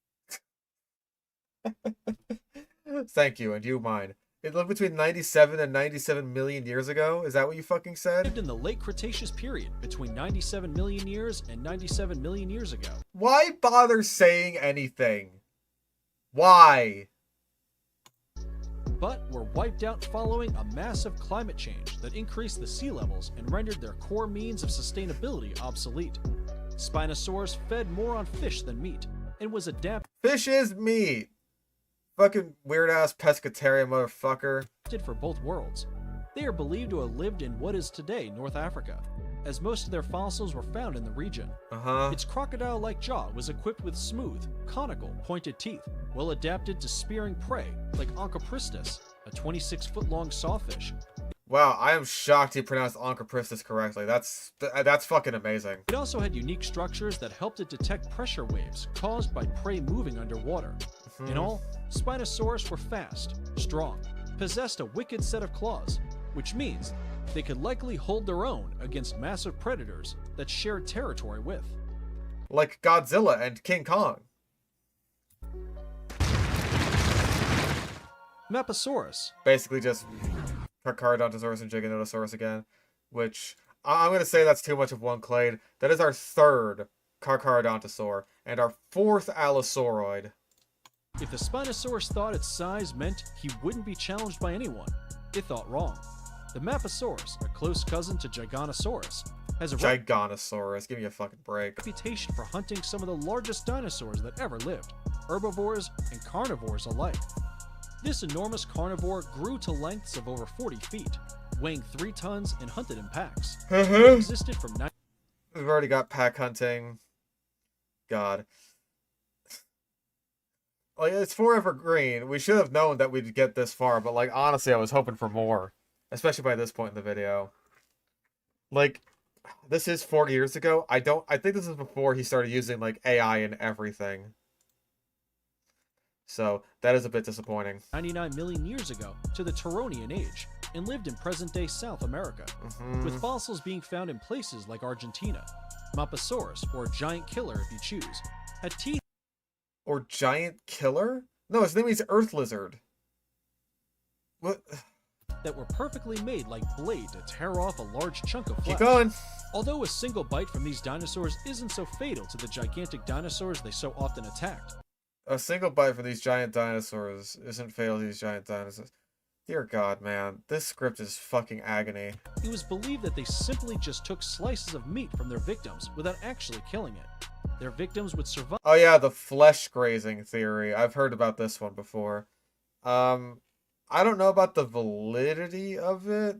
I feel like that's one of those things that's been kind of like just sort of passed around as a hypothesis without really much to back it up necessarily.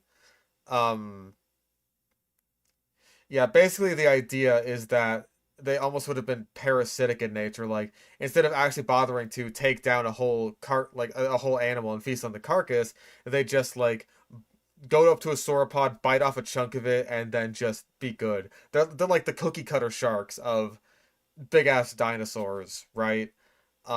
Personally, I don't really buy that, just because like these are such huge animals that, unlike something like a cookie cutter shark, where, you know, they can get one bite out of something that's like a decent chunk of their own body weight. For something like a Mosasaurus, for as big as their head is, and like for as much flesh as they could tear off in one bite, like these are still huge, warm-blooded animals that are going to need a lot of food in order to sustain themselves. So it's possible that they could flesh graze, but I don't think that they would be doing it like intentionally, right? Like as like in the same way that cookie cutter sharks do, right? Where they're not like actively trying to kill something. It's more like, I am absolutely trying to kill you, but like all I got was this big chunk of flesh, so hey, I'll take what I can get, if you got away or anything like that, right? To provide more food at a later date. We can also conclude that they might not necessarily have to kill King Kong or Godzilla at any instance. What? They could just tear. What? That's a factor now? They don't have to kill him? What's the point of tear off flesh from the Titans and wait for them to die from the injuries sustained? Well, then that's killing them, you stupid fucker! Your Honor, my client did not murder the victim. They simply shot at them with a gun and waited for the victim to die of their injuries. As you can see, my client is completely innocent. My client's hands are clean. Just nonsense. Just nonsense. Enjoyed the video so far? No. Don't forget to smash that like button and subscribe to our YouTube channel if you haven't done so already. Thanks. You're welcome. Velociraptors. Why would you have Velociraptors after already having Troodon and Deinonychus? Like, bro, you're just gonna say the same shit that you said for the Deinonychus, except now it's Velociraptors. Except they're smaller and less effective than Deinonychus would be. Velociraptors were fast and polished predators gifted with agility and intelligence. They have been misunderstood for a very long time, ever since they made their infamous cameo in Jurassic Park as... Oh, you know what Jurassic Park is now? Is it because I fucking yelled it in your ear, you asshole? Giant scaly dinosaurs that hunted in packs and tore their prey apart with sickle-shaped claws. The movie got a few things wrong. First, Velociraptors were actually covered in feathers. They weighed up to 100 pounds and hunted solo. Second... Wow! That is the first fucking time I think any Sludge video has ever mentioned solo Velociraptors. That's insane. It was Forever Green of all people. Holy shit. That's the first one ever. Yeah, he's gonna have to stick with that, because that's the only, like, pack hunting is the only way Velociraptors could beat, like, Kong or Godzilla or, you know, anything larger than themselves. Like, that's insane. Genuinely can't believe that. They weren't natives of North America. They had many traits similar to modern-day birds, like hinged ankles, swivel-jointed wrists, forward-facing toes, wishbones, and most notably, their plumage. He even mentioned, like, a bunch of stuff that Velociraptors have in common with birds, and not just like, oh, they lay eggs, like a bunch of other Sludge stuff does. Like, honestly, fair the fuck enough. This is easily the best Forever Green video we've ever watched. Like, just for that. Good shit. In slashing or harvesting the organs from their prey. Having bird-like characteristics... Harvesting the organs is weird, though. You make it sound like fucking Invader Zim in that one episode where he's stealing everyone's organs. It's not harvesting them, it wants to eat them. It's hungry. Doesn't mean velociraptors could fly. Their arms were too short for flying, but their wishbone wasn't shaped right to support the flapping of wings. Well, you said their arms were too short, but their wishbone wasn't the right shape. That's those two statements don't contradict each other, so there's no need for the but there. But we can't expect these guys to have good grammar because fuck it. They were effective hunters with a keen sense of smell, a pair of muscular, solid legs that allowed them to take long strides and attain speed close to 24 miles per hour. I don't know how accurate that speed estimate is. I think that's probably still a bit too fast for Velociraptor, just because, like, again, dromaeosaurs aren't really super built for speed. They're more built for, like jumping and stuff like that. That's, like, what they're better at, anyway, as opposed to, like, sprinting. It is correct.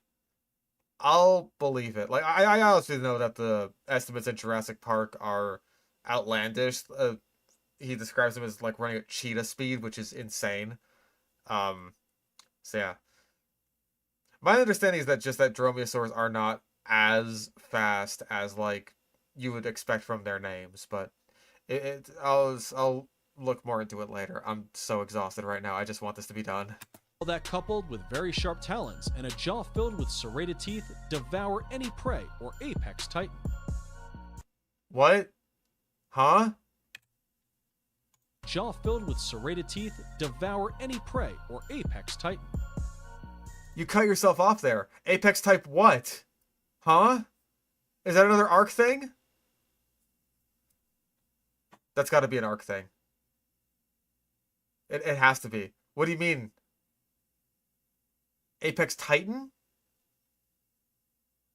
Is that what he said? Filled with serrated teeth, devour any prey or apex titan. Titan, okay.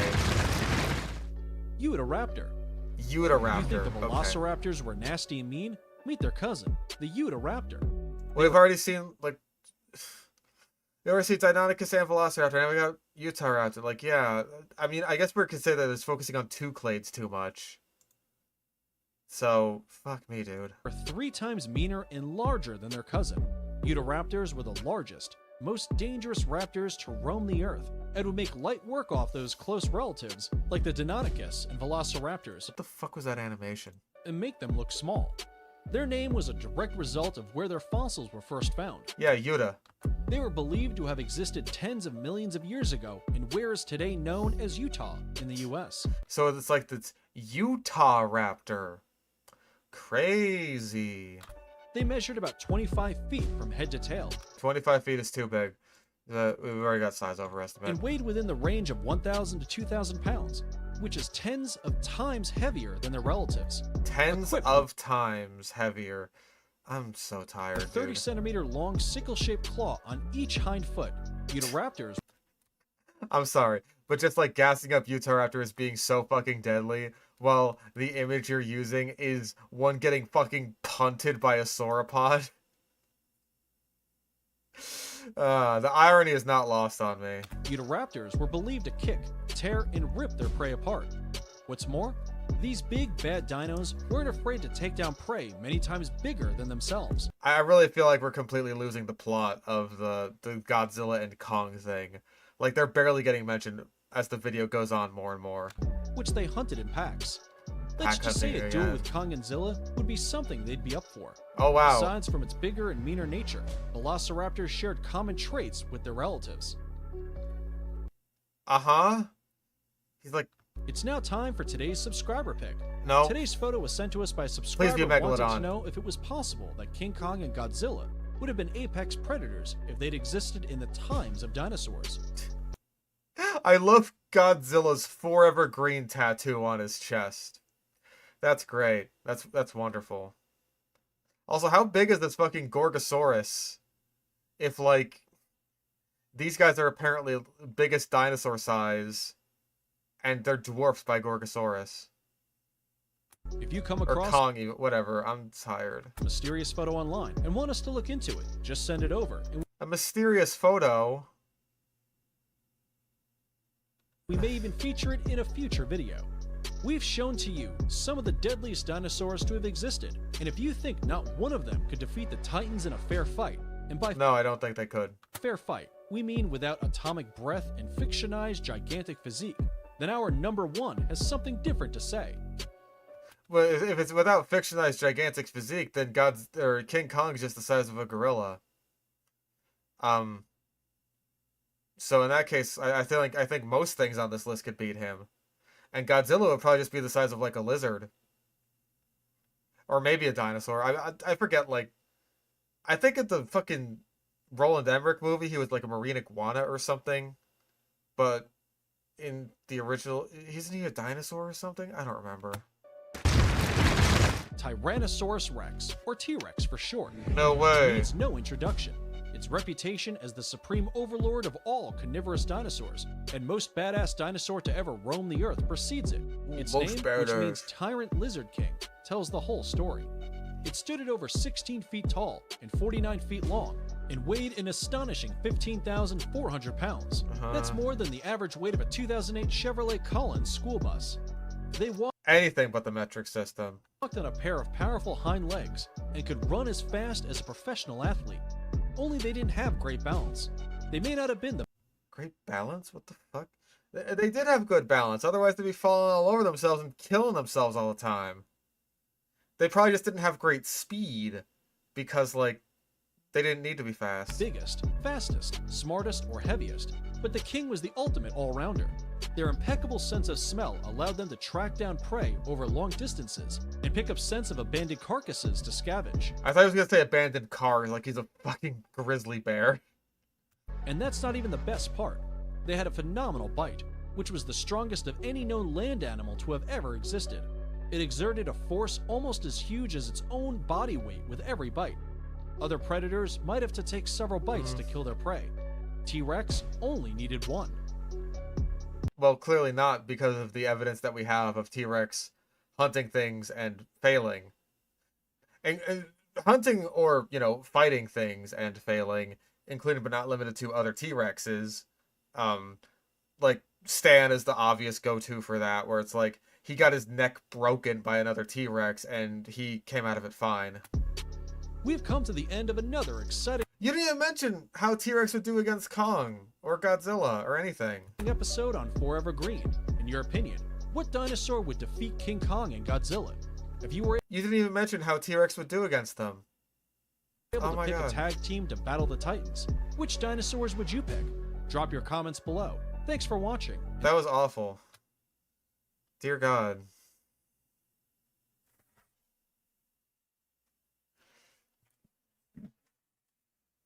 Oh my God. I'm so fucking exhausted after that. And it's just like, that feels like a really lame note to end on. Like, that just wasn't even a very fun video, but oh dear God. It was still bad. Feels like a lame note to end on, but I do not have the juice in me to go through this 13 minutes, which I know is going to take like another half hour or some shit. Adolf Rex versus Indominus Rex by Megatails? What is this? Adolf Rex versus Indominus Rex? What the fuck? Indominus Rex versus T-Rex, commanded by the Führer. What? Oh, we've got a good ending. Oh, we've got something good to end on here. Is this disgusting abomination of a creature? Well, at least he's sickly pale, the way I like it. Okay, at least the dinosaur is Aryan master race, yeah. Can we give him blue eyes? The Führer doesn't seem to approve of the genetically superior or inferior Indominus Rex. That certainly kicked some T-Rex ass in Jurassic World. But the T-Rex didn't have the Führer whispering into his ear. Adolf the Rex Whisperer. You're kind of gassing up Hitler a lot. I don't know how to feel about We demand a rematch with Hitler on the T-Rex's back. Okay, you think it's too ridiculous? It's YouTube. Let them fight. Is that Sarah Palin? Is that Hitler on a T-Rex talking to Sarah Palin, who's got like a weird zombie? What is this? What are we doing? Am I high? Did I take crack? What? For some stats, Indominus Rex. Height, 5 meters at hips. Length, 15.2 meters. Weight, 9 to 12 tons. Bite force, 3 to 4 tons. Yeah, he's got T-Rex DNA, but the jaw's weaker due to the Allosaurus DNA. Does he even have Allosaurus DNA? I thought it was like Velociraptor, Giga, and Carnotaurus or something like that. Speed, very fast, 50 kilometers per hour. Diet, anything. Even plants? The Führer. Okay, now. Oh. Well, if you say anything, I think that means it's omnivorous. On to the weapons of Indominus Rex. The Indominus Rex was both large and agile, thanks to a sprinkle of Rex, Allosaurus, and Raptor DNA. Its vision was similar to Tarbosaurus, in that... Why Tarbosaurus specifically? It was slightly binocular, but not as much as the T-Rex. It possessed a great sense of smell and the ability to camouflage. The I-Rex had large arms with elongated middle fingers. It possessed a fairly... Yeah, so do I. Allosaurian body, built more for agility, not brute strength. He's really fixated on the Allosaurus thing, which I don't understand at all. Now to the stats of T-Rex. F-Rex. Führer Rex. Height. Führer Rex. Good. 4 meters at hips. Length, 12.3 meters. Weight, 8 tons. 8.07 with the Führer. Bite force, 8 tons. He measures how many tons the Führer weighs. He has to account for Hitler's weight on top of the T-Rex's weight. That's funny. Genuinely a good bit. That's funny.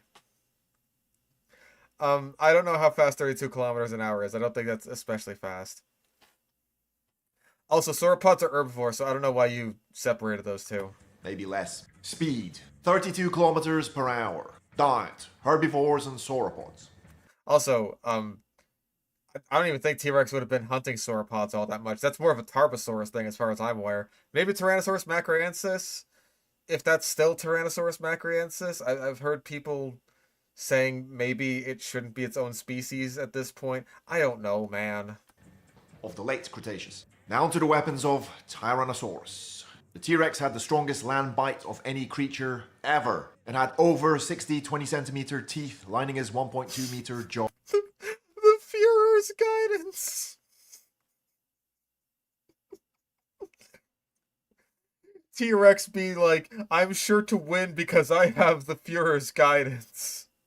Using his bite force and teeth, the T-Rex could easily tear off over 60 kilograms of flesh in one bite. He also has the Führer whispering into his ear, giving him an edge in strategy. How?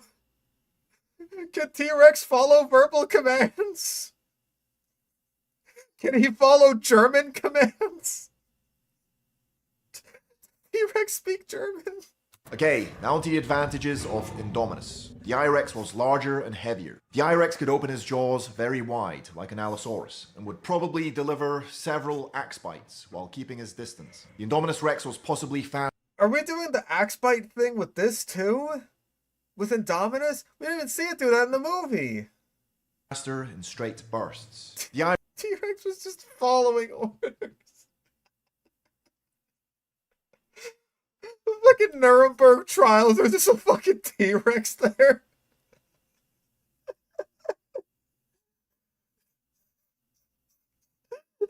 That's not funny. That's not funny. That's stupid.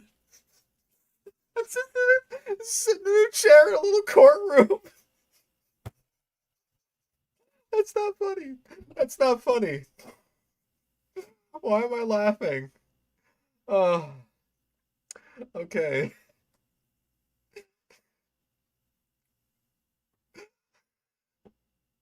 Oh my god. No, I can't say that. I can't say that.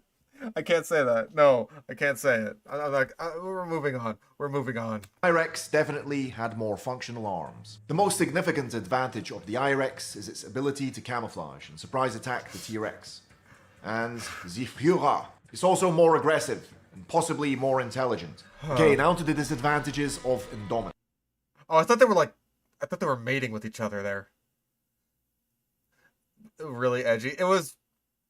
Oh, okay, the joke was gonna be like, you know, all the Holocaust deniers are just like, how do you get all the Jews in the ovens? Like, it just doesn't work. Like, the numbers don't add up. It's just like, dude, they're not cremating all the Jews. They're feeding them to the T-Rex. Now the numbers add up. The lack of depth perception could be a hindrance to the Indominus Rex while engaged in battle. The I-Rex also possessed a higher center of gravity, which means unbalancing it could be easier. And he lacked a great general on his back. Now onto the advantages.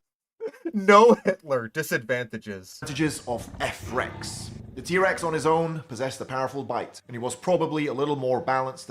We're going over the same shit over and over again an awful lot for like a 5-minute video. And robust. He possessed forward-facing eyes. Like, this is the third time we've mentioned in this very short video that, like, yeah, the T-Rex has Hitler. That's an advantage. We get it. So did Hitler. And he received great strategy tips from Hitler. We know. Now to the disadvantages of Führer Rex. He was smaller and lighter. Camouflage he could not. He was slower and possessed much smaller arms. While the Führer certainly knows his battle strategy, he was known to have irritable bowel syndrome. That's... I mean, Hitler always being high, that's a fair point, right? Like, I've seen the video where he's like in the stadium and his leg is just like twitching like crazy. And it's just like, he's stimming. Leave him be. Leave him alone. He just has ADHD and he's stimming. He's definitely not high off his ass right now. Farting. And was always high. Hey, how does that affect the T-Rex? I don't know. You tell me. Okay. Because he gives bad orders when he's high off his ass. Okay, let's fight. Okay, so we're not factoring in the Indominus' camouflage at all in this fight, even though he said that was an advantage, so... Why is this fight taking place in a white void? Shouldn't this be, like, in a jungle or something? And then the Indominus can, like, get a camouflage sneak attack, but I guess not. Führer commands his T-Rex to headbutt Indominus, which throws him off balance. The I-Rex... You command it to headbutt first? Bro, those teeth are made for biting. Flashes at the T-Rex, attempting to grab the Führer, but only hurts the T-Rex's belly. Ha!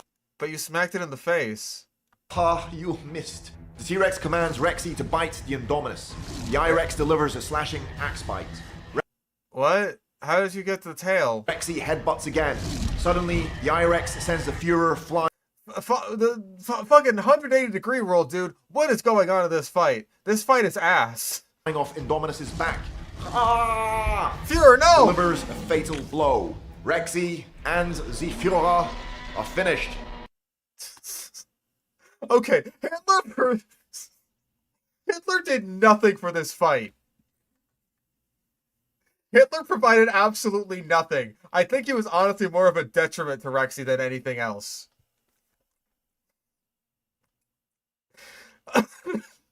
Terrible.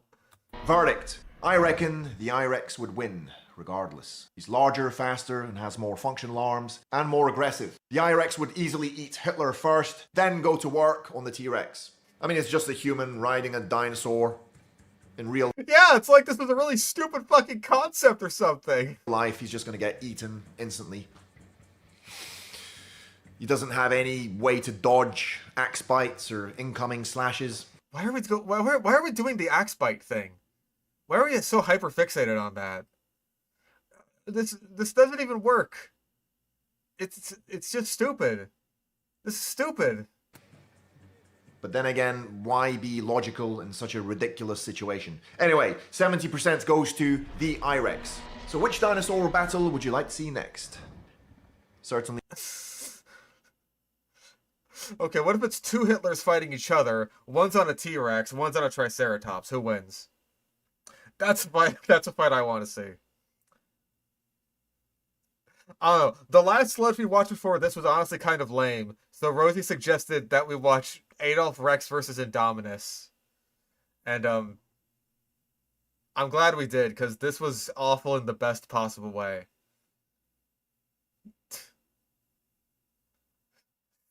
Let Stalin ride on the Indominus.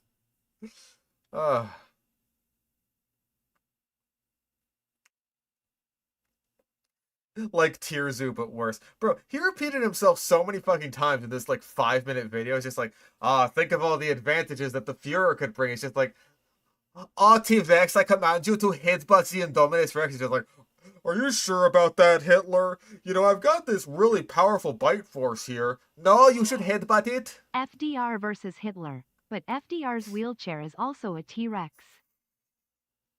Bro, imagine FDR, like, he's still crippled.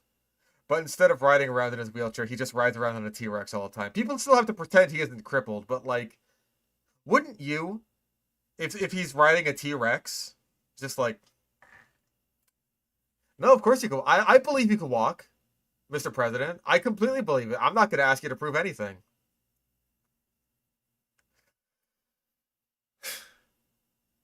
Oh my goodness. That was... This is the kind of dog shit leadership that lost Germany the war. Exactly. Like, if Hitler wasn't high off his ass on meth, then he would have commanded the T-Rex to do better. That's really what we need here. Oh my god. Well, that is absolutely 100% our Sludge. Sludge it up. That is insane. That was the craziest thing I think we've ever fucking watched. I'll talk to the guys in the Discord server about setting up a suggestions channel, or maybe a Google Doc or something like that. I don't know. I'm tired. I want to rest and rest my voice. I'm just fucking tired. Woo! Have a good night, everyone. I'll be finishing up XD tomorrow. I may have done a little bit of Battle Bingo off stream. Don't tell anybody. I love Battle Bingo. I have a Battle Bingo addiction. I just wanted the points. The coupons. I did lots of Battle Bingo. What's Battle Bingo? Do you want to see in the next stream? I can show you in the next XD stream. We'll do even more Battle Bingo. And Battle CDs. There's so much Battle Bingo. So much. We'll do it forever. We'll do it the entire stream.